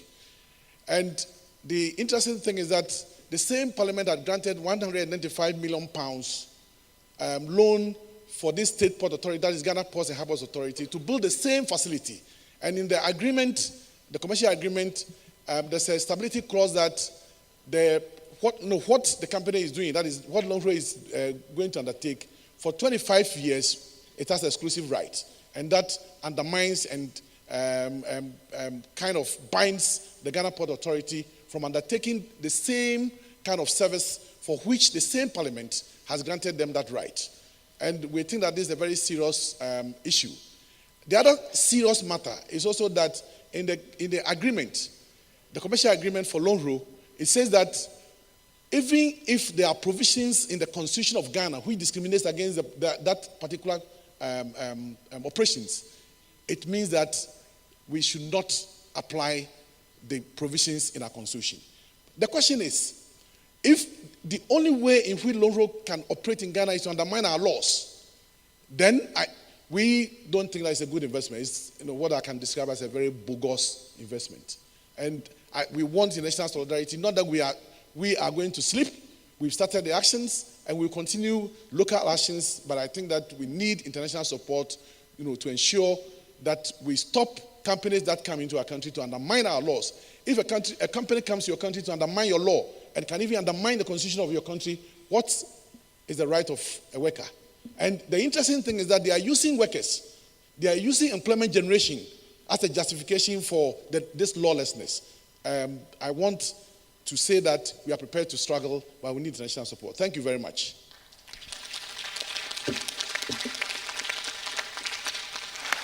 Tack Daniel. Då är det broder Hanif från India och efter honom så kommer då Palet Autokarale från Sri Lanka. Så först Hanif och sen Autokarale. Varsågod. Thank you, Chair. Respected Chairman and honorable delegates. All over the world, the dockers are facing the same problem. Because of privatization, decasualization, outsourcing, contractorization, union busting, etc., etc. We are talking this subject since last 1 decade. According to me, now it is the time not to debate on privatization and corporatization, etc., but to find those ways and means how to face that challenge. For that, with a strong vision, we have to work out strategies and we have to execute it with our strength and solidarity. In India, since last 3 years, the entire central trade unions of the country, irrespective of political affiliations and ideology, they came together and they have organized national strike 2 times. 1-day strike, then 2-day strike, and demanded minimum wages, decasualization, and all other benefits to the working class.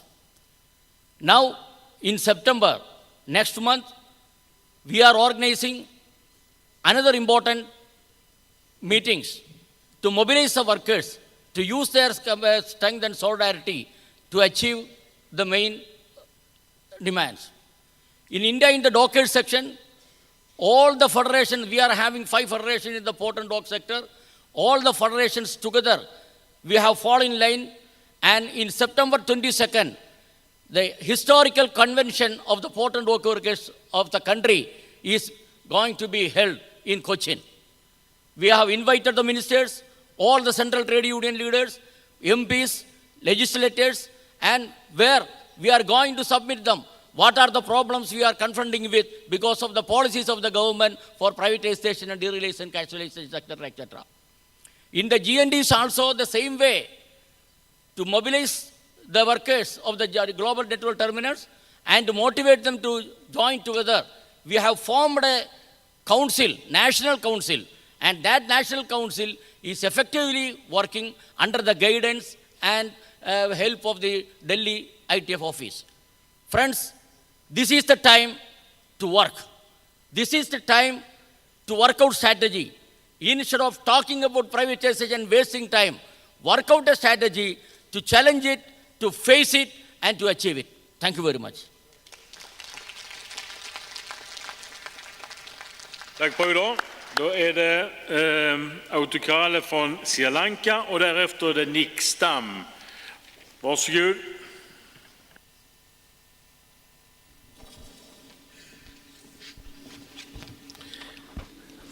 Thank you, Chairman. I am Palita from Sri Lanka, and I represent NUSS Dockers. National Union of Seafarers Sri Lanka was confined to seafarers, but now we are focusing dockers also.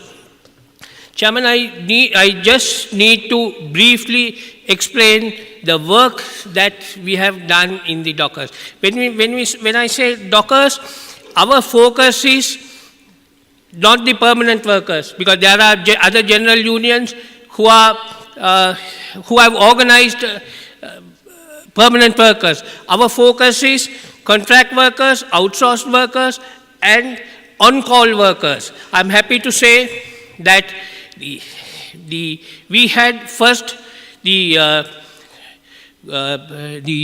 multinational company Maersk, and we have been able to organize more than 70% of the contract workers, and we have been organizing them for the last several years. And also in the Maersk controlled terminal, we are appearing for court cases for more than 400 workers.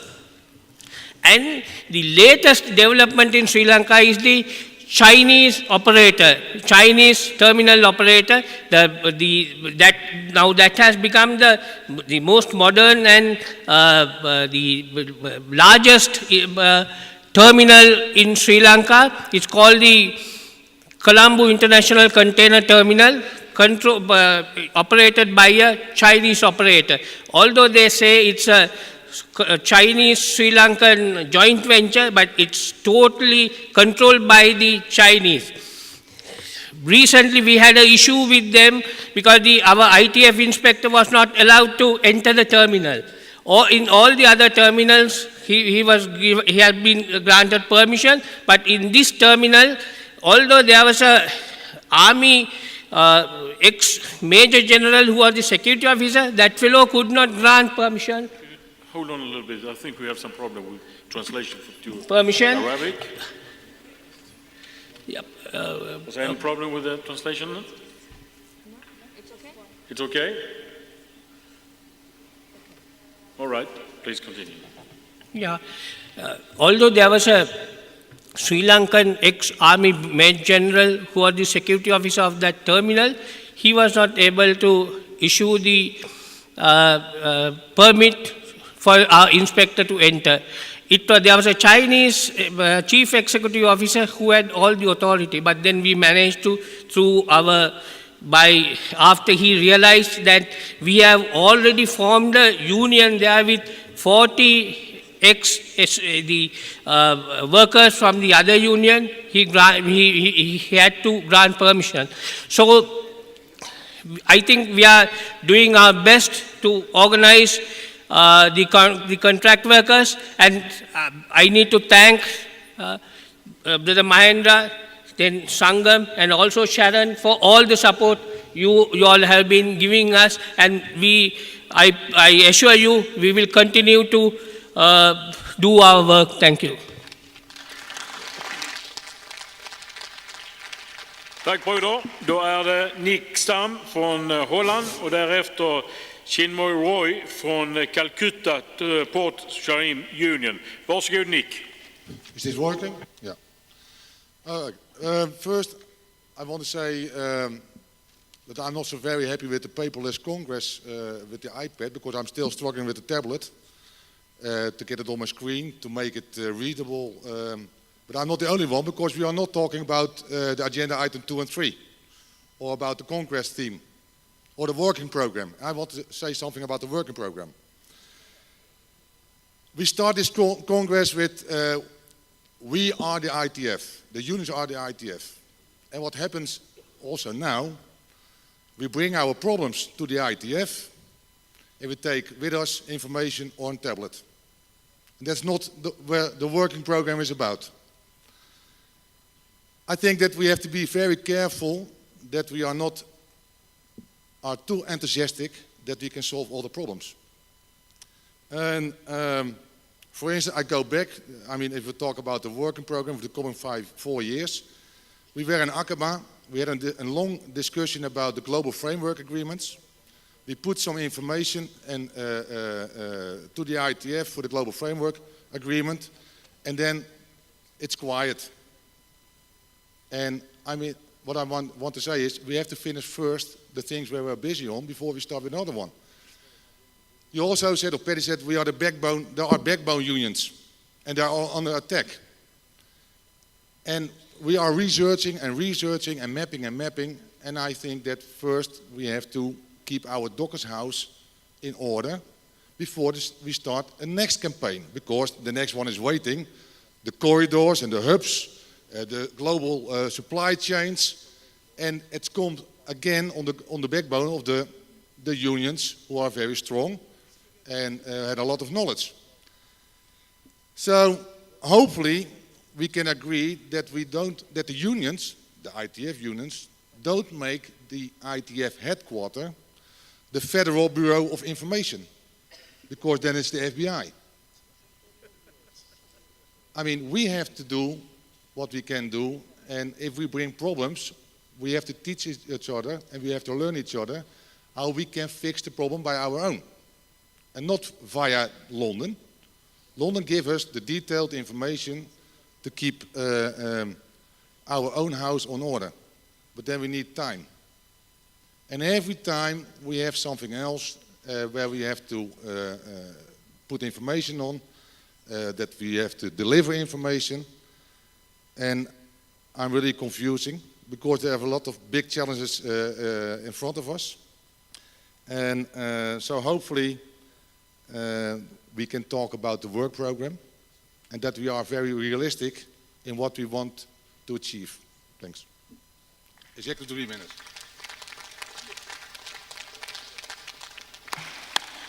Tack Nick. Då är det Chinmoy Roy från Calcutta och därefter är det José Adilson Pereira från Brasil. Men först alltså Chinmoy Roy. Varsågod. Thank you, Chair, giving me the opportunity to speak. I'm very thankful, and I also congratulate the work progress has been decided for the coming 4 years, and it is very appropriate, it is very timely, and considering the upcoming situation in the global ports for the dockers. As far as my port is concerned, I am also the ITF inspector in my port of Kolkata as well as Haldia. What we did entire support to the FOC campaign for 1.5 decades, for 24 hours, 7 days in a week. Whoever occupied the berths in our ports, we have no problem to go on the berth, go on board the ship, and also carry our union activity for successful of the FOC campaign in regard to organize the action, industrial action aboard the ship with the help of dockers, boycott the ships with the help of dockers. For the last 1.5 decades, we have contributed the dockers for successful of the FOC campaign. Now thing is that a change is coming in my ports very quickly within a couple of months or 3 months. As the PSA is going to start its operation in the port of Kolkata with a huge, huge amount of investment. Though our Indian colleagues have experience in their respective ports in terms of the multinational companies, as it is reported early, I like to have advice, your logistic support, and the expertise you have to provide, because we know that we have to successful while organizing the persons who will be deployed in the terminals operated by the PSA in the coming days, as far as the FOC campaign is concerned, as well as the POC campaign is concerned. So we have already started to work on that. So it is, on behalf of my organization, it's my submission before the Delhi office as well as London office. So give us your support so that we can be successful to organize our workers who are supposed to be deployed in the PSA terminals, and also think in future, as regard to the 12 major ports, we have a All India wage division for the government organized employees. Similar kind of action can we be initiated for the similar companies of terminals are deployed in different major ports. This is my suggestion, and thank you very much for giving me the opportunity. Thank you. Tack Bruno. Då är det José Adilson Pereira från Contmaf i Brasilien och därefter är det Raul Sengo från Moçambique. Varsågod José. Boa tarde, companheiros e companheiras. Cumprimento os membros da mesa. O importante, creio, no Congresso é a gente fazer esse documento que foi muito bem elaborado se tornar em prática.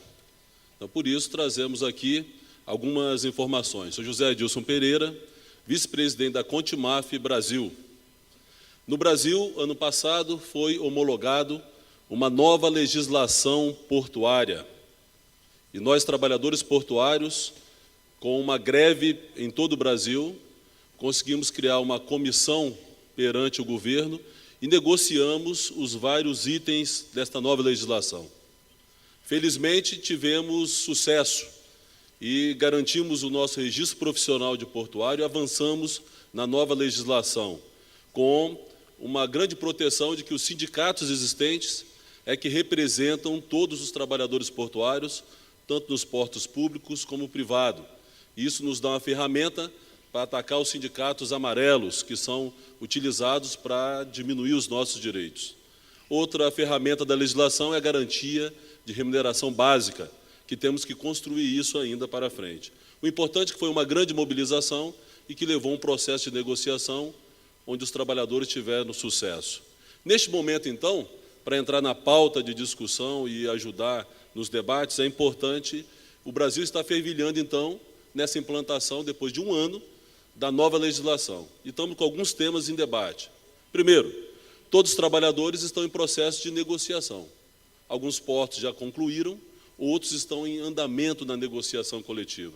Então, estamos num momento de grande processo de negociação. Conseguimos, com o governo, criar, e aí está previsto na legislação, um grupo de trabalho para organizar o treinamento portuário no Brasil. E aí vem com um programa de trabalho da ITF, né, exatamente o treinamento em frente à automação. Então, é um momento rico para a definição de como vai ser este treinamento no Brasil. Um grupo criado entre governo, trabalhadores e empresários, tentando um fórum de treinamento, tentando organizar isso.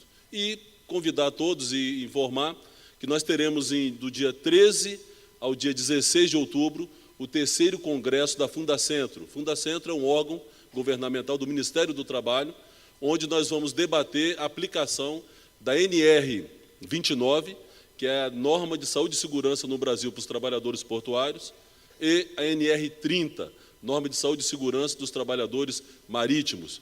E vai ser também um grande encontro onde terá um debate de como está sendo aplicada essas duas normas de proteção dos trabalhadores.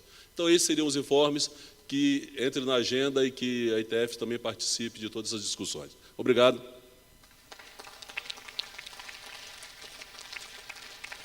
Tack Bruno. Då är det Raul Sengo från Moçambique och därefter är det Bruno Bala från Malaysia. Raul Sengo, varsågod. Okay. Meu nome é Raul Sengo, eu vou falar em português. Bem, Moçambique hoje é um país de referência internacional por causa de descoberta de grandes recursos minerais e hidrocarbonetos. Estou falando do carvão mineral e também do gás. E essas descobertas apanharam de surpresa nós sindicalistas e o próprio governo, porque são empresas americanas e italianas que estão a fazer o trabalho de pesquisa e estão a descobrir grandes quantidades de gás. Ora, por causa disso, vão ser construídos novos portos para a logística do gás e também do carvão mineral. A minha intervenção primeiro é para agradecer a Sharon pelo trabalho que já começou a fazer de capacitação de sindicalistas para enfrentar essas empresas e dizer aos outros sindicatos que trabalham na área de gás para nos ajudarem a compreendermos como trabalhar com essas empresas. Em Moçambique também já temos as GNT, a Deep World já está em Moçambique. Semelhantemente, queria pedir a ajuda dos outros sindicatos que já trabalham com essa multinacional a nos ajudarem a negociar e a conseguirmos os direitos para nossos trabalhadores, para nossos membros. Muito obrigado.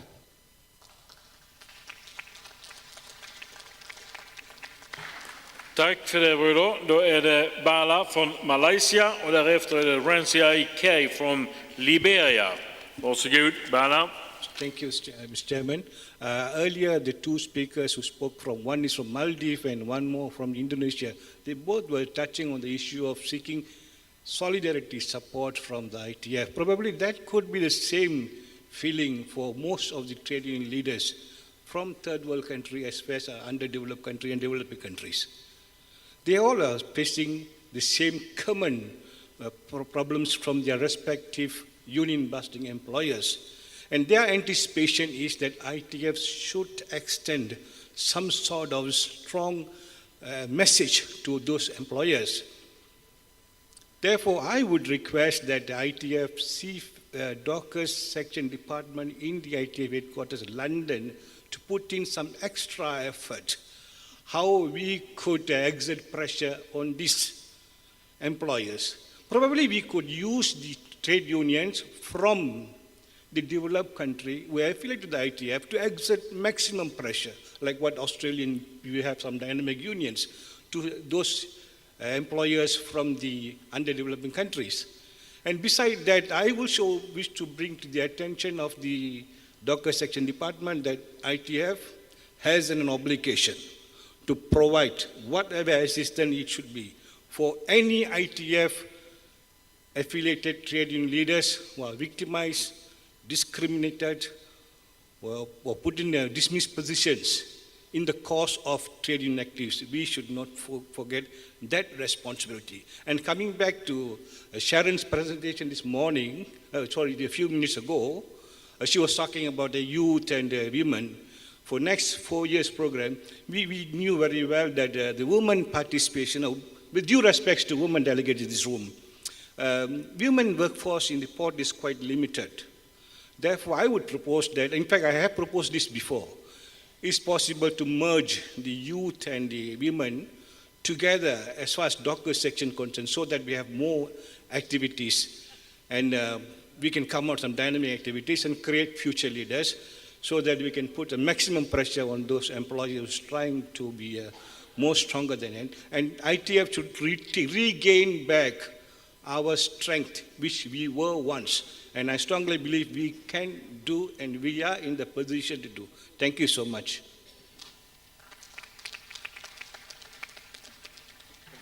Tack Bruno. Då är det Rancia K från Liberia och därefter är det Victor Crespo från Honduras. Varsågod. Thank you for the opportunity. I'm from Liberia, from the Dow Walker Union of Liberia. We have 4 ports in Liberia, and one of the major ports is being concessioned by the APN terminal. The APN terminal concession has over 300 plus employees. But the employees we have in the port, some of them are working for 12 hours and they are no pay for that, no overtime. We have bad labor practice. There are no job security. There are no safety on job. We are calling our ITF to join in the fight against that practice. We also want ITF to join us to fight Ebola in our country, where some of our workers are dying from Ebola. So we want ITF to help us as we create the awareness of Ebola in our country. We also want ITF to help us as we create the young workers protection in our country. That ITF will help us to fight against the bad labor practice. Thank you.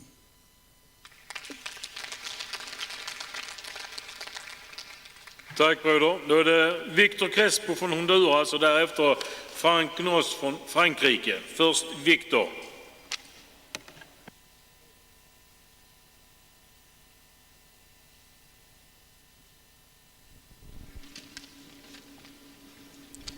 Hola, buenas tardes.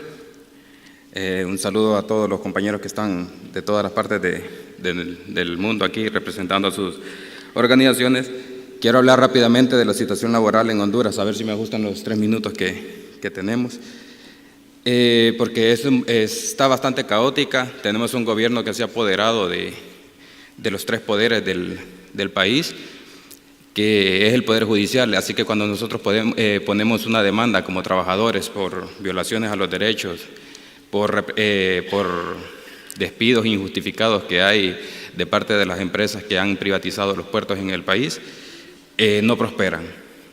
Y al final los trabajadores no nos queda de otra que usar de las instancias internacionales, como en este caso como afiliados de ITF, que nos han dado todo el apoyo en nuestro país a las diversas problemáticas que tenemos en el país. Tuvimos el caso de una empresa que nos dijo de que el gerente nos mandó a decir de la empresa STIR nos mandó a decir de que él no entendía español y que por tal razón no nos podía atender. Entonces, el 1 de mayo, el Día Internacional del Trabajo, nosotros sacamos un mensaje para él específicamente y lo pusimos en las camisetas que portamos ese día. Y el mensaje era "Don't fucking my job". Y lo pusimos en las camisetas, que es esta que ando ahorita puesta, que si la cámara lo puede notar para que lo aprecien ustedes.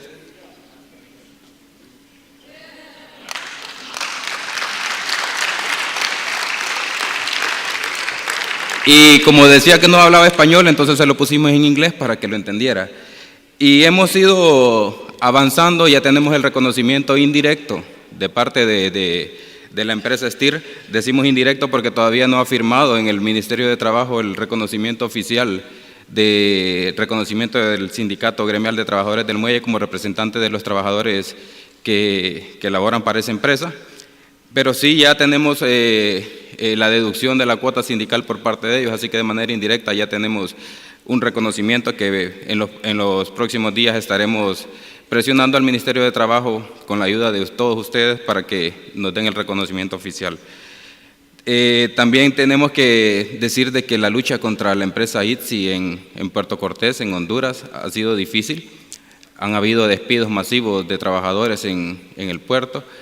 Y aquí tengo que agradecer para que se conozca de la solidaridad que ejercen las demás organizaciones afiliadas a ITF. Tengo que reconocer públicamente la participación de la ILW, ILWU de Estados Unidos, en especial a Greg y a Ray, que en cuestión de días se montó una operación para paralizar un puerto en Oregon, en Estados Unidos, en solidaridad con lo que estaba aconteciendo en Puerto Cortés, en Honduras, y en cuestión de 20 minutos, más de 600 trabajadores abandonaron sus puestos de trabajo en el puerto de Oregon para paralizar todas las labores totalmente, para que se sintiera la presión que estaba haciendo a nivel internacional todos los compañeros en solidaridad con nuestros trabajadores en Puerto Cortés. También es de vital importancia mencionar también de que 3F de Dinamarca ha jugado un rol súper importante en Honduras, en el apoyo de todos nuestros compañeros, en la formación de los compañeros para que tengamos armas para podernos defender. Y tampoco vamos a obviar todas las noches de desvelo que la oficina regional en Río de Janeiro tuvo gran aporte, especialmente Antonio. Compañeros, hay un montón de cosas que tenemos que mencionar, pero sobre todo serían agradecimientos, pero no tenemos tiempo. Sé que ustedes ya conocen de toda la labor de solidaridad de todos los compañeros y también a los argentinos. Muchas gracias a todos. Sharon, muchas gracias. Paddy, muchas gracias por habernos apoyado en Londres, en la embajada. Y Antonio, un placer. Gracias.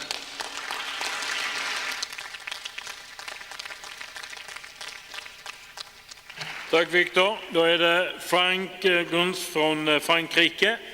Frank, och därefter är det Sudhakan Ratpray. Först Frank, varsågod. Oui, merci. Merci, Président.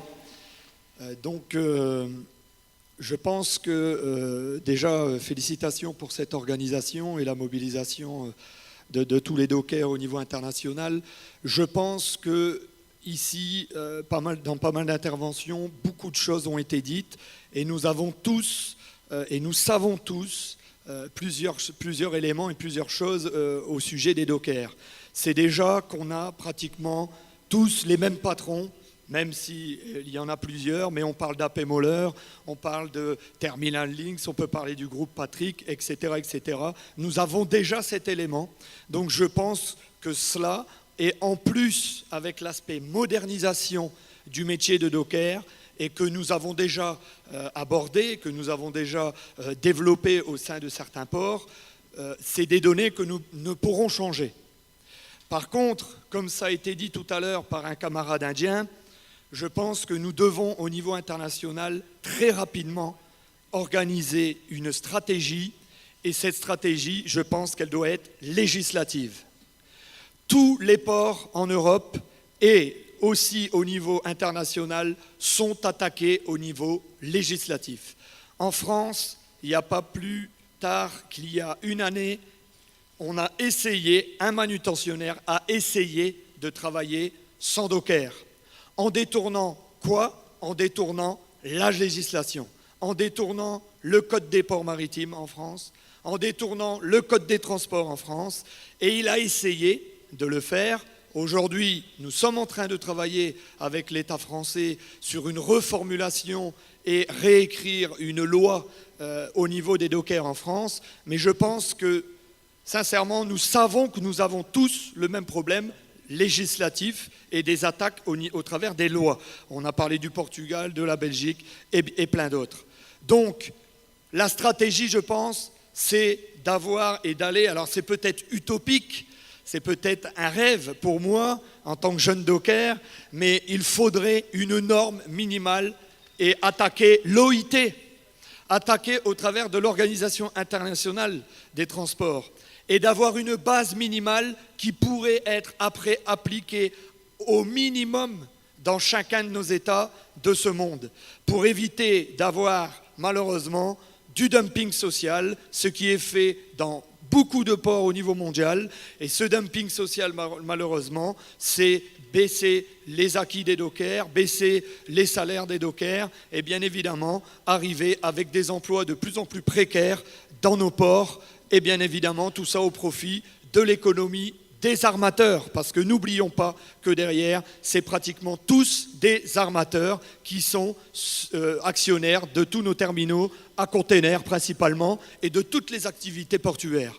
Donc battons-nous pour une législation, mettons en place une stratégie et appliquons-la la plus rapidement possible, c'est-à-dire, je pense, au travers de l'OIT, mais qui puisse être traduit au travers de tous nos États pour que le docker demain existe toujours malgré la modernisation et qu'il est bien sûr derrière tous les ordinateurs, puisque la modernisation c'est les ordinateurs, et bien un docker c'est tapé à l'ordinateur, un docker doit être modernisé dans son emploi et doit être bien évidemment toujours sur ses terminaux et dans les ports du monde entier. Merci camarades.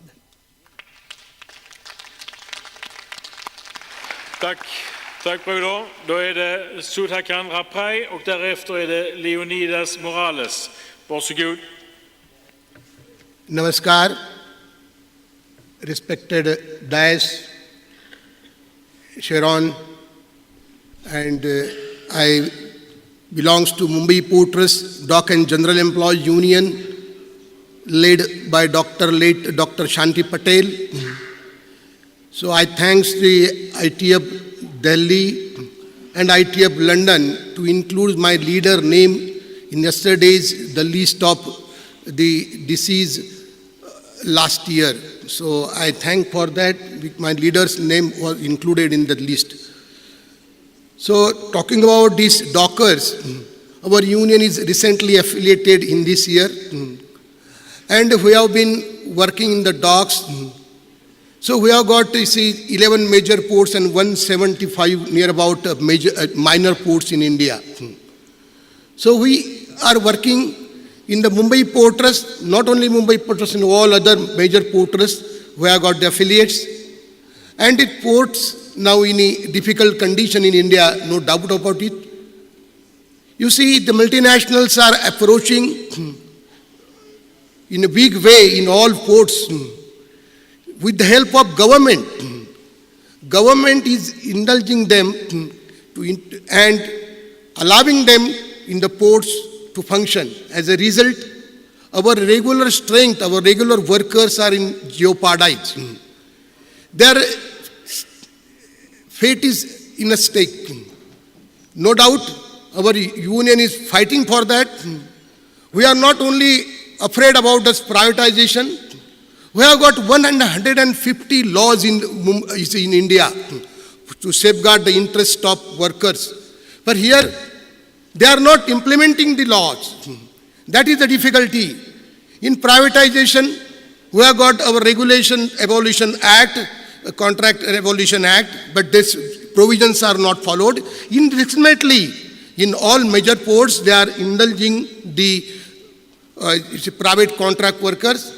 We knock the door. In judiciary also in India is not helping the contract workers or any workers. They are totally in favor of the employer. We fight out. Judiciary is not a simple thing. In India, in high courts and supreme courts, we have to spend time and money like anything. So in privatization, the contract workers are there. We are fighting for that, their legitimate right. We enroll them. Our earlier name was, union name was Mumbai Port Trust Employees Union. We changed the name because the threat is General Workers Union. And we are encouraging the private workers, the stewardess, then these surveyors, and all their enrolling the membership in our union to have the membership in your union, because the dock workers are declining the membership day by day. So that for that purpose, we all the time introducing the training program, how to increase the efficiency, productivity, to fight with the private, this landlord, these private ports. So as a result, we signed the settlement last year to increase the salaries of the port workers in a big way. So that is our achievement, and we are not afraid about the privatization. We are standing on our own legs and see that in future, we definitely, with the help of ITF in London and India, because we are newly affiliated to the ITF, they are giving us the opportunity. Our members are sent for training and all these things. Our female members also given the opportunity. I thanks particularly the Delhi ITF, and really thank the dais to give me an opportunity to express my views. Thank you very much. Tack. Då är det Leonidas Morales Fierno.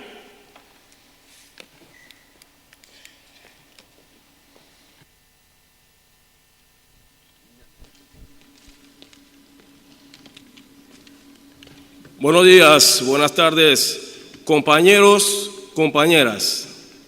Represento al sindicato de la empresa de los puertos de Balboa y Cristóbal, Panamá. Este es un sindicato que está en la defensa de los derechos de los trabajadores portuarios.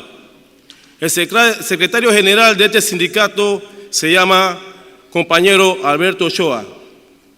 En el 2012, este sindicato hubo una huelga Este sindicato era un sindicato amarillo, sindicato de la empresa. El motivo de esa huelga fue una huelga de hecho que los trabajadores, por la irregularidad que existía, se lanzaron y no hubo apoyo del sindicato en ese momento. Un grupo organizado con el apoyo de la ITF decidimos en unión en hacer estrategia para lograr derrocar este sindicato amarillo y se logró ese derroque. Somos un sindicato que representamos 2.700 afiliados de 3.500 trabajadores. Ahorita mismo estamos presentando nuestro convenio colectivo. El 21 de agosto hicimos un piqueteo en el Ministerio de Trabajo. El piqueteo fue hecho para hacer saber a la población panameña que queremos transparencia contra los empresarios del grupo Hutchinson, que siempre tratan de hacer su sindicato de ellos y que lo beneficie solamente un grupo, no todo el grupo de los trabajadores, que es la estrategia directa del desarrollo de nuestra familia, el crecimiento de nuestros hogares. Los compañeros de ILW nos han apoyado con todo. Han ido al puerto a hablar con los trabajadores. Los compañeros están contentos con el trabajo que estamos haciendo. Ahorita mismo tenemos un problema. Presentamos el convenio con 2.700 trabajadores y en la administración, el Ministerio de Trabajo,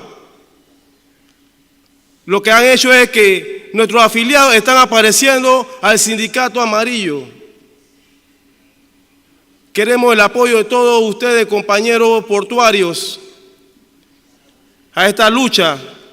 Este viernes será el día que nos va a decidir quién es el sindicato mayoritario. Nosotros representamos al sindicato, representamos a los trabajadores. Todos los trabajadores están firmando un poder que no pertenecen al otro sindicato. Nosotros estamos haciendo las cosas transparentes y queremos que se nos respeten. Es nuestro momento, es nuestra lucha. Y hoy, en el Congreso de Sofía, quiero que todos los portuarios nos apoyen en esta lucha, porque sin lucha no hay victoria. Porque sin lucha no hay victoria. La pelea es peleando. Portuario unido jamás será vencido.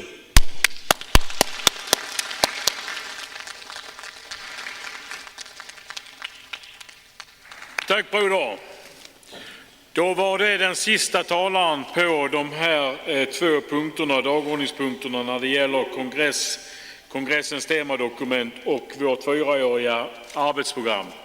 Jag har ytterligare 4 talare som jag tänker släppa in på dagordningspunkt nummer 4, som heter Motions, men där vi kommer att diskutera MUAs annex 2 som handlar om automation and new technology. Så de 4, det är Mohammed och det är Gary, det är Sue och det är Marcel, kommer att få ordet under dagordningspunkt nummer 4. Nu vill jag lämna ordet till vår ordförande Paddy Crumlin om har några kommentarer kring det som har sagts hittills, och därefter ska vi ta beslut om de här 2 punkterna. Varsågod Paddy.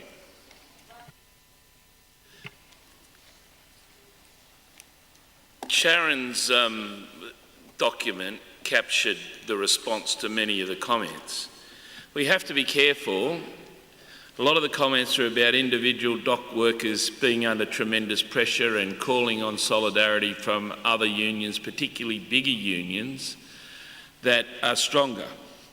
The problem in our world that the big strong unions are also the ones that have been directed most of the attacks.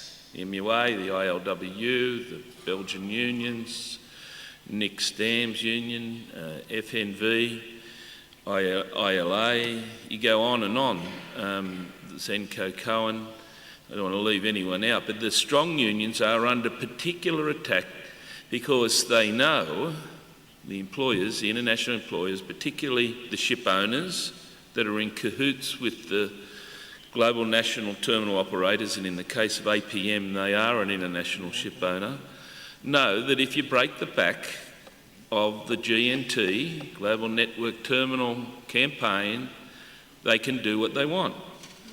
So one of the things that has to happen here is for the ITF to sit down and build that regional strength. A lot of the answers to those campaignings are going to be having the right people in those regions, Asia Pacific, South America, Latin America, Africa particularly, because their will as the African economy comes on, bigger and bigger ports, there'll be yellow unions, there'll be pressure on us, and we have to be prepared. That's where the ITF is going, redirecting, organising back into the regions. Where the relationship, this is the importance of the Global Network Terminal, we need, and the dock workers section needs to bring together all of the unions within each of those GNTs. We need people that will talk to other people in all of the areas. We heard from Mohammed about APM in Jordan yesterday. That happened because of solidarity organising across APM. We've heard from the Indian brothers mostly and sisters about what's happening in India. India is going to be the biggest manufacturing centre of the world, bigger than China, within a decade or two. And they are trying to develop non-union terminals now because of that. And they're DP World, APM, PSA, then Hong Kong, China. It's no accident that we had the Chinese Seamen's Union here, Seafarers Union and the All Chinese Federation of Trade Unions, because we need to make inroads there. Chinese dock workers are increasingly wanting, in places like Shenzhen and the big ports up near Shanghai, are looking and know what we're doing and becoming increasingly independent.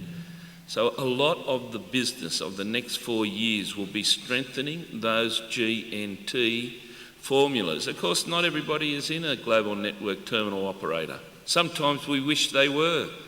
We can get more leverage on them if they're in a GNT. You know, and this is what's going to be the big challenge. Just look at Victor's point about ICTSI. I mean, they're in North America. They're in the grain ports. They're in Australia, refuse to meet with us. They're in Honduras, and are not saying they're directly resulted to the murder of Victor's father, but they're part of that grubby Honduras, you know, set up corruption like Guatemala, you know, and they're part of the mix.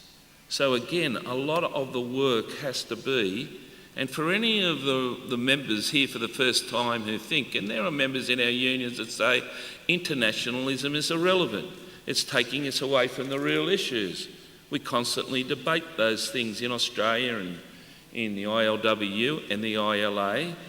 We have to understand, as Sharon said, this is a global industry. And if our members don't understand that, we will be picked off one at a time. And a lot of it is to commit the resources to these campaigns going forward. And from the ITF's point of view, it's about consolidating the relationship with the seafarers. We worked very hard on the seafarers for a long time, giving them their rights. They are assisting us in a way now because we have a direct link. That's why Nick, myself, Ray when he can make it, Lars when he can make it, we go to the IBF negotiations, deal with the ship owner directly, have our handling clauses that seafarers can't lash our cargoes, make sure that they respect traditional dock workers' rights. That's the area we are being attacked under. And the big connection's going to be, and we constantly put it, and we'll put it again tomorrow to the seafarers in the joint meeting, what are you going to do when there is a port of convenience? What are you going to do about it to assist us? Because if we go, What rights do you think you will have in 10 years or 15 years? You'll be back into a position where there are no unions, no capacity, and all the anti-union... They don't need anti-union laws in the shipping industry because the ships are registered in Liberia, Panama. They were registered there in the first place to avoid any legal accountability. They will have no rights. And again, sisters and brothers, right at the heart of this lies the ITF campaign and us going back into our workplaces with our members and our unions. In Australia, and you need to think about merging. In Australia, we are coming together with Papua New Guinea, New Zealand, East Timor, Indonesia, not only dockers but seafarers. We are building a mechanism so that when the employer attacks one of our network, they are attacking all of us. ILWU are going into Panama, they're in Canada, they're on the West Coast. And part of the answers when you appeal for big unions to assist you in your campaigns, you need to look around in your own country and your own region and decide whether or not you want to build a strong dock workers structure. That makes it easier for all of us to then go forward and consolidate the network that Sharon and all of you has referred to. Thanks, comrade.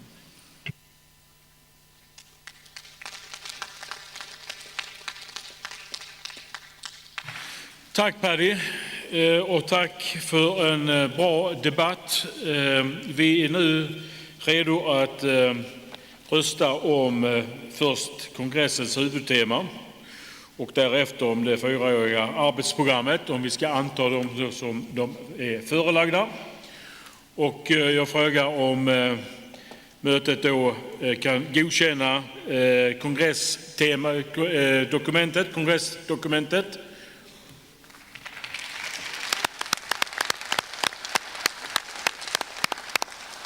Jag tar det som att det är ett enhälligt beslut att vi godkänner kongressdokumentet och vi går då på dagordningspunkt nummer 3, det är arbetsprogrammet, och jag frågar om konferensen är beredd att också anta arbetsprogrammet för de 4 kommande åren.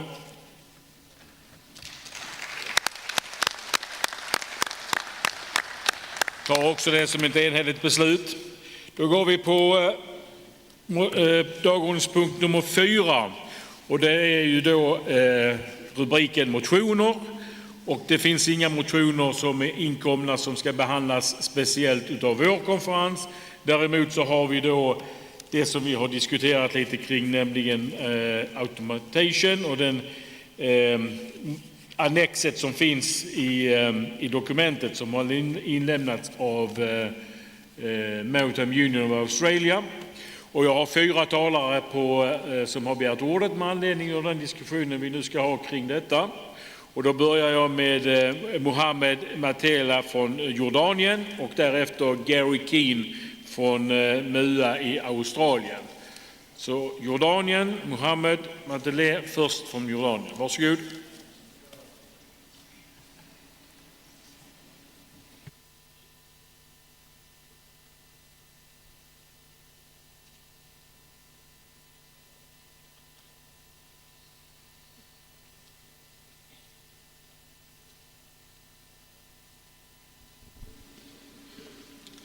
السلام عليكم. تحية نقابية إليكم أنتم أيها المناضلون. تحية إلى هذا القسم الذي أحترم، عن شرون لبولا لجسي حتى مديرهم. الله يعطيكم العافية. احنا بالنسبة للأتمتة لن تكون هناك في العقبة أتمتة، لن تكون هناك في العقبة أتمتة، ولكن حدود دول معها فلوس ولا تحترم النفوس.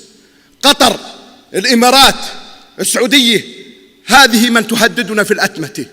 الآن عندها مواني، منافس اليمين الصغير عندنا نعتاش منه.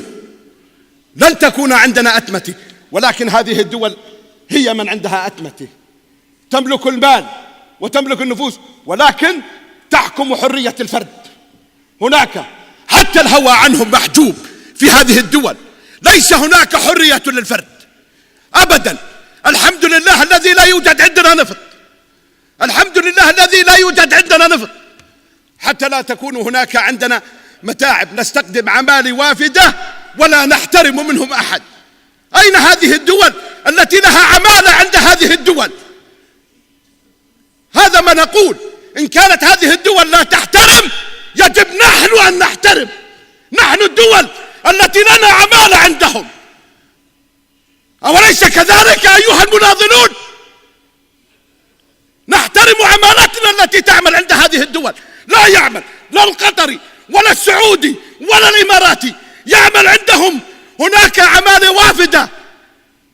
هؤلاء من يعملون، هؤلاء الذين ليس لهم حقوق عند هذه الدول التي تهددنا من خارج الحدود في الأتمتة. ليس عندهم حرية للفكر ولا حرية للنقابة ولا حرية للإنسان.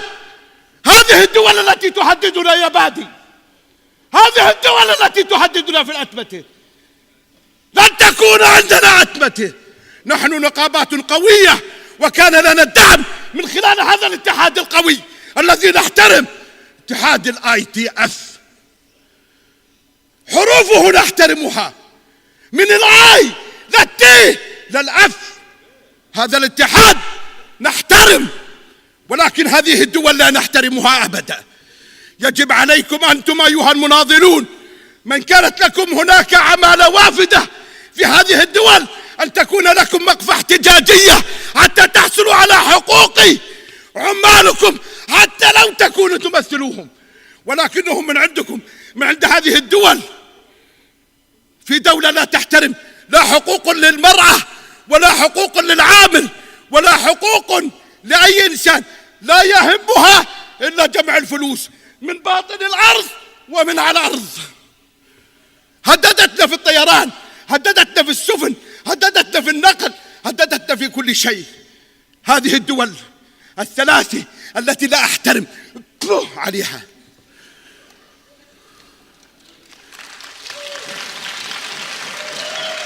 Please, okay.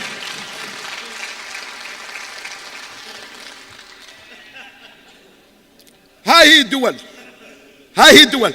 واحنا بالنسبة لنا في العقبة يا بادي، طبعا كل الشكر لاتحاد عرفنا وتعرفنا من خلالكم على حقوق لنا. آخر اتفاقية عمل اتوقعت الآن عندنا إضراب معلق. طبعا أتعرفون لماذا علقناه؟ علقناه حتى لا يزيد هناك ساعتي عمل في الأسبوع على المشغل. أتنظرون إلى حقوقنا؟ حصلنا على جميع حقوقنا، والحمد لله من خلال دعم هذا الاتحاد، من خلالك أنت يا شرن التي أحترم وأقدر، لكن جزيل الاحترام. 2007 كان معدل رواتبنا $400، 400 دولار. الآن الحمد لله $1700 في فترة 5 سنوات. يا أخوان، هذا النضال الحقيقي من خلال الاتحاد.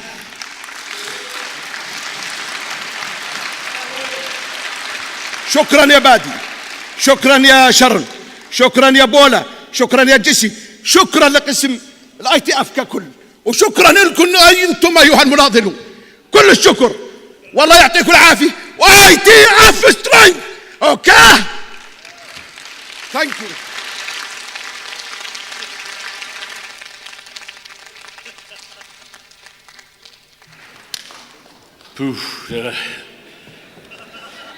Det måste vara en rejäl utmaning för tolkarna, men jag tror att de fixar till det ganska bra. Tusen tack för det. Så då är det Gary Keane från MUA i Australien. No, Gary withdrew. Okay, I can understand that now. Marcel Karlstedt från Sverige. Varsågod. Keep up the spirit, som vi säger.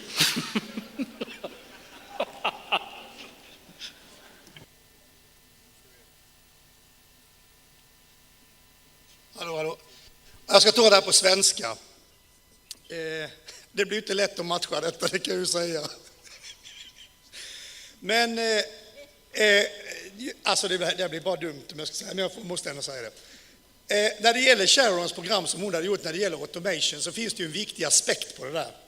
Och det är ju när hon säger att det går i princip att automatisera, det är enhetslaster det handlar om. General Cargo är ju inte sådär vansinnigt lätt att automatisera. Det är ju mest containrar och oljan är ju det för länge sedan på blötbulk. Men då säger hon att lashingen är ett sådant jobb som är väldigt svårt att automatisera. Därför är det extra viktigt att göra det som Paddy säger. Att vi måste gå till sjömännen och säga till dem att de ska inte tacka oss för ITF, för kampanjen för bekvämlighetsflaggade fartyg med att ta våra jobb. De ska tacka oss med att ge fan i att ta hamnarbetarnas jobb. Och den signalen måste vi sända ganska klart imorgon på Joint Seafarers Dockers och även fortsätta på Fair Practice Committee och upprepa varje gång. Seafarers, don't do lashing. Tack.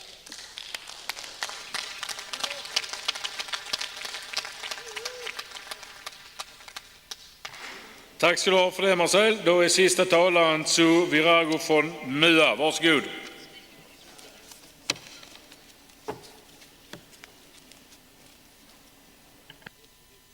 Thank you, Comrade Chair.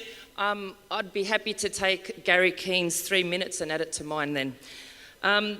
I appreciate, I'm joking, it's okay, where's the sense of humour?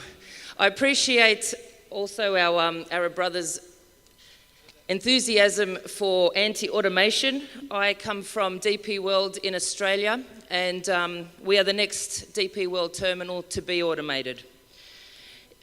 Automation is the last area of cost savings that companies can make. They reduce their labour costs, they replace us with machines, and they outsource every possible faction of stevedoring work that they possibly can. In Brisbane, we saw a 40% reduction in the employment of unionised labour, and they want to move towards outsourcing lashing in our own terminal, claiming that we're unable to meet the peak demands around manning scales when shipping is busy. DP World have found out the hard way that in Brisbane they made too many people redundant, and now the people that are remaining are left to work overtime and excessive amounts of it. The crane rates they expected fall far short of what they were hoping for, and we are currently trying to negotiate a new CBA with DP World in Australia, and we are seeing very difficult climate in trying to secure conditions and terms under an imminent automated terminal. We know that it will happen in the life of our new agreement, and we want to ensure maximum employment for our members through things like reduced working hours, fair redundancy packages for those that are being forced out of their jobs, and securing clerical jobs under automation. My job now in DP World Sydney is to run the various computer systems, the same systems that they use under automation, and my colleagues in my office were sent to Brisbane to teach a new production team how the system works and operates. Under their automated system, my job is now management. We're trying to get assurances from managers that the jobs that we have now covered in Sydney will remain union jobs, and they said their reply was that they're too important to be run by the MUA. So we asked for a list of tasks that they deemed too important under the new jobs that we currently don't have. The list was priorities of work, resource allocation, planning tasks, radio monitoring, troubleshooting, and everything else that we do now. There was no guarantees. We are the go-between between the management and the working gangs currently, and the only difference between what I do and the new production team is that I have an 8-hour shift with a guaranteed 45-minute break, and they have a 12-hour shift with no guaranteed break. DP World Australia are determined to roll out the Brisbane example in Sydney. Obviously, I'm concerned. I appeal to the Dockers section to have proper communication strategy in place to ensure that these type of things and challenges across the unions are dealt with effectively. Perhaps in Australia we need to work closer with the AMOU, who would cover the new production team jobs about stealing our jobs, or some other strategies going forward, but it's very clear that we need to think proactively and on our feet because it's imminent. So thank you, Comrade Chair, for the time. I will steal an extra 30 seconds just to address my brother's comments earlier regarding women's work in the Docker section. I believe we do all areas of work of equal competence, and I would challenge any of his brothers to come and lash with any of my sisters, and we'll see how we go.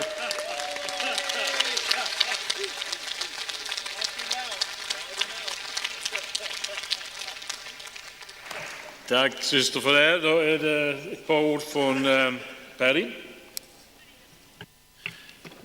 See, this again just demonstrates the reason we need to be better organised. If they're doing that in Australia, I'm the chairman of the dock workers and the president of the ITF, what do you think DP World are going to do in every other area, particularly those areas where there aren't strong unions or there are yellow unions?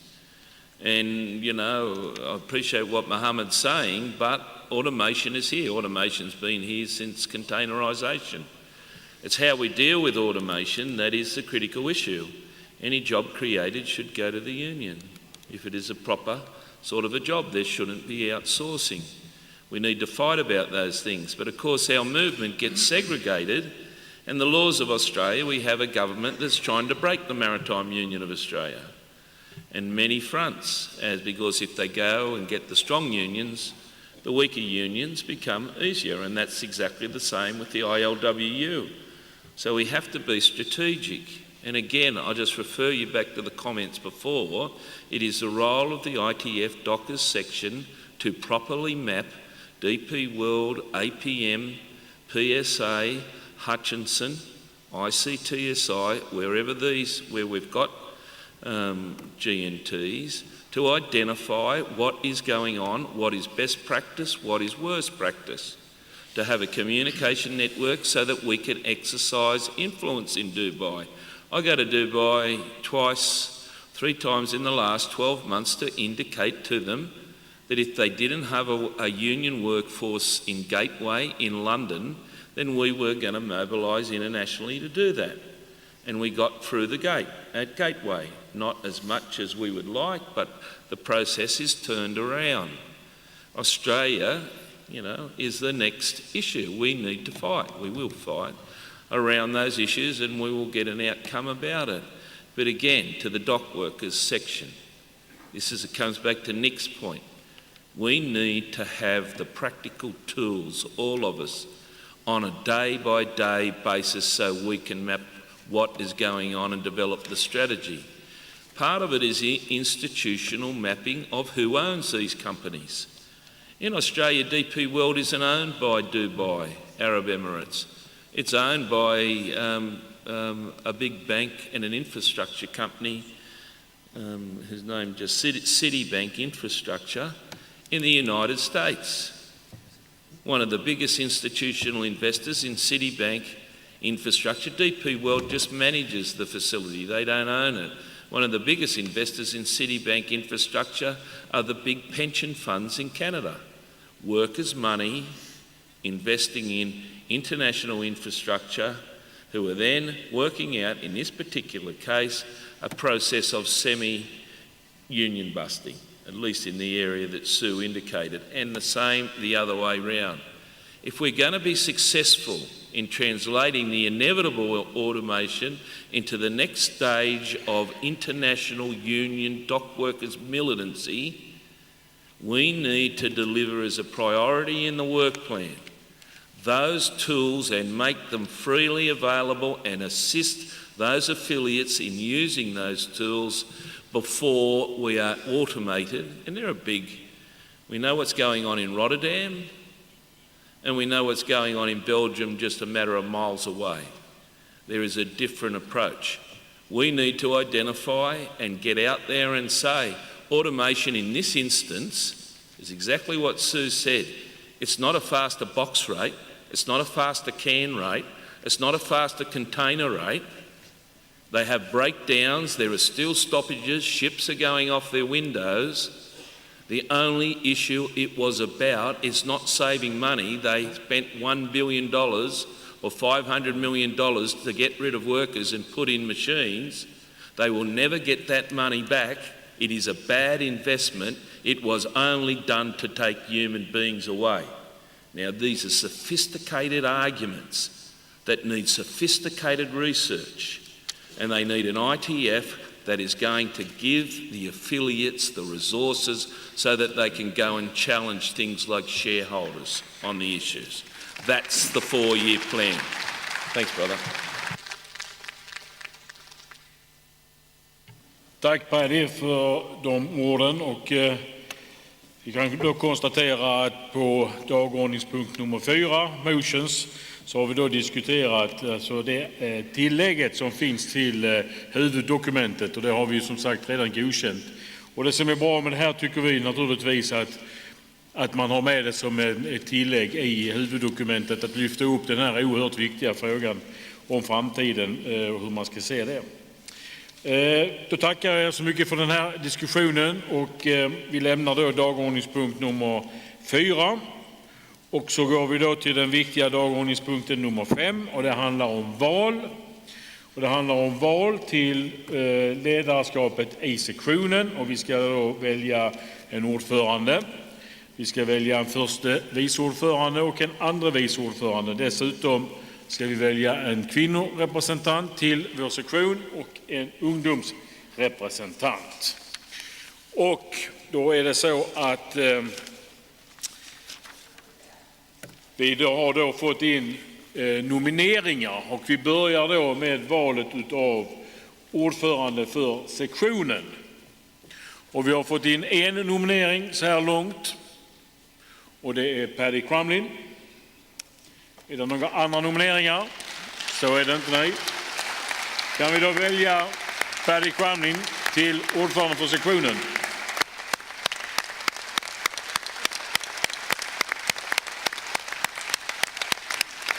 Congratulations. Vi har då att välja förste vice ordföranden, och den positionen har jag ju haft äran att inneha sedan kongressen i Durban. Fått jobba mycket tillsammans med sekretariatet och med mina kollegor Paddy och Ray. Jag har nu beslutat mig för att lämna den positionen, och då har det kommit in en nominering till förste vice ordförande, och det är då Ray Familate från United States of America. Och jag frågar om det räcker med det. Kan vi välja Ray?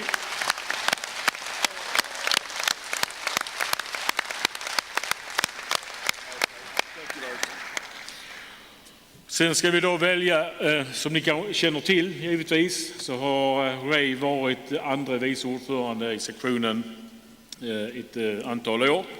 Och därför ska vi nu välja en ny andra vice ordförande, och då har vi en nominering, och det är då Torben Sebold från Verdi. Jag vet inte om alla känner Torben, men han sitter där nere om han reser sig upp. Ja. Då väljer vi Torben Sebold. Congratulations, Torben. Det var snabbt och geschwint på de här 3. Då har vi då en som kanske blir ännu snabbare, och det är vår kvinnorepresentant. Och vi har haft en mycket duktig kvinnorepresentant i sektionen i många år nu, och det är Monique Verbeek från Belgien. Och Monique är den enda som är nominerad. Kan vi dock välja Monique?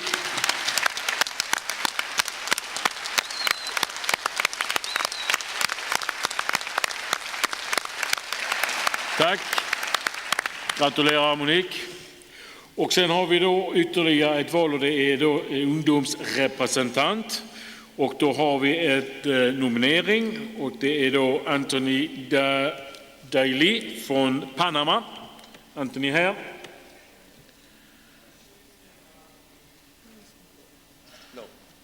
Han är inte här. He's not here. He's not present. Okej.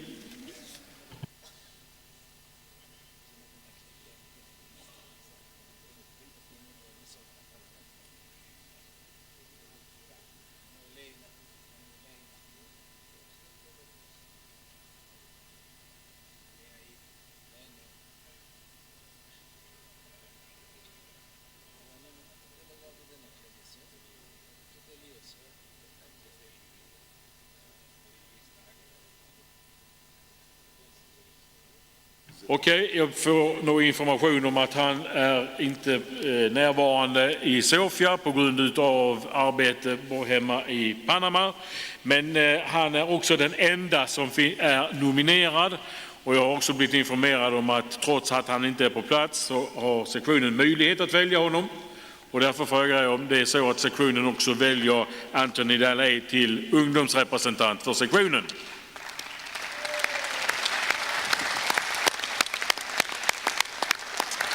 Tack för det. Då har vi alltså genomfört de valen. Sen har vi då ett antal val som har gjorts i de olika regionerna till steering committee. Och där har man då utsett följande personer att ingå. Och då från Asia Pacific så är det då Brother Asoro från Singapore.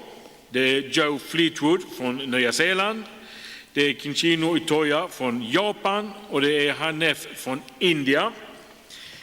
När det gäller Europa har vi då utsett Marc Loredan från BTB Belgien, Steve Biggs från United Kingdom, Alexis Hollandjux från Latvia, Nick Stam från The Netherlands och José Paez från Spanien. Från arabvärlden så är det Said El Harish från Marocko. Och från Afrika har vi fått följande namn: Simon Sang från Kenya och Daniel Kotang från Ghana. Och i Amerikas så har vi fått Alden Sinclair från Jamaica och Roberto Cohen från Argentina. Och från Nordamerika så har vi då Mark Gordienko från Kanada och John Baker från USA. Yes, från ILA, yes, but I said USA. And sorry. Good to say.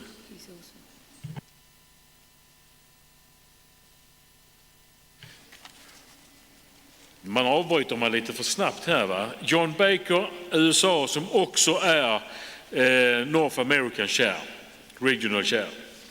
De här namnen har vi då fått in och kan då konstatera att de har kommit in. Från Europa har vi då också ett förslag. Vi har ju från den europeiska delen har 5 positioner.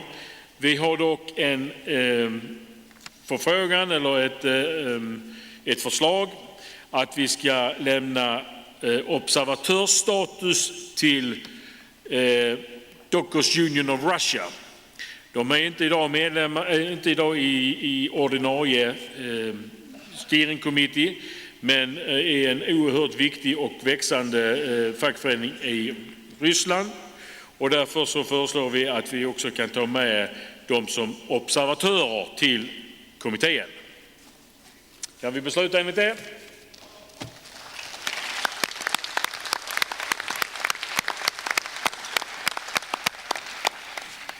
Tusen tack för det. Då går vi vidare på dagordning.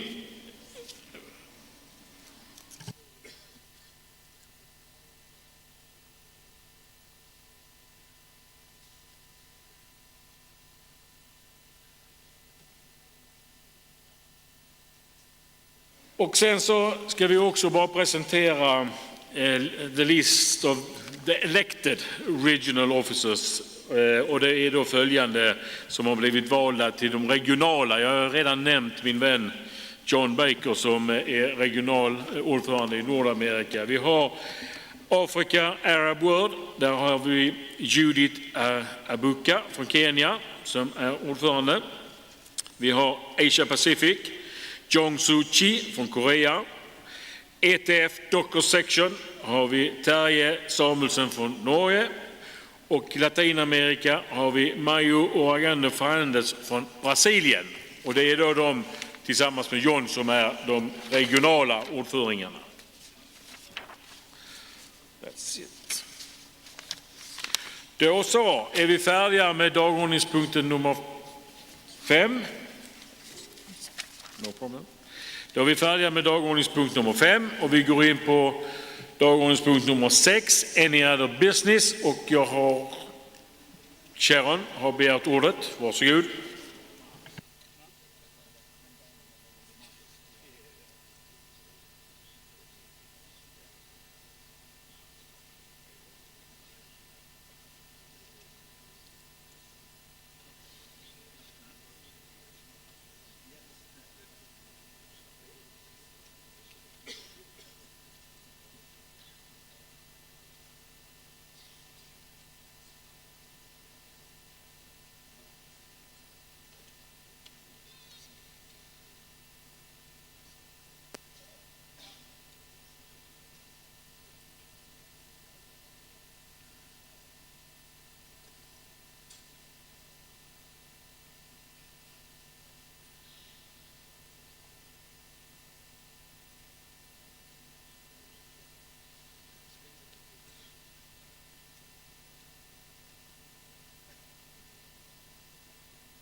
Då så är det så att vi imorgon kommer vi ju till att delta i den gemensamma konferensen för hamnarbetare och sjöfolk. Och då kommer vi också till att utse FBC Steering Group. Och då har vi ett antal hamnarbetare som vi redan har föreslagit. Och jag kommer att läsa upp vilka det är som vi då föreslår till FBC Steering Group. Och då börjar vi i Africa Arab World, och då har vi från Marocko Said El Harish. Asia Pacific har vi från India Mohammed Hanef. Vi har från Japan Men Tamada från Sengoku Kovan. Vi har från Nya Zeeland Joe Fleetwood. Sen går vi till Europa, och där har vi från Belgium Mark Loinan. Vi har från Cypern Pantelis Stavro. Vi har från Latvia Alexis Holondjuks. Vi har från The Netherlands Nick Stam. Sen går vi till Latin American Caribbean Trinidad Tobago Michael Ansett. I Nordamerika Kanada Mark Gordenkio. And that is the total list of them for the steering group. Och det blir då upp till imorgon när vi har vårt gemensamma möte som det blir konfirmerat. Vi väljer dem ju här så att säga.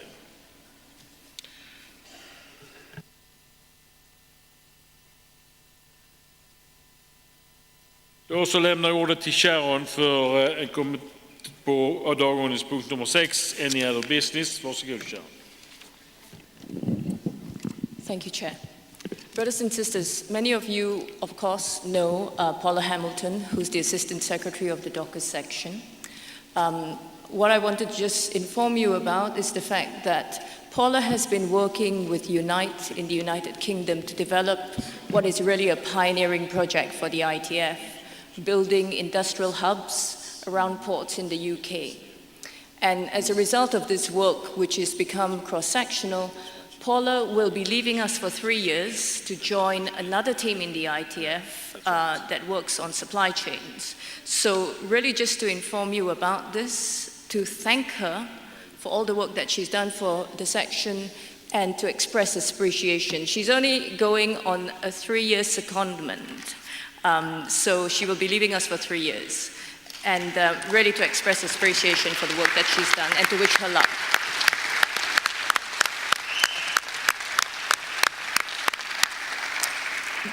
But also to say that you will continue to see her because she will continue to work with the section on the Dockers port intelligence, and she will also report back on this project, which, although it is cross-sectional, is very heavily based in the ports. So we wish her luck and thank her very much again. Thank you.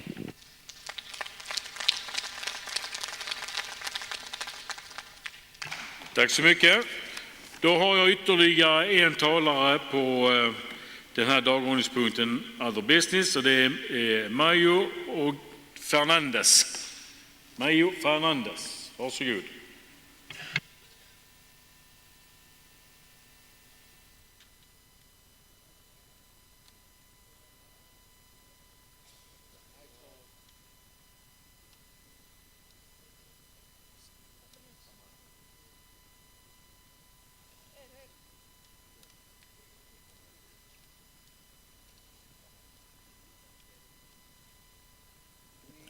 Obrigado, Lars. Meu nome é Maio Uruguai Fernandes, sou do Brasil.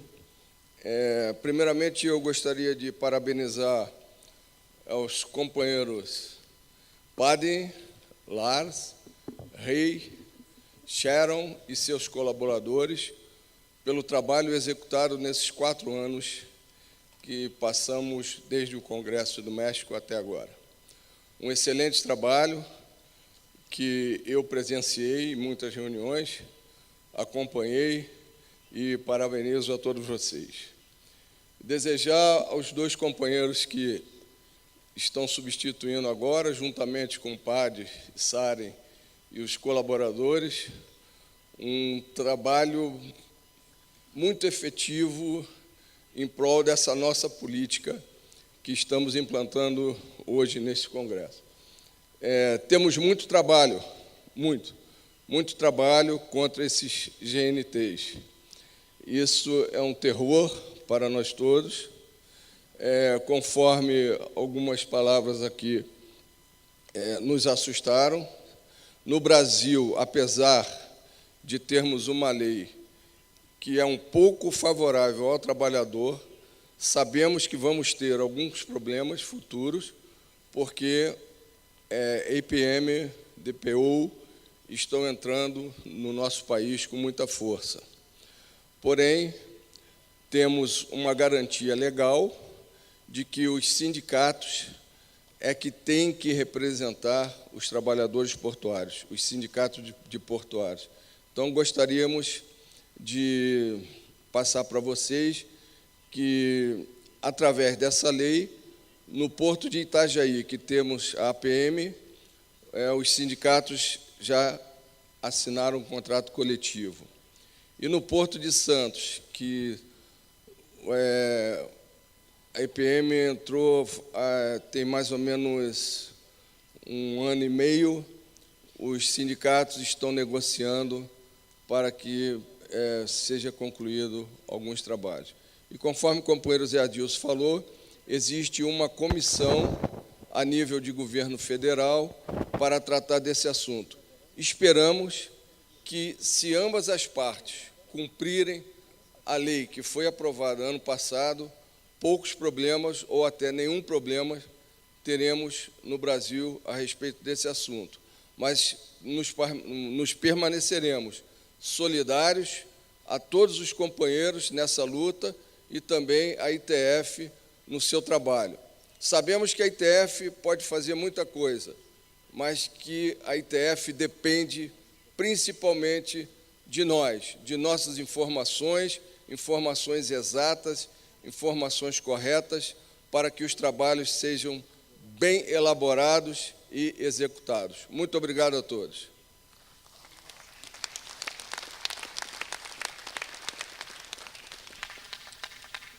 Tack broder, och vi är nu framme, ingen annan har begärt ordet på dagordningspunkt nummer 6.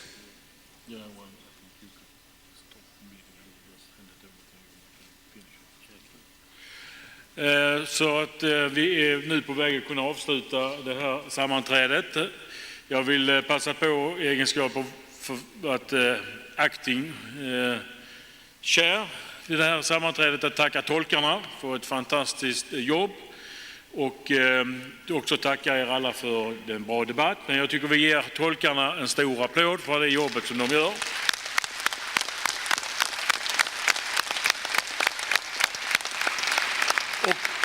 Och så vill jag då också passa på att gratulera alla de som nu har blivit valda och hoppas att det kommer till att bli lika bra, om inte bättre, framöver, så att sektionen kommer till att fortsätta göra ett avtryck i ITF, för det är precis det som vår sektion gör. Och sist och slutligen givetvis ett stort tack till sekretariatet för allt jobb, allt pappersarbete, alla förberedelser. Ett stort tack till er. En applåd också till sekretariatet, tycker jag.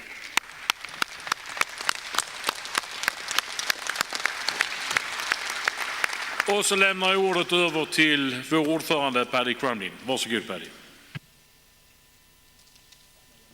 Well, thank you. I'll add my voice to Lars, the congratulations to all the office holders. It's fantastic group of activists. I'll remind everybody that it was only a few years ago where these positions were usually filled by some political process, not like the democratic process we've just seen now, and people didn't turn up.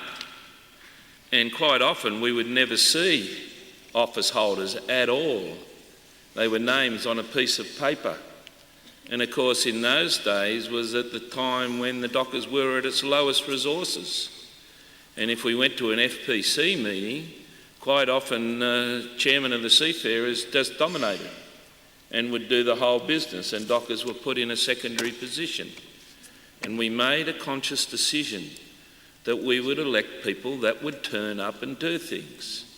So to all the office holders, while congratulating him, particularly to the young dock worker who's not here, he's got a bit of ground to make up, because there are young workers in the audience that would need to be sitting down with him and determining what the dock workers program is for the next 4 years. And that's the same with the women. That's the same on the FPC steering group. We need to go to the IBF and prepare like Nick and I have done. And it's hard for senior union officials to find that time and to turn up. But if you don't turn up, the work is not going to be done. So I appeal to everyone, don't take the position on if you are not prepared to deliver it. And delivering it means putting in the hours, the time, the attendance, office hours.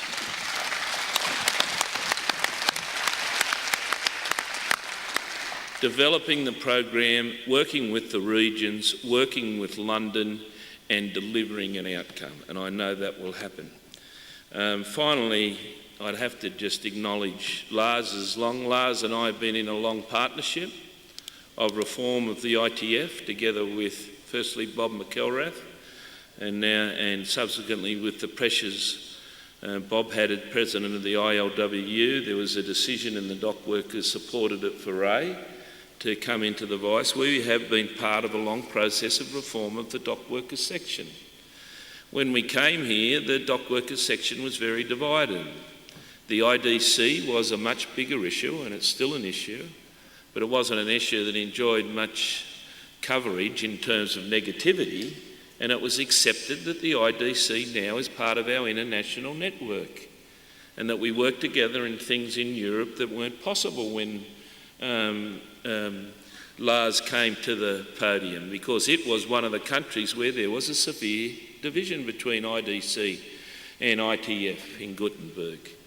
And part of the leadership, as Marcel knows and everyone knows, Lars's leadership and maturity was that he was able to overcome those difficulties and forge a new dock workers alliance and network, not only in Europe but across the world. And we're working closer to the IDC than we ever have before, because we need to. And they are workers in global network terminal operators and are facing the same problems that we have. And much of the damage that came out of the Liverpool dockers and the failure of the ITF to properly protect dock workers' rights were repaired under the leadership of Lars. And we're moving back now into a genuine international dock workers movement. But Lars has done much more than that. In the divisions leading up to Mexico City, I used to joke about it, there was a view about the president of the ITF, there was a campaign being run, ABC, anybody but Crumlin.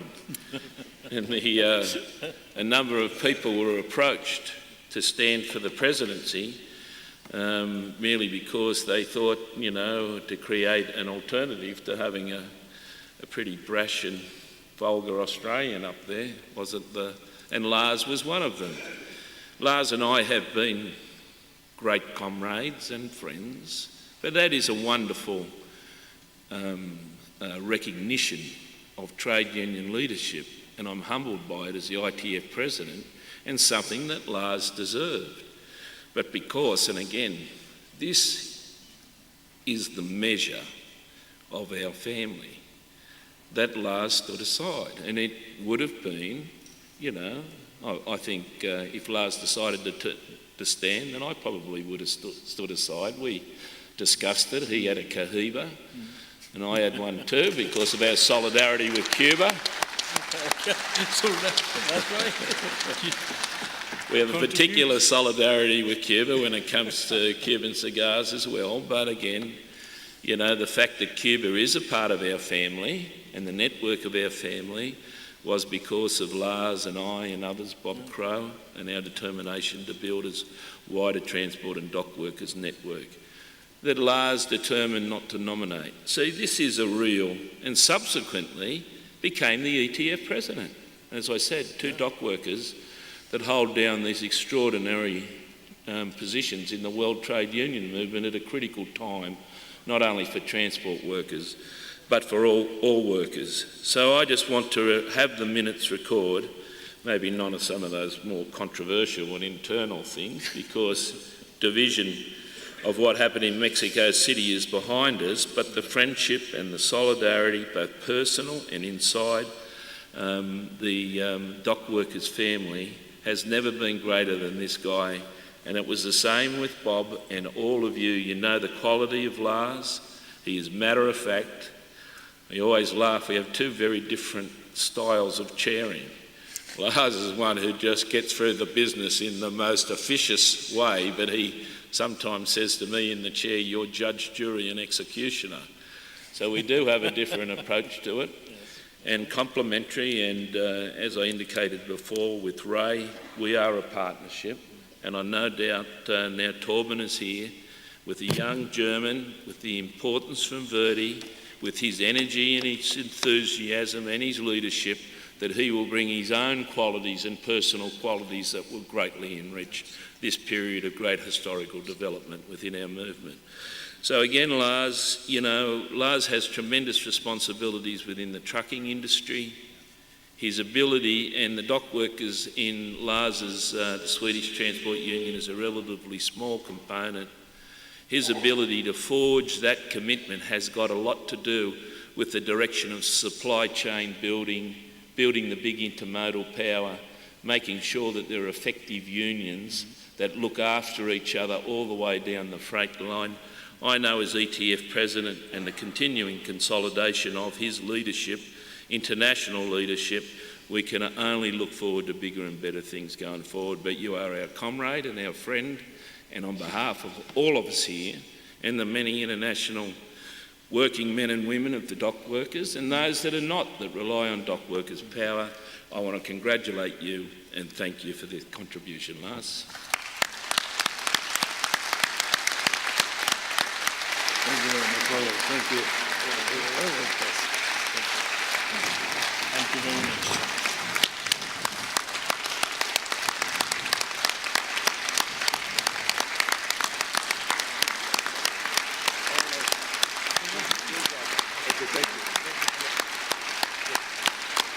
Thank you very much.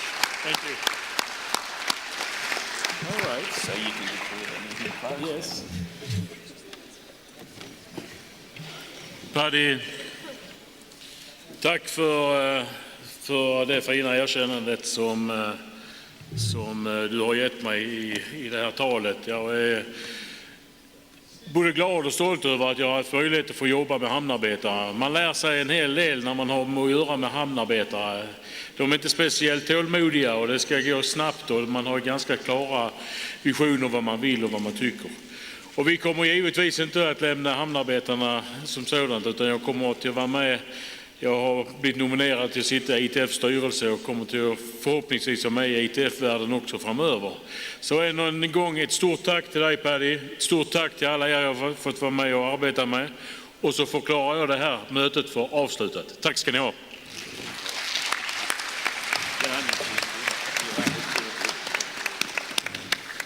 That's good. That's fine.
That's the surname.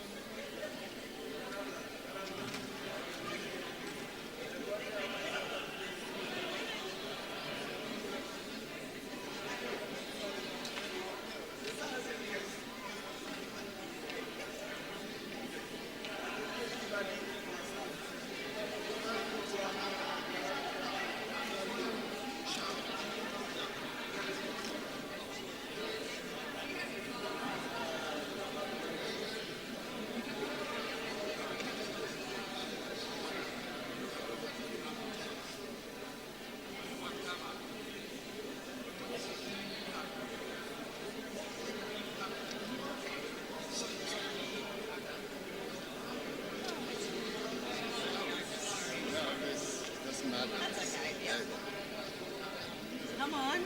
Come on. Congratulations.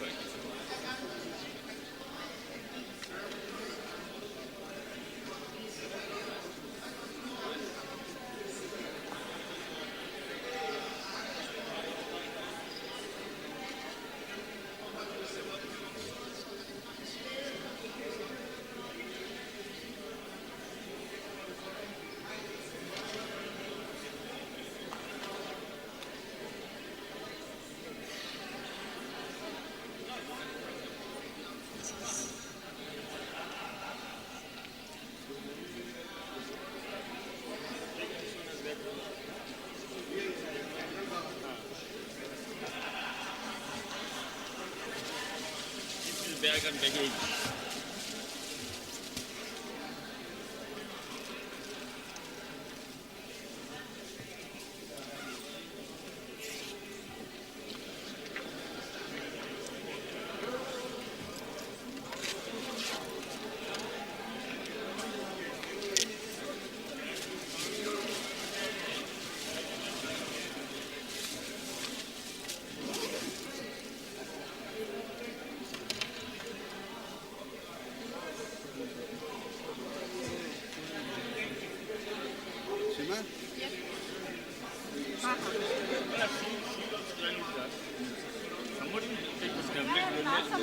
But let them come first. No. Let all of them come. They are. आने दो ना Manju Manju Manju Manju. Manju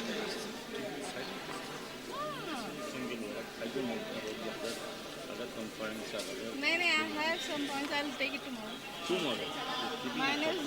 My point has a seafarer in it, so I thought I'll keep it in the locker seafarer. कल हाँ, फिर women's में मेरे को बोलने का है. अच्छा ना मैं वुमेन्स पे तो हम लोग है ही नहीं. वुमेन्स में मॉर्निंग में सेशन दी है जो यहाँ पे बोलने का है, उसमें बोलने का है. ठीक है ना, सब क्या है बड़े भी बैठे हैं. We'll be the followers. बड़ी भी है, बुढ़िया भी है. But ठीक है, experience. ठीक है, हम लोग को भी कुछ साल एक्सपीरियंस हो गया. ठीक है, और ठीक भी क्या? सीखने का है. हाँ, Always so it is like- there is a rule for learning. But still, you need to.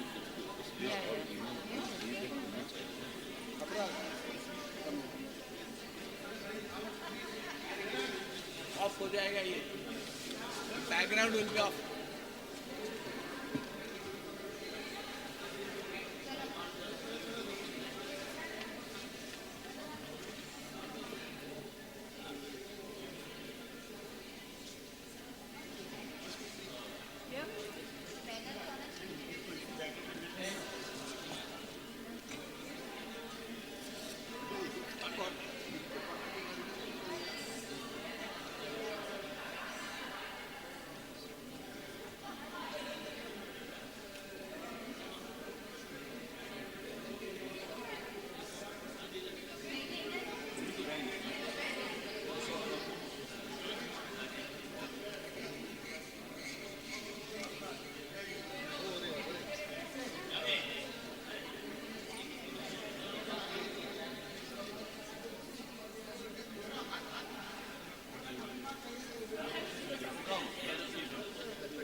Manju പാമ്പ് ഉള്ളുവാ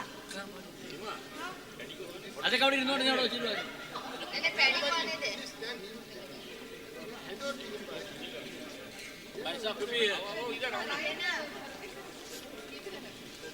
മഞ്ജു का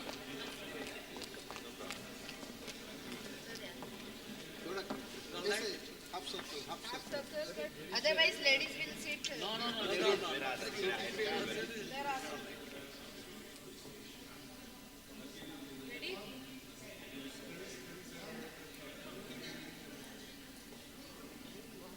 No, brother.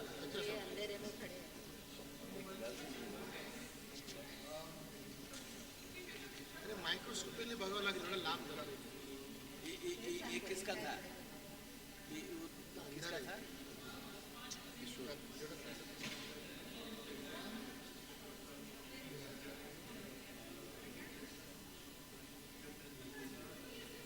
This one. My flash. देखो उधर देखो उधर देखो उधर देखो Thank you. One more.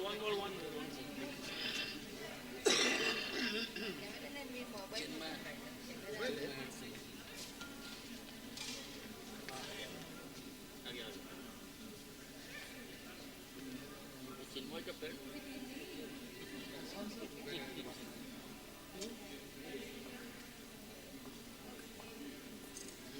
Thank you. Thank you very much. Kadai inda video open.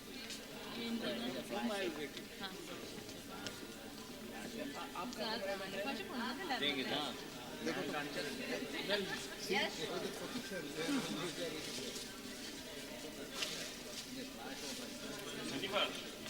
This is yours. It is mine. I have to give it back. चलो राजू भाई बाबा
അതെ ഇവിടെ ഞങ്ങൾ നടന്ന് ഇവിടെ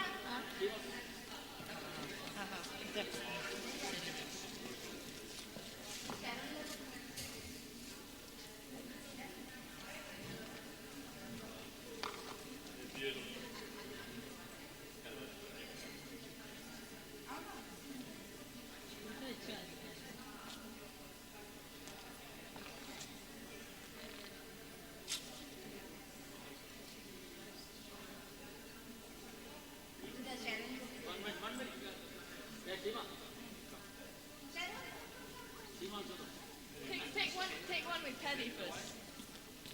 Sima, let me take a photograph. You do No, no, Sharon.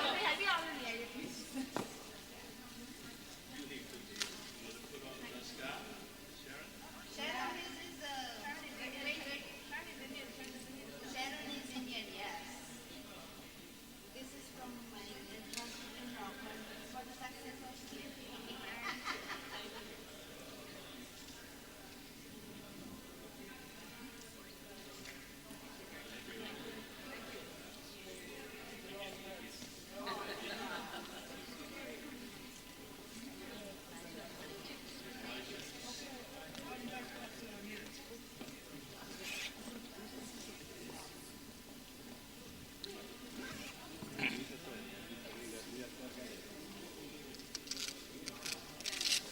പോടാ ഇതല്ലേ screen ഇത് സ്ക്രീനാണ് അല്ല അവിടെ നിന്നൊന്നുമില്ല ഇറ്റ്സ് ഓൺ അങ്ങനെ വീണ്ടും നമ്മൾ പഴയതാണ് മുഷിയ screen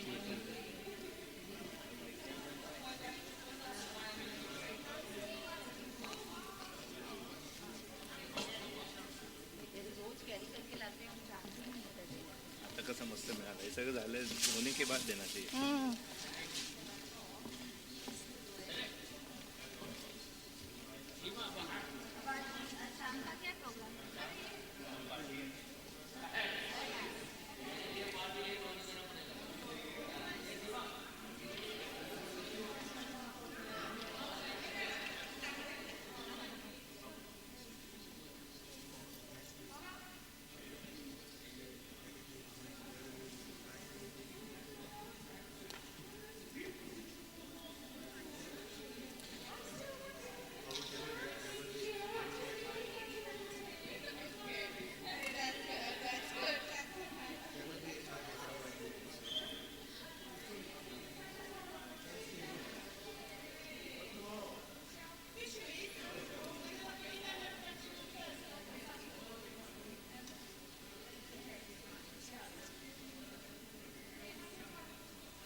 Steve, do I need to come and get the clicker? Okay.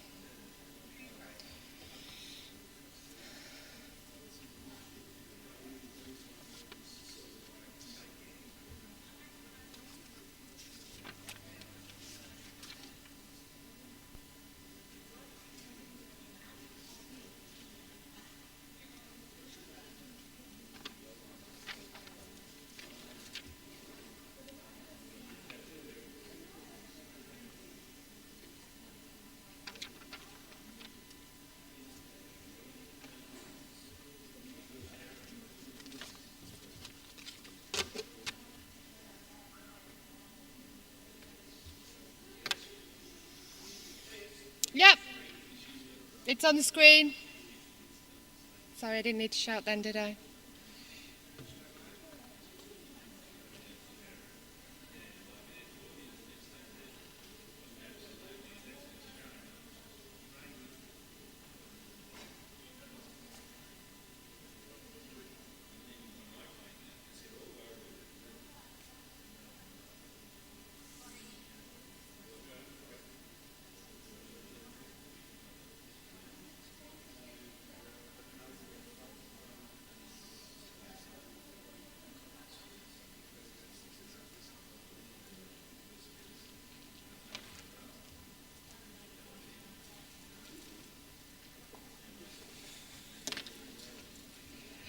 Steve, what do I point the clicker at?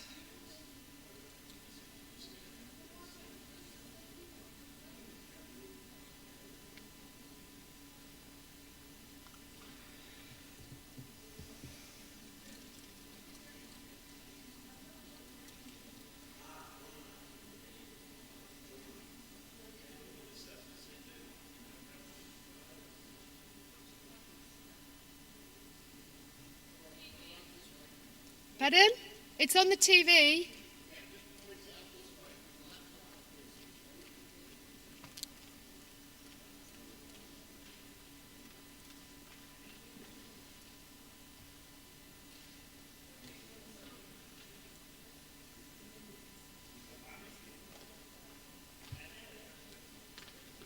Okay.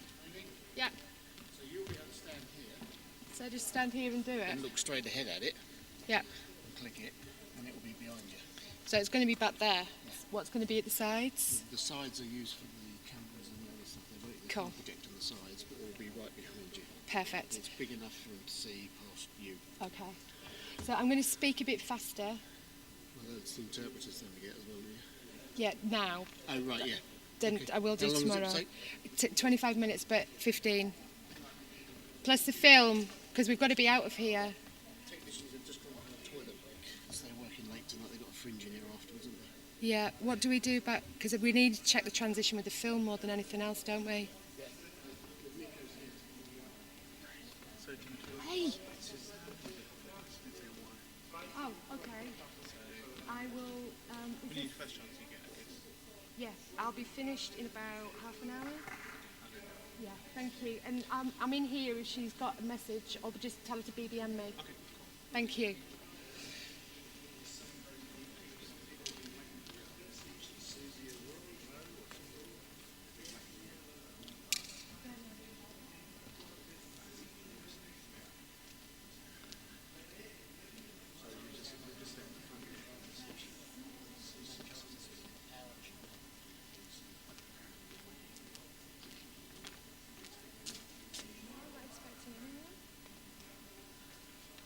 Do you want to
No, it's tomorrow. Everything's tomorrow.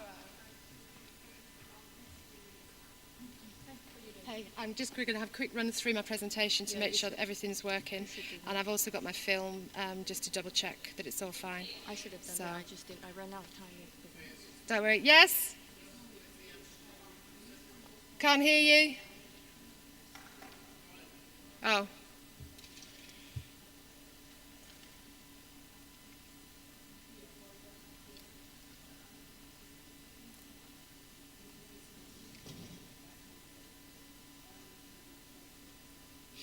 So you're going to flick between the PowerPoint and the film? Okay.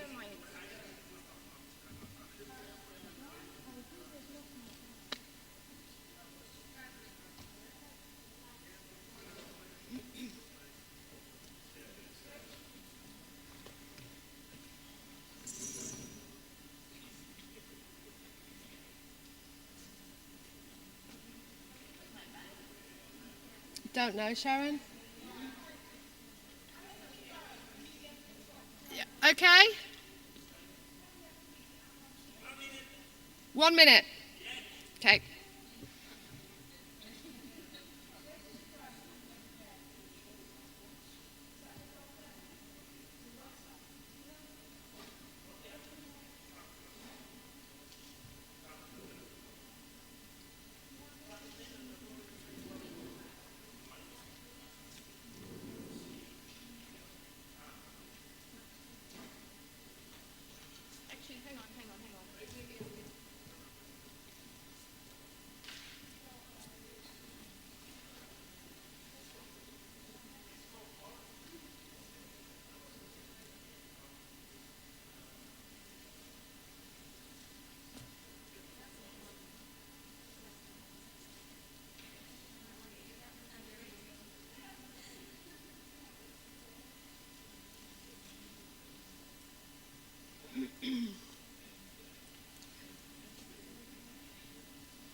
Oh.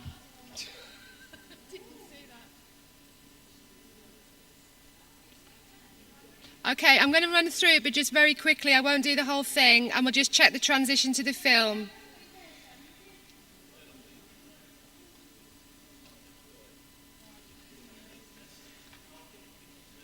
Okay? Brilliant. In 2004, the Filipino crew on board these very vessels abandoned ship due to the appalling working conditions, whilst more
Una primera disculpa a que hayamos empezado un poco más tarde. Queríamos o entendíamos que es un evento lo suficientemente importante como para que hubiera habido más gente en el mismo, y por eso hemos esperado un poco a ver si la sala se llenaba. Bueno, estamos aquí para hablar de las alternativas al neoliberalismo, las posibles alternativas que podemos encontrar, y yo tengo que decir que estoy encantada de contar con unos panelistas de tanto nivel, y estoy seguro que va a ser un evento muy interesante. En primer lugar, pues os presento, tenemos aquí a Víctor Figueroa Clark, es profesor en la London School of Economics y ha escrito, un libro sobre Salvador Allende, si no me equivoco. También tenemos con nosotros al compañero José Rosal, de la Federación Bolivariana de Trabajadores y Trabajadoras del Transporte. Tenemos también el placer de contar con la profesora Lalek Khalil, que también es profesora en la Universidad de Londres. Y tenemos también con nosotros a la activista y sindicalista Nermin Sharit, que pues también es del Sindicato de Marinos de Libia. Nada más, yo ya les cedo la palabra. Empezaremos con Víctor. La palabra es tuya. Gracias. So, thank you very much for inviting me to speak here today. I'm very proud and happy to be able to do so. Since Chavez came to power in Venezuela in 1998, and especially since he was joined by other left-leaning leaders across the region in the first decade of this century, observers have often spoken about a pink tide or a revolutionary challenge sweeping across Latin America. And this was reflected in many speeches by different political leaders, from Evo Morales in Bolivia, Rafael Correa in Ecuador, and José Mujica in Uruguay, who condemned neoliberalism and began even to articulate the need for a 21st century socialism that would transcend capitalism and resolve the most pressing spiritual and material needs of ordinary people in Latin America and beyond.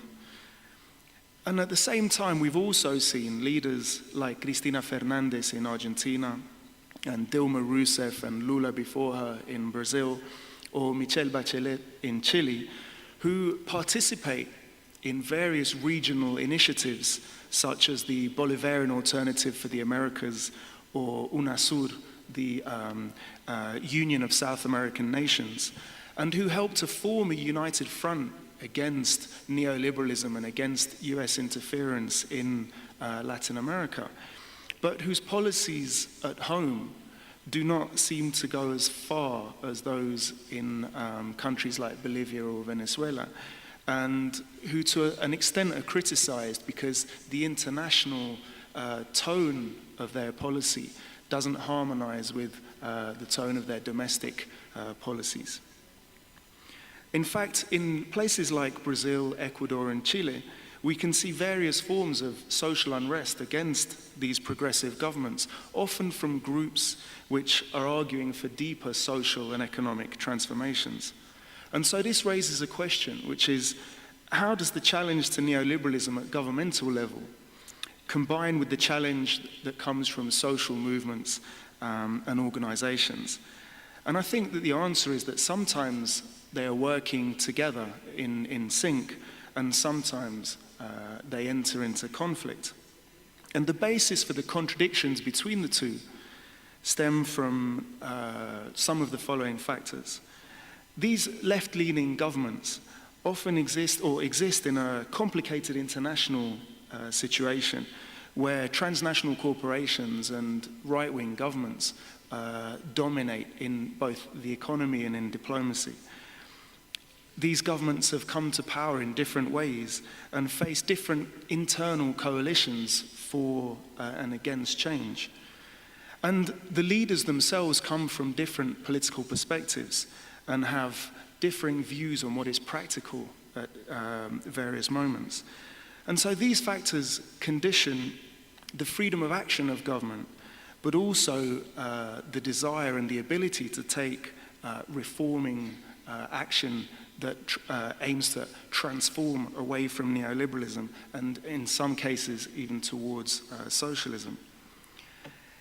In a whole series of countries across the region, various anti-neoliberal measures have been taken. In fact, of all of the progressive countries in the region, only Brazil and Chile have really yet to take any significant steps to challenge the neoliberal basis of the economic structure in the country. But even in these two countries, policies have been put into place which have redistributed significant amounts of income and have created what they call social liberal economies. And in Brazil's case in particular, this redistribution has been accompanied by significant efforts to increase participation and social accountability. Now, alongside the policies that attack neoliberalism in the domestic arena, one of the most important challenges to neoliberalism in Latin America has come in the international area via the Bolivarian Alternative for the Americas and UNASUR. These organizations seek to build denser economic, political, cultural, and social links between the nations of the region as a way of being able to challenge the hegemony of neoliberalism in the international terms of trade. In other words, efforts are being made to shift the emphasis in the region's international trade from being purely about profit to also being about fair exchange. And this international effort is also intended to do away with the domination of the region by the United States. And as a result, we can see the dedication of these governments to global multipolarity and the fostering of economic and political links with China, Russia, and other important third world countries. And so in this sense, even in those countries that have advanced the least in the dismantling of neoliberalism, there are efforts to change the international environment which act as a brake on the transformations at home. But the reality is that really only in Venezuela and Bolivia have we seen policy measures that have gone any distance in creating not just an anti-neoliberal economy and society, but actually a post-capitalist one. In these two countries, government and social movements are trying to build a new socialist form of society that has changed and is changing the way the economy is structured, is changing the forms and the functions of the state, and changes the way in which people participate, not just in politics, but also in the economy. In several other countries, like Ecuador, Nicaragua, and Uruguay, critics tend to point out that the rhetoric points towards 21st century socialism, but that the actions are still limited to reforms within capitalism. Reforms such as the creation of state enterprises, increased social spending, improving labor regulations, redistributing income, and efforts to create a more diversified economy. Along with efforts to massively increase democratic participation, it has to be said. And yet all of these governments, both the more radical ones and the less radical ones, came to power as a result of popular disillusion with neoliberalism. In Bolivia, Argentina, Venezuela, and Ecuador, progressive governments came to power basically following popular revolts. And in Chile, the government recently came to power on the back of 4 years of sustained mass social mobilizations. In Nicaragua, El Salvador, and Uruguay, broad fronts for change with anti-neoliberal agendas were brought into power through elections. Now, in all of these countries, the reform process is aiming either at transcending capitalism, or in particular its neoliberal form, or at establishing a 21st century form of developmentalism of the last century that we saw so much of in the last century. So at government level at least, the challenge to neoliberalism has been relatively successful in many countries, while the challenge to capitalism as a whole remains open to question in most of the countries. Despite this, there's no doubt that all of these governments are a vast improvement on the neoliberal governments that preceded them, and that their actions at home and abroad have benefited millions of people. However, several of Latin America's most important countries remain openly neoliberal, countries where oligarchic elites retain power and use it to repress challenges to their domination. In Colombia, Peru, Mexico, and Paraguay, governments are internationally aligned with and arguably dependent upon the United States. And these are countries where we can see a militarization of social conflict, which contrasts sharply with the way in which social tensions are treated in the countries, in the more progressive countries in the region. In these countries, the challenge to neoliberalism is one of resistance and the construction of alternative projects to achieve power. And the main challenge is carried by social movements and organizations, and in two notable cases, I would argue, by insurgencies. So in Chile, over the last 15 years, we have seen increasing levels of labor mobilization, which have been complemented by increasingly active students' organizations, with the school students' revolution of 2006, the famous Penguin Revolution, and the university students' mobilizations since 2010, which have combined with an increasingly effective indigenous rights movement and an increasingly effective environmental movement and human rights and women's rights movements. And by 2010, these movements had been able to come together to unite their efforts on the streets and help to bring Michelle Bachelet to government earlier this year. Now, Michelle Bachelet's new majority government has proposed a series of reforms which don't actually touch on the neoliberal basis of the Chilean economy. But the left wing of this coalition hopes that it will usher in the reforms that are necessary to bring in a broader democracy, which will then usher in a more transformatory government in the future. Meanwhile, in Colombia, recent years have also seen massive social protests. In 2011, students there mobilized against a higher education reform, bringing out hundreds of thousands of people onto the streets. Since then, the Colombian social movement has come together in an umbrella organization called the Patriotic March, which includes over 2,000 social and political organizations, from trade unions, peasants' associations, women's rights organizations, the organizations of Afro-Colombians and environmentalists and so on. The list is quite long. And this umbrella organization, the Patriotic March, was able to bring out over 1 million people onto the streets in order to back peace in 2013. And last summer, they organized the largest set of social mobilizations and strikes that Colombia had seen since the late 1970s. And these mobilizations were in protest at the effects of various neoliberal free trade agreements that the Colombian government had signed with the United States, Canada, and most recently the European Union. And the government's response was violent. 19 people were killed, hundreds of people were imprisoned, dozens of people were maimed, there were many cases of torture. And one of the organizers, the main organizers of the strike action, a leading trade unionist, was imprisoned, and he's still in prison today, Uber Ballesteros.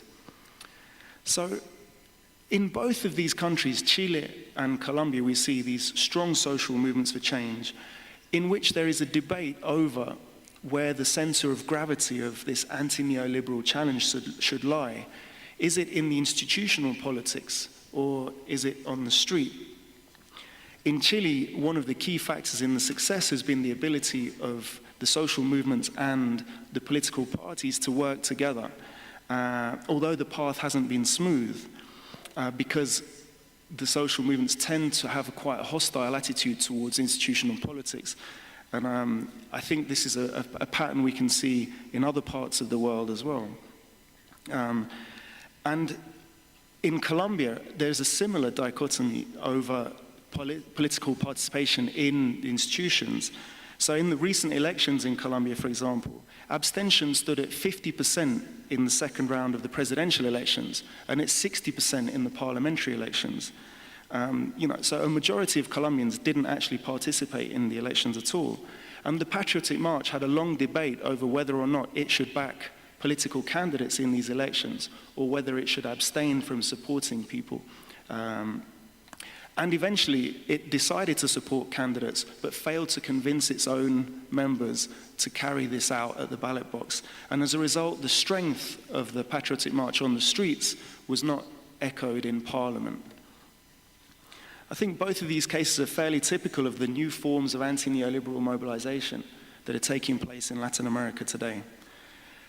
And in Colombia and Mexico, we have two other cases of mobilization against neoliberalism, which have come from armed insurgencies. In Mexico, the Zapatistas, and in Colombia, the FARC and ELN guerrillas. And in both of these countries, insurgents don't just limit the ability of transnationals and government to impose themselves on local communities. They also establish alternative forms of social, political, and economic organization, which some people argue provide a living example of potential alternatives, more so perhaps in Mexico than in Colombia. And in the Colombian case, I think we can see that the fact that many of the fundamental neoliberal aspects of the government's political program are under question in the negotiations with the guerrillas. And it's clear that if the talks are to succeed, the Colombian government will have to give way on some of these more contentious measures, such as opening up the majority of the country to mining and so on. And these provide us with examples of how social mobilization and insurgency in Latin America have been able to delay, block the full-scale development of neoliberal policies. And in the case of the Chilean social mobilization, have even been able to act as a springboard for taking government. So the question is, why has the neoliberal challenge, both at government level and from social movements and organizations, been relatively successful in Latin America? I think some of the reasons for this have to do with the way in which Latin America developed through the 20th century. Unlike in Europe, Latin America for much of the 20th century lived under various forms of authoritarian rule. And the language of resistance to this authoritarian rule was socialist in most cases. Also, Latin America doesn't really have a social democratic golden age to look back upon. Countries like Costa Rica, Uruguay, and Chile, which had strong states and strong, well-developed social welfare systems, were in crisis by the 1970s. This, along with the failure of the Alliance for Progress in the 1960s and the influence of development theory, began to make socialism seen as the way for Latin America to develop. And that the impetus from this still influences politics in Latin America today. So in Latin America, the concepts of socialism and the ideas of socialism are not delegitimized as they were in Europe. And I think this was then further strengthened by the collapse of neoliberal democracy in several countries and across the region from the early 1990s onwards. In Latin America, this liberal democracy fell far, far short of being able to resolve the problems of underdevelopment. And we have to say it was neither very liberal nor very democratic, with much of the resistance to neoliberal changes under these governments being met with fire and violence. So one of the main reasons for the strength of the anti-neoliberal challenge in Latin America is ideological. I think a second reason is the way in which social movements and organizations have a history of coming together to fight for particular goals. We could see this in the 1980s with the way that social movements and political parties came together to fight for democracy against the dictatorships, particularly in the Southern Cone. And we can also see that that is occurring again today in the struggle against neoliberalism. And I think a final and important factor is the continued existence of Cuba as a statedly socialist country which has never ceased to articulate an anti-neoliberal and anti-capitalist form of organization, and which, despite the blockade and the economic circumstances, has been able to provide universal education and healthcare. So all of these factors have contributed to the strength of socialism, and as a result of that, to the strength of the resistance against neoliberalism and its defeat in some parts of Latin America. However, I think it's important to underline that neoliberalism hasn't been completely defeated in the region. It's still the dominant ideology and the economic structure of Mexico, Colombia, Paraguay, Peru, and Chile, as well as some of the smaller Latin American nations. And it's also the ideology of the opposition in those countries that have undertaken a progressive path. In many countries, as I was mentioning earlier, places like Brazil, Argentina, and Chile, left-wing governments are criticized by some for not going far enough in their reform processes. And yet we can see that international capital, in the case of Dilma Rousseff at the moment, and the American government would clearly love it if they were to be replaced by more malleable governments. But in these countries in particular at the moment, we can see there's a debate developing, with many increasingly arguing that they need to go beyond an anti-neoliberal agenda or a developmentalist agenda and develop a more radical socialist alternative, more in line with what's happening in Venezuela and Bolivia. But one of the problems is that for governments, economic development is a key to re-election. And some argue that they need to lay the basis for capitalist development before they can think about more fundamental transformations. At the same time, these processes are challenged both internally by elites which want to retake power, and externally. We can see that the United States has been actively involved in trying to influence events across the region. It's fostered the creation of the Pacific Alliance, which is a free trade group and a clear challenge to the Bolivarian alternative, and which threatens to undermine UNASUR because it's unclear how two antagonistic economic projects can coexist within one integrational sphere. The United States has also sponsored both legitimate political opposition and terrorist organizations across the region in its efforts to destabilize left-wing governments. Most notably, we saw this strategy used this year in Venezuela, and in recent years, Ecuador, Bolivia, Nicaragua, and Paraguay all witnessed destabilizational efforts which we can link to these kind of the color revolution pattern that we also saw here in Europe in recent years. And perhaps this year's disturbances in Brazil are linked to a process of destabilization because we're coming up to elections there in October. Furthermore, the United States has been linked to coups in 2009 in Honduras and later in Paraguay, and there is also significant US interference in both the Colombian conflict and in the developing Mexican conflict. So to an extent, events in the region and the development of events there depend upon the continued ability to creatively resist and overcome these American-led efforts to reimpose plutocratic minority governments. So the region therefore stands at a crossroads.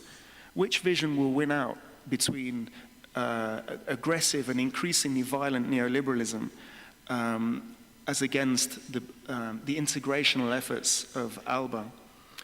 Will Brazil, Argentina, and Uruguay begin to advance towards a similar transformatory type of system as in Bolivia and Venezuela?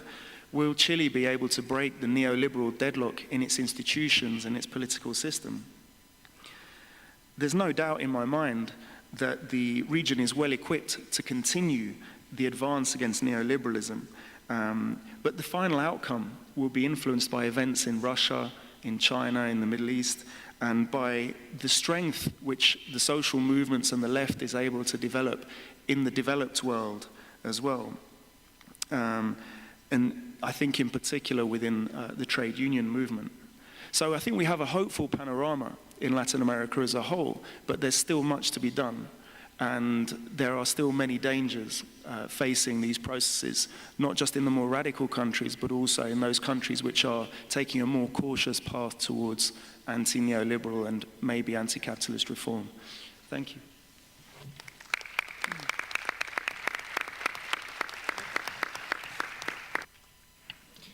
Muchísimas gracias por la extensa, amplia y minuciosa información que nos has proporcionado.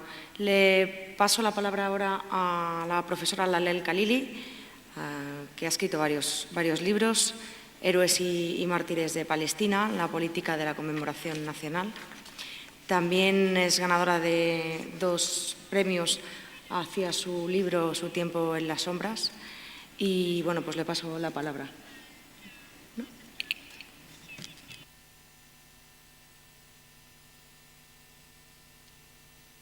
I won't be speaking about Palestine alone. I'll be speaking about the whole of the Middle East. So just, although I will be definitely mentioning Palestine. In 1930, during the early years or middle years of fascism in Italy, Antonio Gramsci wrote, "The crisis consists precisely in the fact that the old is dying and the new cannot be born. In this interregnum, a great variety of morbid symptoms appear."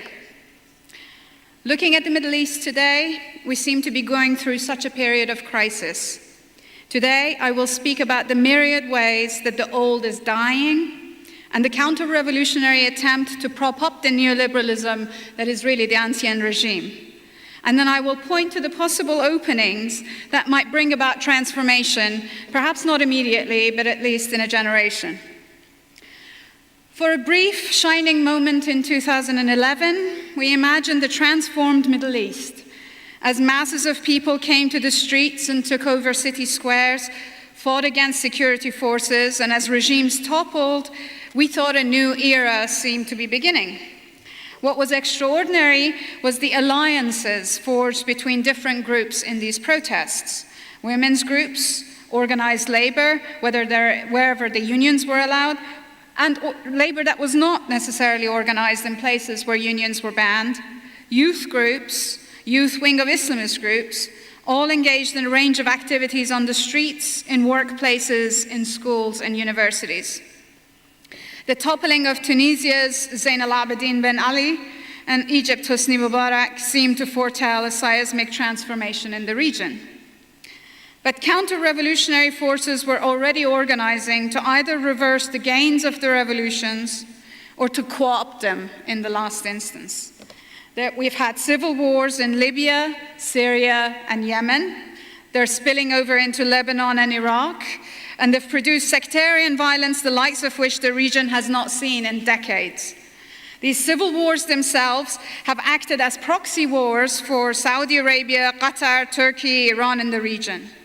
Military intervention by the US and NATO forces toppled Gaddafi in Libya, and US forces continue to be engaged in rarely reported assassinations and drone attacks in Yemen. It's also now engaged, its F-18s are flying over Iraq and bombing parts of Iraq. Military intervention by Saudi forces in Bahrain ended the uprising there. The revolutionary movements of Syria are caught between the forces of the state and of brutal militias, either side supported financially and militarily by regional forces. In Egypt, a coup has ensured a return to the Mubarak era, with thousands of Muslim Brotherhood activists arrested, hundreds of people slaughtered, and Mubarak's party, the NDP, restored. Meanwhile, the Gulf monarchies have tried to forestall rebellion by expanding handouts to citizens while reinforcing their coercive apparatuses precisely against both citizens and the large numbers of migrant populations that live there and work there. As for the devastation of Gaza by Israel, Egypt has helped explicitly, and the Gulf monarchies tacitly, to enforce the kind of siege that Israel is experiencing, along with the devastation of the bombings over the last few weeks and years before, decades before.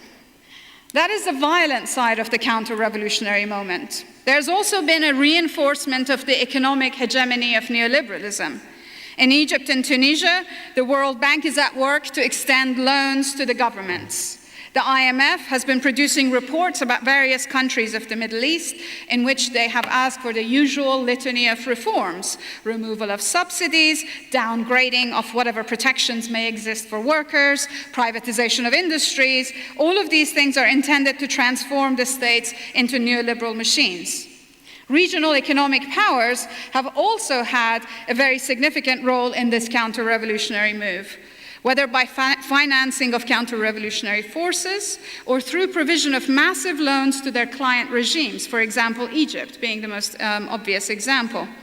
These loans essentially indebt governments and lock them into the neoliberal policies.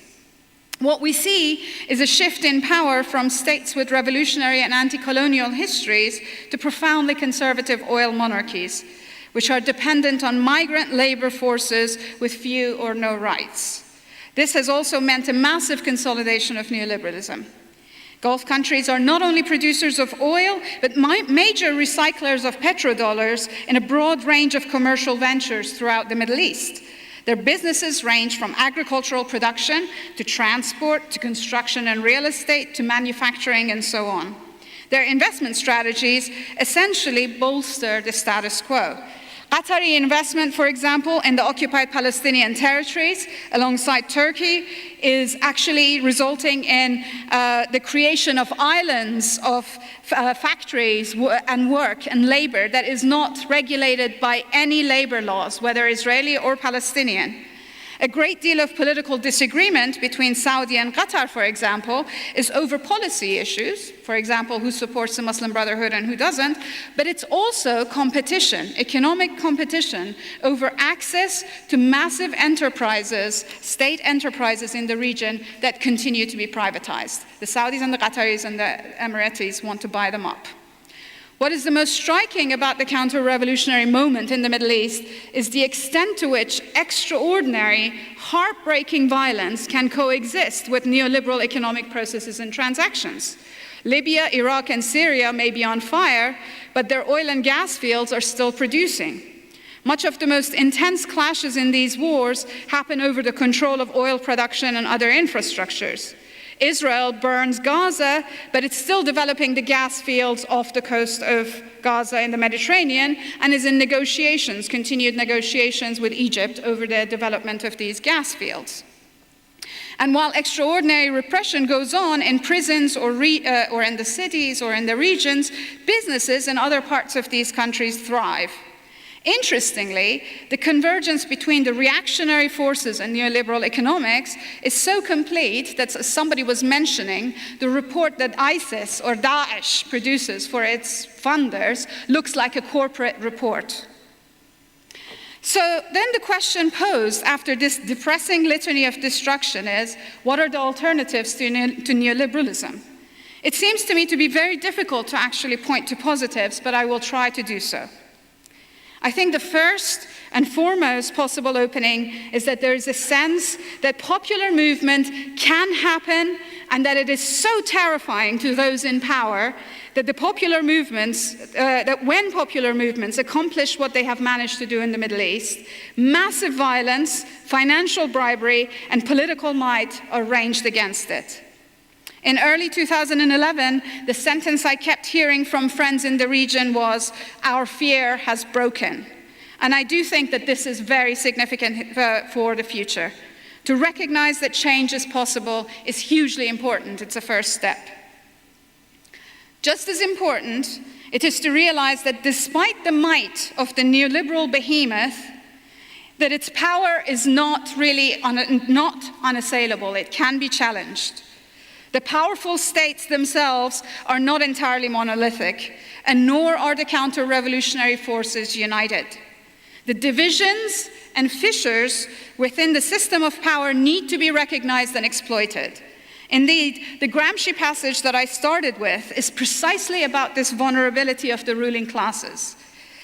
Gramsci writes that the ruling class has lost its consensus, i.e. it's no longer leading but only dominant, exercising coercive force alone. This is Gramsci speaking.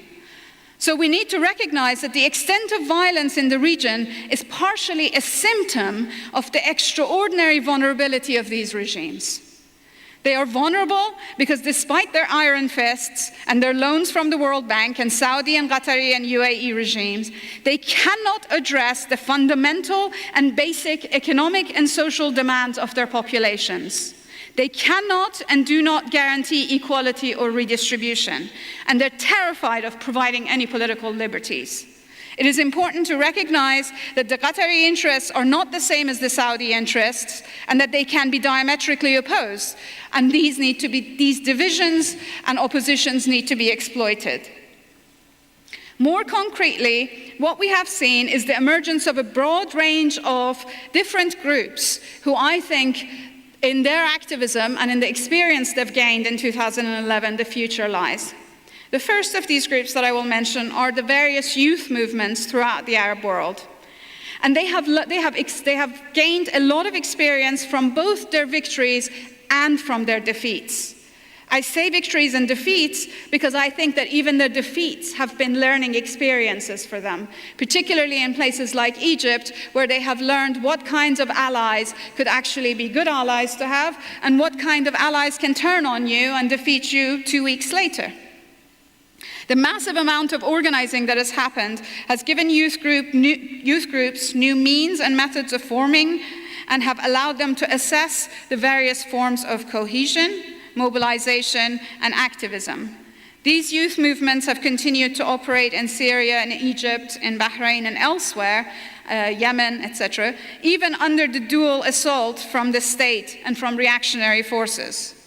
In the Arabian Peninsula, hesitant youth protests have continued in online fora in Saudi, but also in places like Kuwait and Oman. It has not been easy, and youth activists have been imprisoned, exiled, or killed, all the way from Indian Ocean to the Atlantic Ocean. But if past revolutions and past political convulsions are any indicator, these forms of activism will continue to matter. Similarly, women's movements provide an important opening.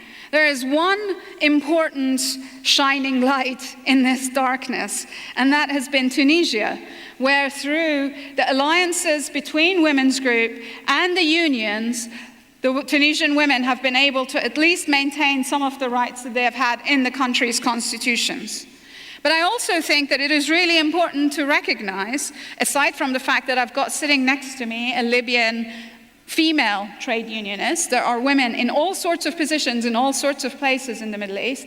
There are also new forms of organization among women that are emerging that are quite interesting and very different than any before. I'll give one example here, and that is the anti-sexual harassment groups of women that are organizing in Egypt, which I think have new forms of mobilizing and new alliances that they're forming, which is unlike anything we've seen before, and I think these are quite important innovations in activism.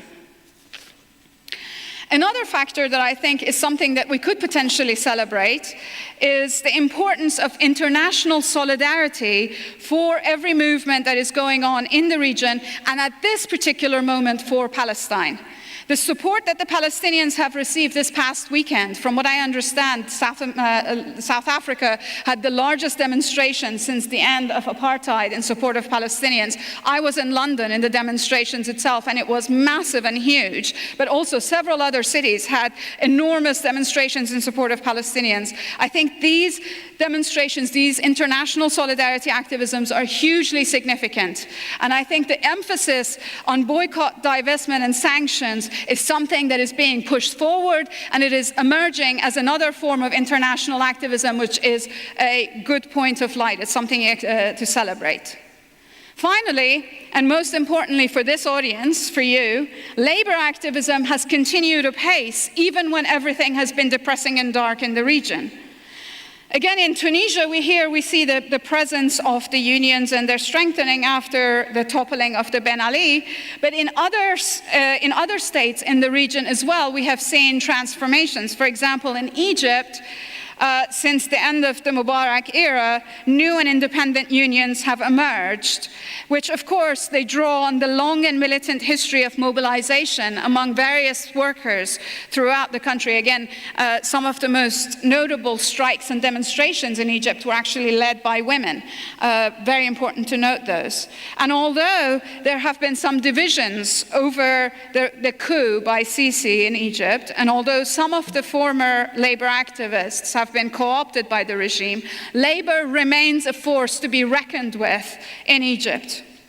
I also think the fact that labor activism has continued, that you hear news of strike in places where you wouldn't imagine, in the UAE and in Oman and in Jordan, and even news of it in places like Yemen and the Emirates, I think is enormously important.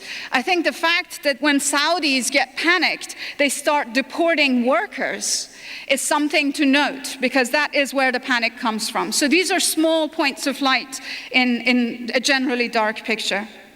What is important to remember is that despite the devastations and the conflagration of violence in a great deal of the Middle East, what the uprisings of 2011 have showed us is that the old system of rule is not tenable.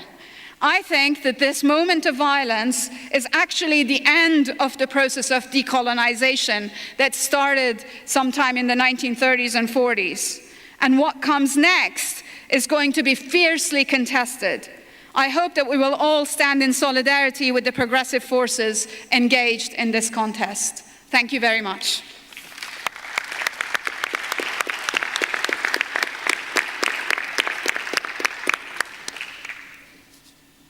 Muchísimas gracias por esa amplia explicación de cómo funciona la situación en el Medio Oriente, que muchas veces resulta complicado.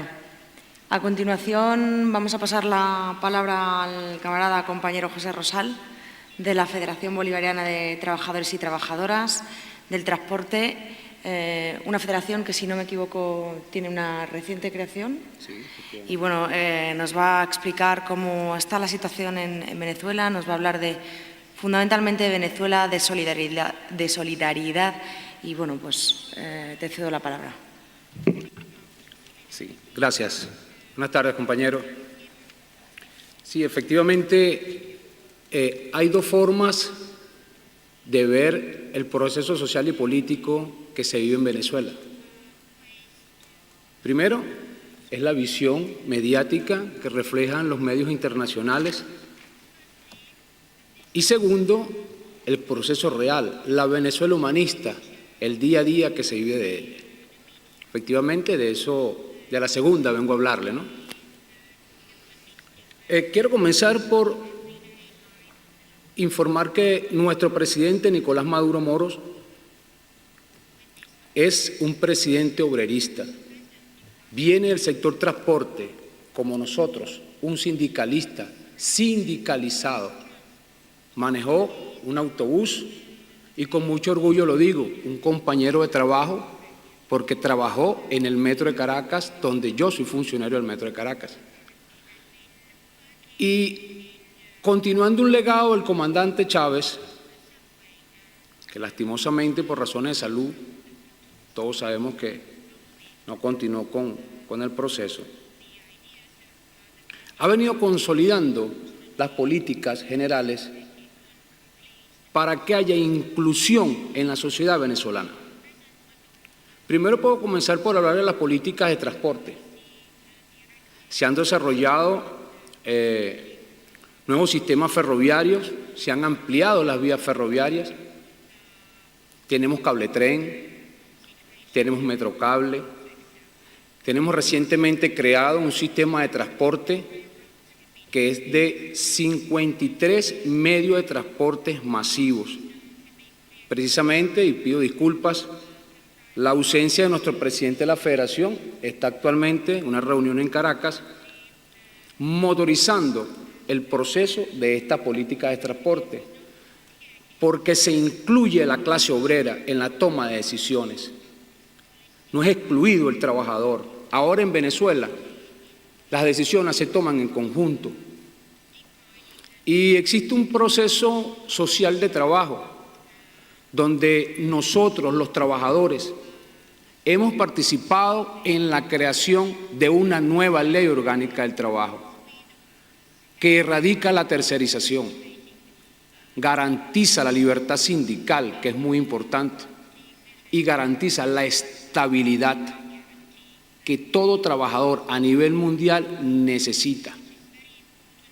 Igualmente, quiero informarles que se han creado nuevas leyes y entre esas leyes está precisamente la ley de género, que exige el 50% de participación de la mujer en escaños públicos. Igualmente la ley de precios, de salarios, de precios justos, que garantiza la estabilidad del salario integral del trabajador. Es necesario informar que la Venezuela humanista tome en consideración este proceso social de trabajo. De hecho, la población activamente participa en las decisiones que toma el gobierno. Se han creado comunidades organizadas que llamamos nosotros en Venezuela los consejos comunales. Ellos presentan sus proyectos a la gobernación y se le asignan los recursos para que en materia de electrificación, vialidad o cualquier otro proyecto, deporte, recreación, lo puede ejecutar la misma comunidad. Existe un proceso integral de inclusión con la sociedad, con los consejos comunales. Y aquí demostramos que podemos vivir en un mundo mejor, en un mundo más humanista, donde la decisión sea tomada por las mayorías, no por las minorías. Eso es democracia. El pueblo venezolano cree en la democracia, cree en la paz.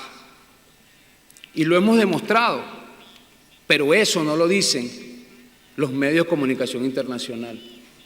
Porque simplemente, compañeros, no les conviene un modelo alternativo al capitalismo. Eso tenemos que tenerlo claro. Cuando los pueblos levantan su voz, son opacados, porque no les convienen, tocan los intereses capitalistas. Y nosotros, con todos nuestros errores, porque sí tenemos errores, ningún proceso es fácil. Los procesos no son a corto plazo, son a largo plazo para consolidar proyectos que van a ver los hijos de nuestros hijos. Pero estamos encaminados, estamos comenzando, tenemos errores, los corregimos, pero es posible y estamos demostrando que con una sociedad unida a los trabajadores y al gobierno puede haber un mundo mejor. Y lo repito porque creo que es el mensaje que la sociedad mundial debe tener en cuenta. Nosotros, como sindicalistas, como trabajadores, podemos dar nuestro aporte para que en la unificación podamos tener la fuerza. En Venezuela hemos vivido procesos de unificación sindical.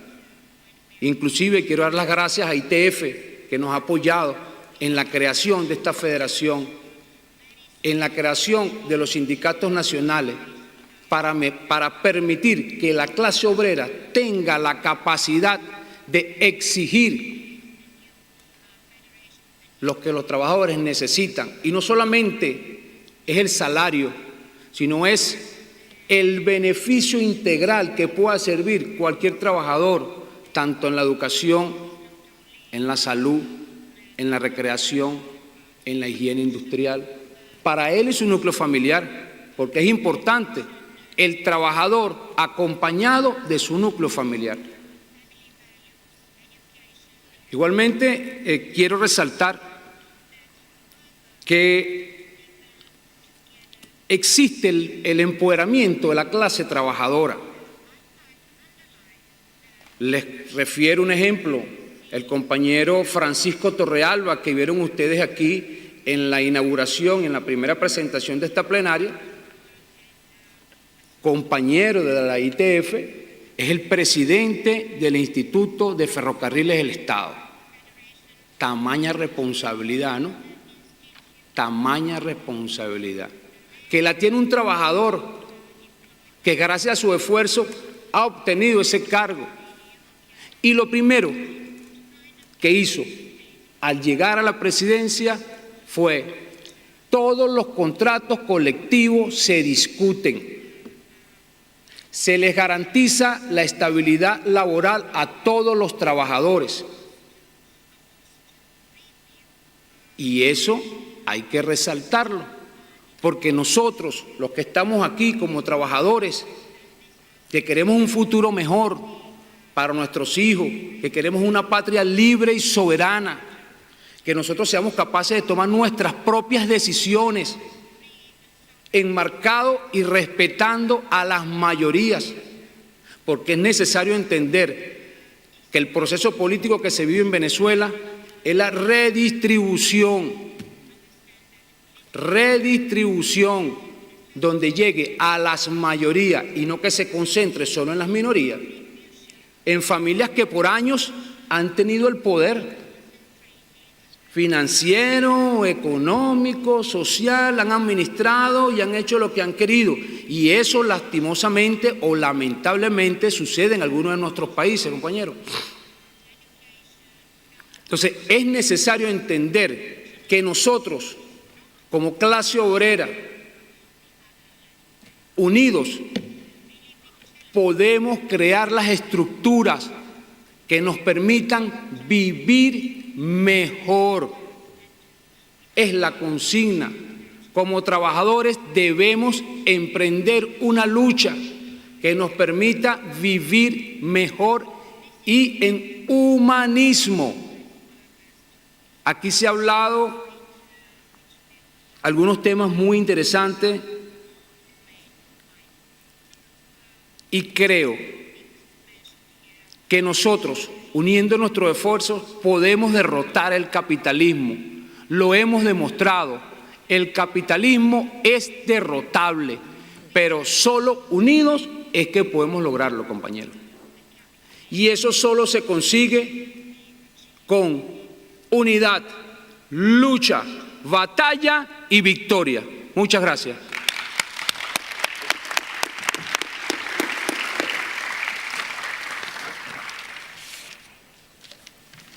Muchísimas gracias, compañero y camarada.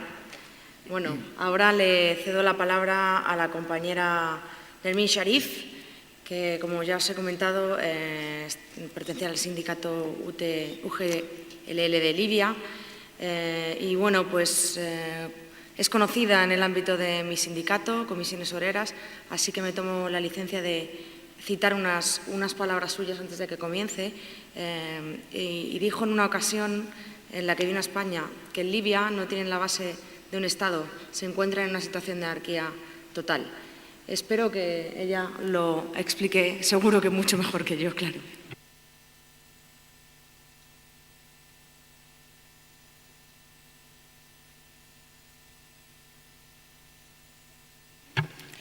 مرحبا. أتمنى من الجميع أن يرفع يديه هكذا قليلا. الجميع أن يقول معي هكذا. الكل. دائما من يكون آخر شخص يجد أمامه من هو قد أصاب بالنعاس أو الملل. لذلك أولا سأبدأ بالتحدث عن الليبرالية من خلال منظور النقابي أو العمالي قبل أن أتكلم عن الفوضى التي تكلمت عليها من سنتين بأنها ستحدث في ليبيا. No Spanish translation.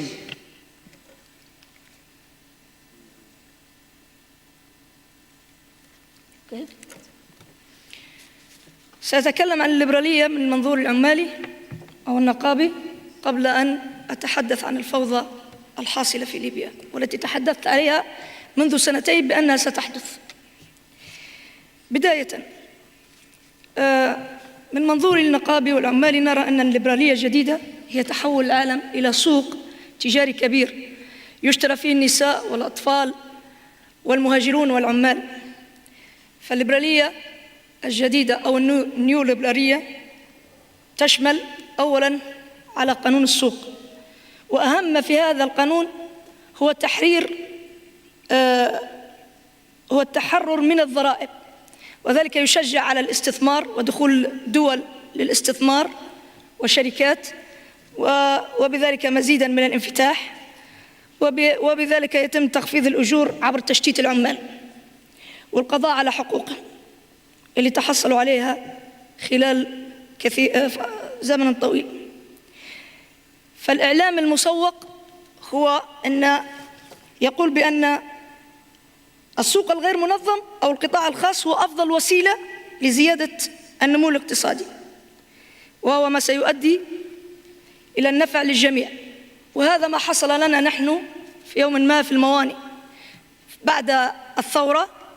اعتقدنا بأن القطاع الخاص سوف يحسن من البيئة، سيحسن من عملنا، سيرفع من أجرنا، وفعلا أصبحنا كعمال نبحث على من الشركات القطاع الخاص تدخل إلى ليبيا.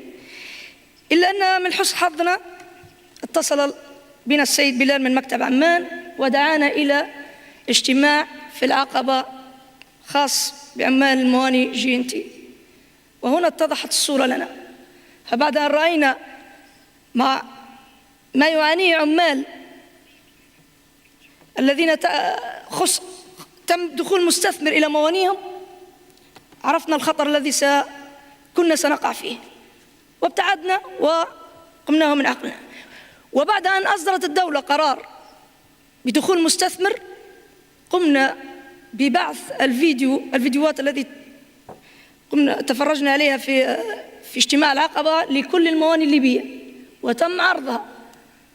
وبعد أن عرضت قام العمال بقفل الموانئ والجلوس خارج الموانئ، وطلبوا من الدولة إلغاء القرار وبأنه لن يتم دخول أي مستثمر للموانئ الليبية، وفي حالة كان المستثمر شر لابد له فالعمال هم من يجلسون مع المستثمر وليس الدولة ليبلوا شروطهم. هذا أولا. ثانيا، ما تشمله الليبرالية أيضا هو تخفيض الإنفاق العام، يعني تقليص من الخدمات الاجتماعية كالرعاية الصحية، كذلك رفع القيود اللي هو تقليص أي قيد حكومي ممكن أنه يأثر على أرباح الشركة، اللي هو زي حماية البيئة، زي سلامة ظروف العمل، أي شيء يؤثر في الأرباح فيتم رفعه وتقليصه من الدولة لهذه الشركات التي ستدخل للاستثمار. رابع شيء تحتاج الليبرالية هو الخصخصة، لأن يتم فيها بيع شركات الدولة، وبالتالي هنا يتم تسريح العمال وكسر النقابات ودخول شركات تملكها بنوك كبيرة، وتتركز الثروة في يد قلة من الناس فيزداد الغنى ويقل الفقر. وهذا ما كان سيحدث في تونس مع السكة الحديد، حيث قامت الدولة بعمل اتفاق لبيع السكة الحديد للقطاع الخاص، إلا أنها أخطأت. فلو كان هذا الأمر قبل حشاد لكان الأمر سهل، ولكن بعد فترة من الزمن وظهور نقابات قوية فلن تستطيع الدولة أن تخصص السكة الحديد ووقف لهم العمال بالمرصاد. وهكذا هي الليبرالية الجديدة أو النيو ليبرالية المتوحشة، والتي كثيراً ما يتم فرضها من قبل مؤسسات مالية كبيرة كصندوق النقد الدولي أو البنك العالمي ومصارف التنمية في البلدان الأمريكية، وهو كما حدث في مصر، حيث تم إقراض مصر من صندوق النقد الدولي 3.2 مليار دولار، وطلب منها أو فرض عليها بأن تكون الليبرالية في مصر وأن يدخلون المستثمرين، قلة من المستثمرين لمصر، ويخدعوننا بالقول اجعل الحكومة وراءك. وأرد على أختي ليليا عندما تعرضت للمنطقة العربية وهي كانت متخوفة من لما حدث في المنطقة العربية. نعم، المنطقة العربية حاليا تحاول اكتشاف ذاتها وتبني مستقبل على أسس جديدة، حتى وأنه لم يتحدد بعد ما هو الذي ستبنيه، مما ما هو حاصل من فوضى فيها ولكن الجميع يعلم بأن الماضي لن يعود لأنه ليس صالحا، كذلك القادم ليس واضحا فلا نستطيع أن نعتنقه. نحن في حالة انتقال، قلق، اضطراب، والواضح فيه إن كل شيء ممكن. ليبيا بالذات الواضح فيها أمامنا الآن إنه كل شيء ممكن، ولكن كل ممكن غائم وعسير.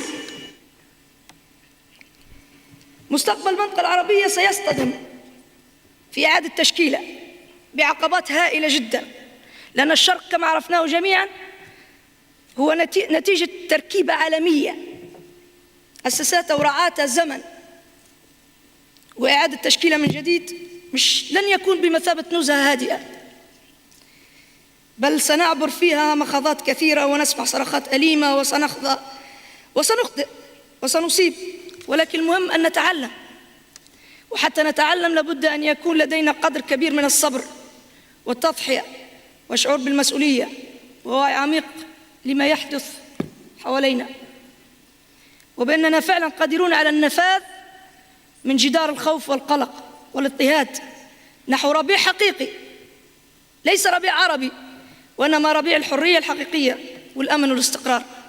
ما يحدث في ليبيا الآن ربما ترون القليل منه.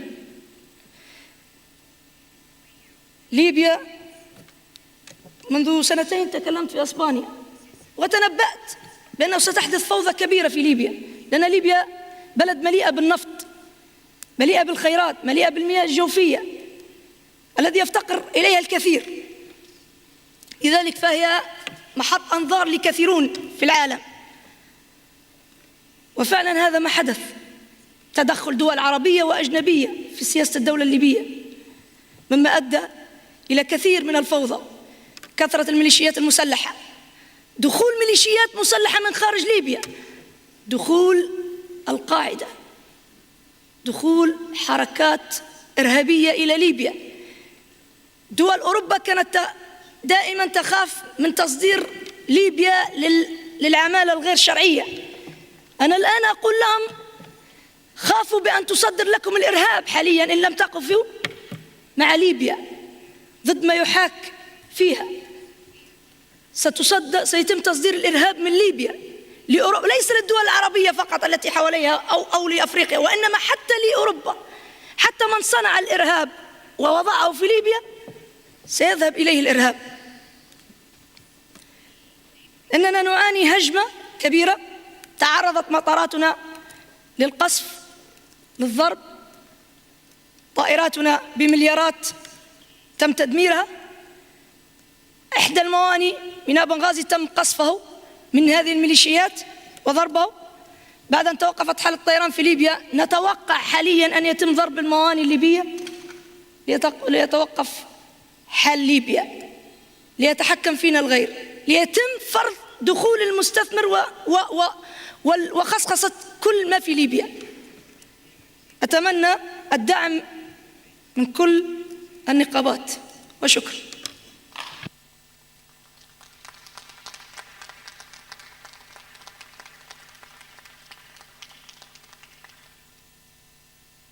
Muchísimas gracias, Nermín. Bueno, pues simplemente vamos a abrir un turno de intervenciones y de palabras. Empezamos. ¿Quién quiere intervenir? ¿Preguntas? ¿Intervenciones?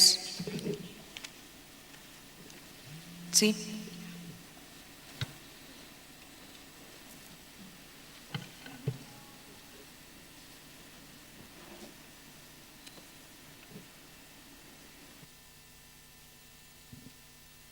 Hola. Bueno, nosotros como movimiento sindical, uno de los principales retos y enemigos que tenemos es el neoliberalismo. Y es preocupante ver en estos momentos de que... Arab translation doesn't work. There is no translation at all. Decía de que es preocupante ver la actitud de los que somos representantes de los trabajadores.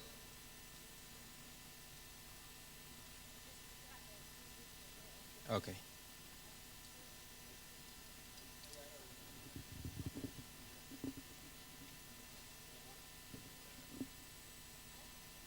¿Ahora?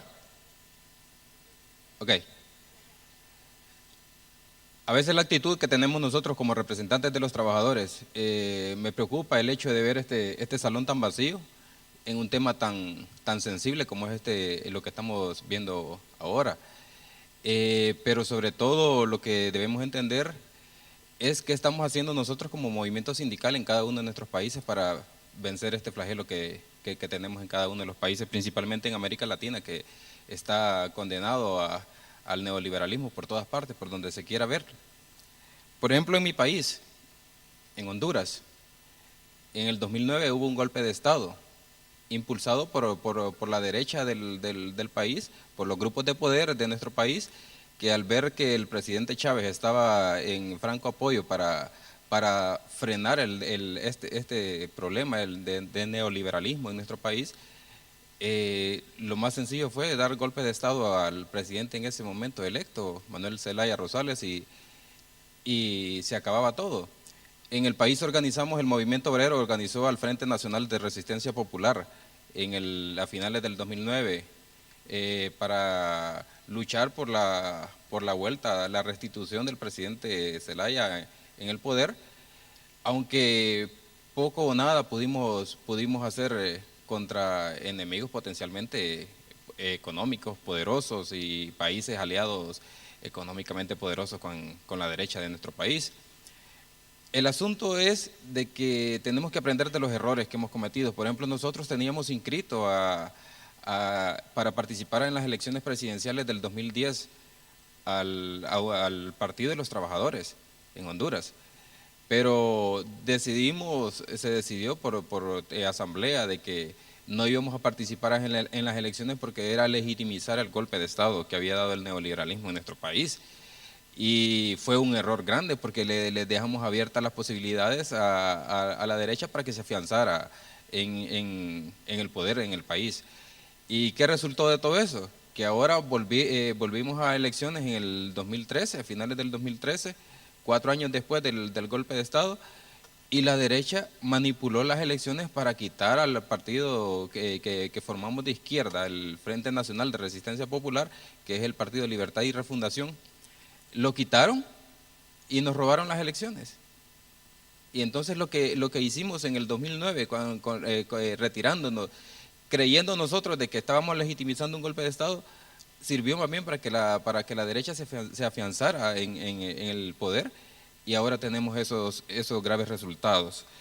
Pero bueno, hablando ahora en el tema sindical, es interesante de que las organizaciones afiliadas a ITF en nuestro país mantenemos campañas constantes de temas tan sensibles como esto, que es el neoliberalismo, porque en nuestro país, o no sé si ocurre en el resto de la región, que tú le preguntas a un trabajador que de qué clase se considera él, y él te dice que clase media, y ahora han dicho que clase media alta, clase media baja, cuando tenemos que estar claros de que solo hay dos clases, los pobres y los ricos, y que los ricos son los que manipulan y deciden todo lo que se hace en un país, y oprimen a los trabajadores para que siempre estemos allá en el fondo, en la clase donde tenemos que estar, que somos los pobres. ¿Y qué hacemos nosotros para contrarrestar eso? No nos queda otra que en nuestros sindicatos organizar campañas de lucha, campañas de concientización. A veces cuando yo digo que nosotros tenemos que en nuestro sindicato no solo concientizar, sino que adoctrinar a nuestros afiliados para que tengan esa conciencia de clase que es indispensable en cualquier movimiento obrero. ¿Y qué resulta? De que a veces cuando decimos la palabra adoctrinamiento se van a extremos y piensan de que es que estamos haciendo algo malo. Y entonces por eso utilizamos la palabra concientización. Pero si los trabajadores no estamos conscientes ni sabemos a qué clase social pertenecemos, estamos jodidos. Porque lo que resulta de todo esto es de que le seguimos abriendo las puertas al neoliberalismo para que se apropie de todo lo que es de los ciudadanos de un país. Por ejemplo, en nuestro país está enfocada una franca lucha para privatizar todas las empresas estatales. ¿Y qué resulta con eso? que tenemos despidos masivos, tenemos más pobreza porque carecemos de las fuentes de trabajo, que los ricos se hagan más ricos a costillas de nosotros, que se roben todo lo que es de nuestros países, que lo que por derecho nos toca a los ciudadanos, y por ende tenemos una total anarquía. Honduras es el país más violento del mundo en estos momentos. ¿Pero por qué? No hay fuentes de trabajo. Las políticas mal orientadas del gobierno acerca de lo que tiene que ser una política para la clase trabajadora, no hay. No tenemos educación gratis, no tenemos salud gratis, en los hospitales la gente se muere porque no hay medicamentos, no hay una educación que sea, y no porque no hayan maestros. Los maestros están organizados en mi país, pero hacen ver al movimiento, al magisterial, como que es la causante de toda la mala educación que hay en Honduras, y no es así. El gobierno no les está pagando a los maestros, para que los maestros por ende tienen que salir a las calles a protestar, y a veces nosotros mismos del movimiento sindical comenzamos a criticar a los maestros porque andan en huelga. Me dio mucha pena con el compañero Rosal, creo que fue hace 2 días, bueno, que veníamos escuchando la conversación que sostenía con una compañera que está en el Congreso y que decía de que ella iba a visitar Venezuela cuando sacaran al presidente Nicolás Maduro. Y entonces, si nosotros mismos no estamos convencidos de que tenemos que luchar contra el neoliberalismo, ¿cómo vamos entonces a decirnos que somos defensores de los derechos de los trabajadores? Creo que tenemos que reflexionar, tenemos que ubicarnos y saber a qué clase pertenecemos. Si no sabemos a qué clase pertenecemos, no podemos estar dentro de este movimiento obrero, ni mucho menos llamarnos defensores de los derechos de los trabajadores o representantes de los trabajadores. Por tal razón, yo muy alegre cuando se lanzó la campaña de ITF, la Organizing, creo que sí es, ¿no?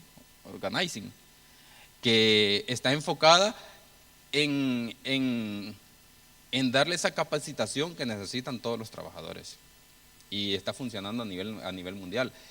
La oficina regional de ITF para Latinoamérica, estamos en constantes capacitaciones, entrenamientos para temas que son tan delicados, para que nosotros sepamos qué es lo que vamos a hacer a dirigir a nuestros afiliados.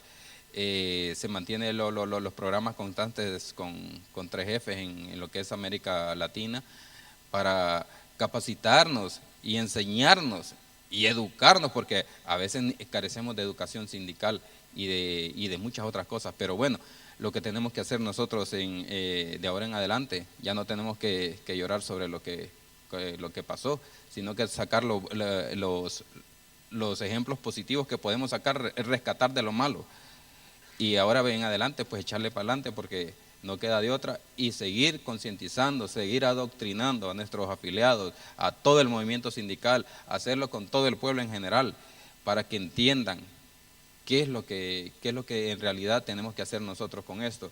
Recordemos de que los medios internacionales de noticias, casi todos son propiedad de la oligarquía de nuestros países. ¿Y qué es lo que van a publicar? Cosas malas referente a lo que está haciendo el movimiento obrero, a lo que está haciendo la izquierda en nuestros países, porque no les conviene que nosotros estemos organizados, no les conviene que nosotros luchemos contra ellos. Entonces lo que hacen los medios es vendernos mentiras, y muchos de nosotros creemos las mentiras que dan los periódicos y los noticieros a nivel nacional y mundial. Muchas gracias.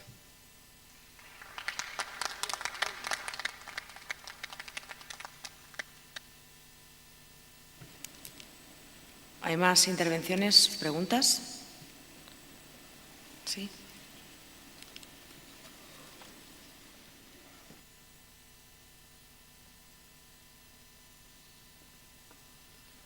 Buenas noches.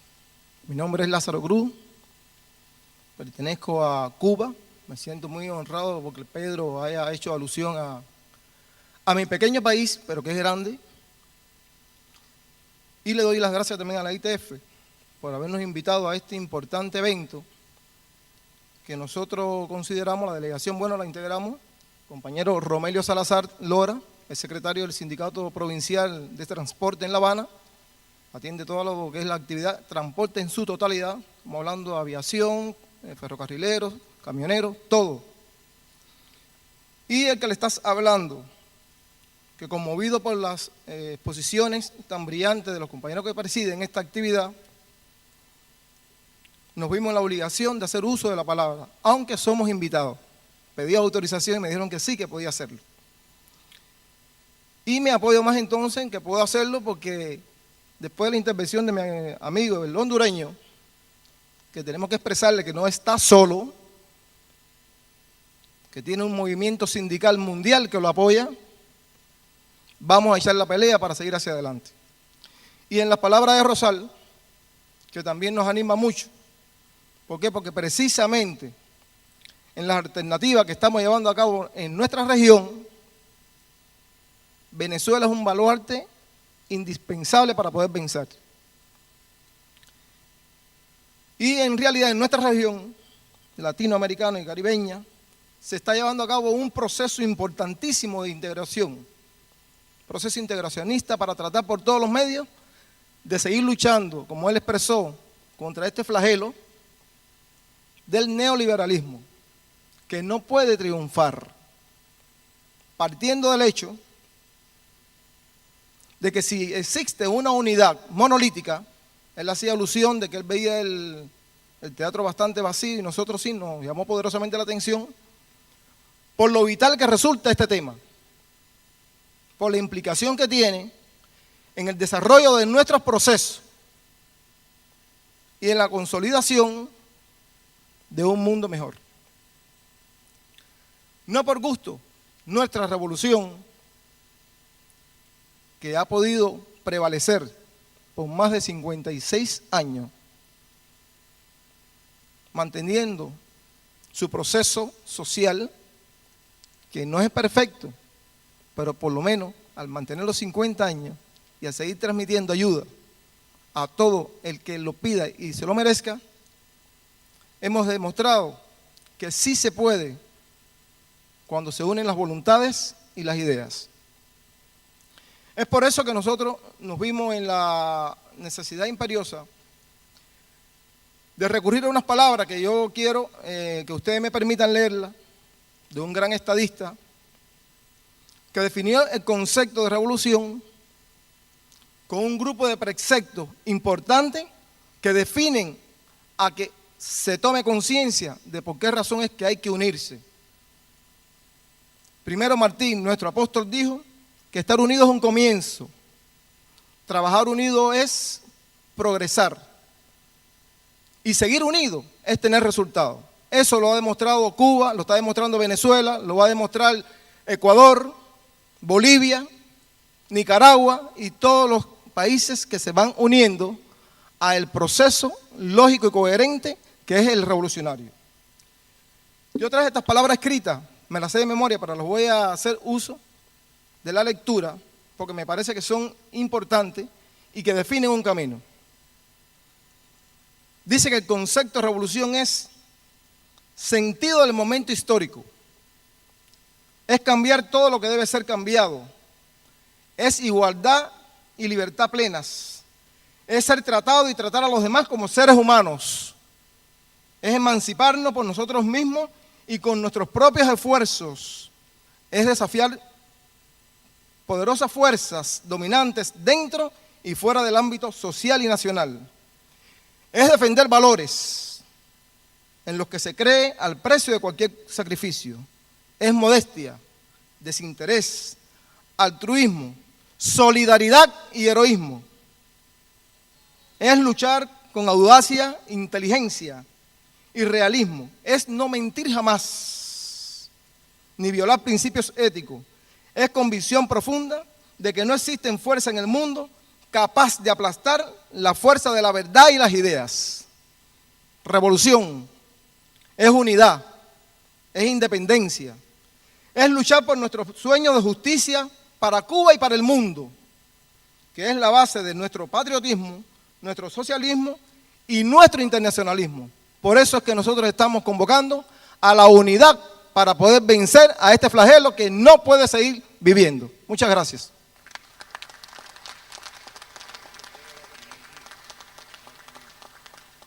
Perdón, me dice mi compañero que no dije quién era el estadista, este gran pensador. Es el compañero Fidel Castro Ruz, que cumple 88 años en el día de mañana.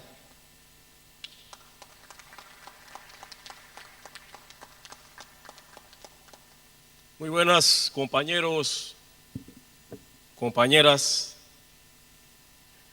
De parte de Citrevalcri, Sindicato de Trabajadores de la Empresa de los Puertos Balboa y Cristóbal, con 2.700 afiliados, representando 3.500 trabajadores, afiliados a la ITF. Nuestro país, Panamá, hizo un resumen escrito. Se lo voy a leer de lo que está pasando en nuestro país. En nuestro país, Panamá, está dentro del desarrollo del neoliberalismo, disminuyendo el poder del Estado y dándole un auge al poder del mercado, vendiendo nuestras habilidades y esfuerzos como una mercancía. La educación está eliminando asignaturas básicas para el desarrollo físico, mental y psicológico y las extremidades de los estudiantes. La educación en Panamá se ha vendido como una mercancía. Los gobiernos tienen un conjunto de elementos que sirven para generar un espejismo detrás de cual esconde una realidad de país. La población de Panamá pide más empleo, más seguridad, cero corrupción, la cual no ha sido resuelto, sino doblado, triplicado. Hay un día que tenemos más y de todo eso más flagelo. Nosotros estamos capacitándonos y luchándonos con el apoyo de los sindicatos internacionales, la ITF, y estamos en la lucha del neoliberalismo. Muchas gracias.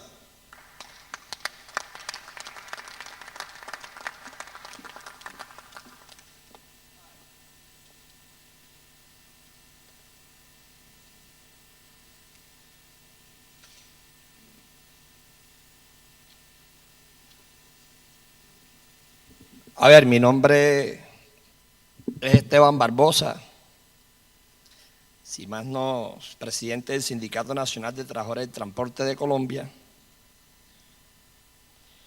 El primer conferencista creo que lo conocí hace como 20 días en Bogotá. Y tuvimos la oportunidad de conocerlo. Quiero hacer unas precisiones. Es importante que lo conozca la audiencia. El país en el mundo que hoy todavía atraviesa por el conflicto armado y político más antiguo es Colombia. En nuestro país hay insurgencia armada, existen dos estructuras guerrilleras, la FARC y el ELN. La FARC en estos momentos está en proceso de negociación en La Habana, donde muy amigablemente el gobierno de Fidel Castro ha aceptado que esta negociación de paz llegue a feliz término en el territorio de La Habana. Es un proceso que ha tenido muchas dificultades. La rancia oligarquía colombiana, la más terrorífica del continente y del mundo. Colombia, este conflicto armado le ha dejado más de 5 millones de desplazados internos.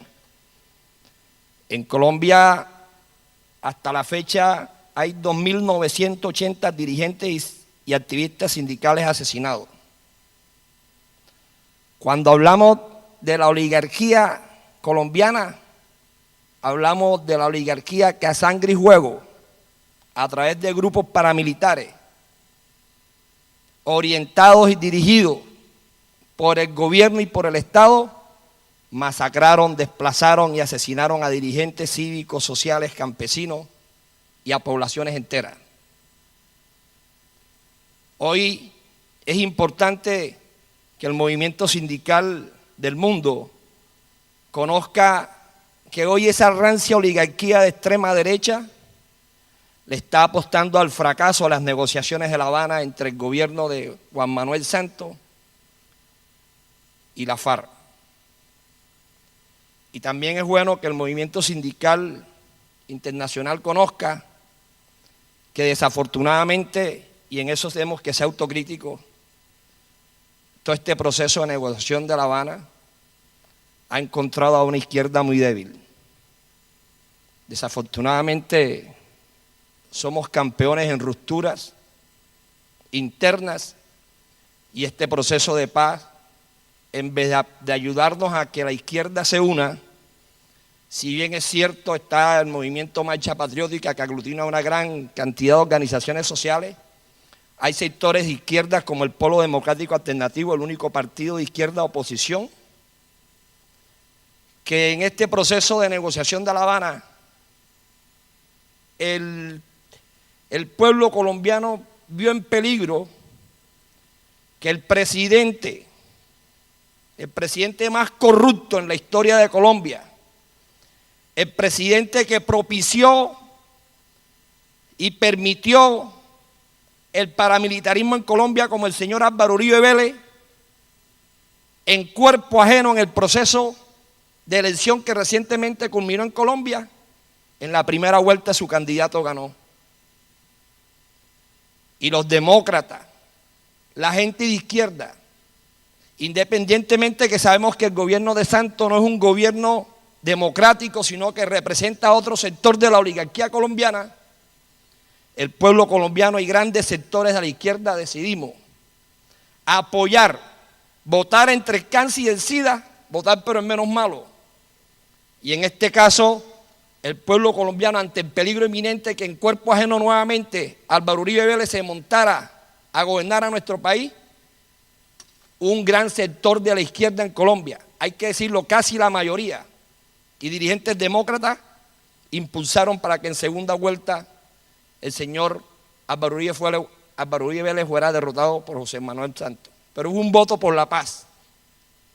Fue un voto de los demócratas y de la gente de izquierda a apostarle a que culmine y cese este conflicto interno armado que desangra el país. Este proceso de negociación de La Habana, este proceso electoral, queremos decirle a ustedes con toda la sinceridad, siendo yo un hombre de izquierda, que ha creado una ruptura más profundo en la izquierda en Colombia. Esperamos que la FARC entienda que ese voto y ese triunfo de Juan Manuel Santos fue un mensaje del pueblo colombiano y de los sectores demócratas de izquierda a que realmente cese el conflicto interno que desangra nuestro país. Era para hacer esa reflexión, compañeros. Muchas gracias.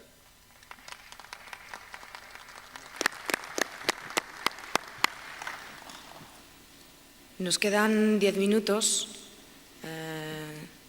Si alguien más quiere intervenir, vamos a dejar una última intervención, porque igual los ponentes, no sé si queréis añadir algo más, antes de que demos paso a la conclusión del mismo evento. Adelante, compañero. Sí, buenas noches, compañeras y compañeros. Mi nombre es Maynor Ciajes, del Sindicato de Trabajadores de Empresa Portuaria Quetzal, Guatemala. Yo creo que el compañero Víctor ha dicho lo que sucede en nuestros países del área centroamericana, con la única salvedad que, lo único más problemático para nosotros en Guatemala es que estamos siendo liderados ahorita por un gobierno militar. Déjenme contarles que cuando nosotros inició el proceso de privatización por una supuesta empresa española que es TCB, nos fuimos a la lucha y gracias a los consejos que los directivos de ITF, como Antonio acá presente, nos dieron los lineamientos de lo que teníamos que hacer, porque a nosotros nos ingresó donde hicimos el paro, nos ingresó los militares y la policía por mar y por tierra. pero yo creo que a nivel Centroamérica estamos iguales. Pero yo sí tengo una duda y quiero hacerle la pregunta a los panelistas que son los expertos en este tema, porque yo venía ese día de lo que decía Víctor en el bus, cuando al compañero acá, José, lo abordó esta compañera y le debatía de que Venezuela está mal por el presidente que tienen ahorita. Entonces, ¿qué consejo o qué nos recomiendan hacer en un momento de estos que uno se tope con otra persona, a pesar de que sea un dirigente sindical y esté manejando una situación que realmente no conoce? El compañero le decía, ve a vivir allá y vas a saber realmente qué es lo que estamos viviendo nosotros. Y ella decía, no, los medios de comunicación dicen esto y mientras Maduro esté ahí, yo no visito Venezuela. Entonces, no sé qué nos podrían aportar ustedes a una situación de estas. Gracias.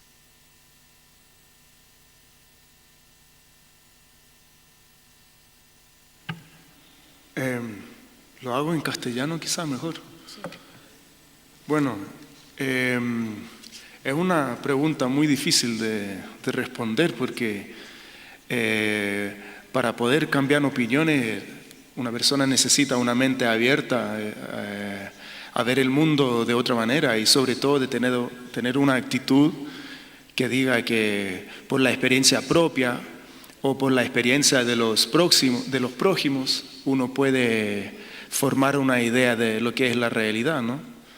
Entonces, con alguien que tiene mente cerrada, yo creo que simplemente, bueno, yo diría que por mí sería hablar pacientemente e insistentemente de los logros que se han logrado en países como Venezuela o cualquier situación, ¿no es cierto?, en Centroamérica, en Nicaragua, y quizás decir, bueno, en términos estratégicos lo que importa es lo que nosotros hacemos en nuestro país, ¿no es cierto?, para lograr a resolver los problemas que nosotros tenemos, ¿verdad? No sé, yo creo que seguramente hay otra gente que tiene opiniones que son más efectivos porque organizan a gente constantemente en su vida laboral y su actividad sindical. Pero yo, de la experiencia política, por ejemplo, en el gobierno de Allende, en Chile y en otras experiencias, es siempre tener paciencia y tratar de convencer una y otra vez y nunca cansarse de convencer. Y de hacerlo respetuosamente, pero exigir también respeto, ¿verdad?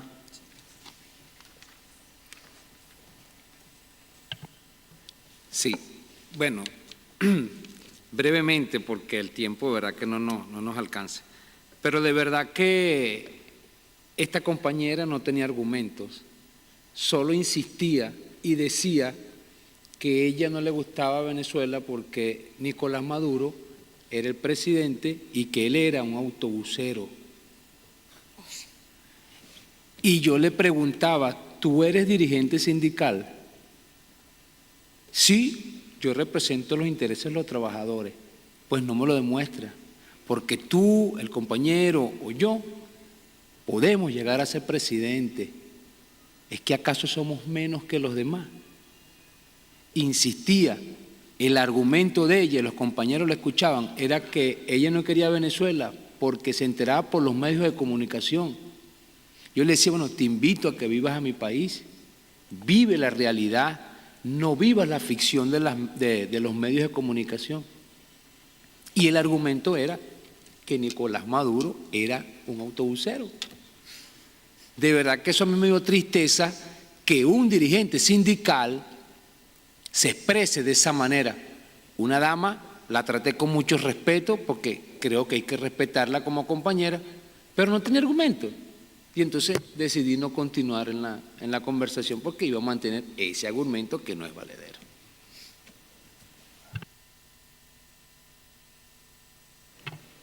Bueno, de nuevo agradecer a los cuatro pues vuestras exposiciones. Creo que no vamos a acabar con el capitalismo salvaje, pero por lo menos se abre un hilito de esperanza sabiendo que en todos los lugares del mundo hay una revolución de alguna u otra manera. Habéis hablado de derechos humanos, habéis hablado de convenios colectivos, habéis hablado de humanismo, habéis hablado de paciencia, habéis hablado de respeto, de clase trabajadora. Quizás esto podría resumirse con una frase que Noam Chomsky suele decir, y es que la solidaridad internacional podrá adoptar formas nuevas y más constructivas conforme la gran mayoría de los habitantes del mundo llegue a entender que sus intereses son los mismos y defendibles si se actúa conjuntamente. Esa quizás puede ser una pequeña clave de lo que hemos discutido hoy a lo largo de toda la tarde. Nada más, simplemente dos cuestiones prácticas, de tipo práctico. Por favor, no os olvidéis de devolver los cascos que se van perdiendo por el camino. Ayer faltaban 50. Y, por supuesto, agradecer la paciencia y agradecer la buena interpretación a los intérpretes. Pido un aplauso para ellos.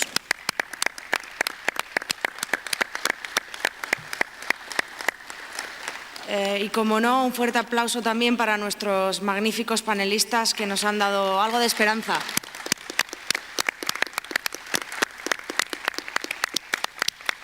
Y gracias, por supuesto, a vosotros, compañeros y compañeras, aquellos que habéis también intervenido, por darnos también algo de esa lucecita.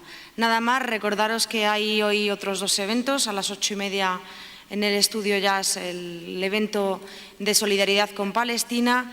Y para aquellos que pertenecéis al sector de aviación civil, hoy, que además es el Día Internacional de la Juventud, el Sindicato Búlgaro de Caterina ha organizado un evento a partir de las 10 de la noche, así que si queréis más información, preguntad afuera, ¿vale? Nos vemos en la calle y en las luchas. Gracias.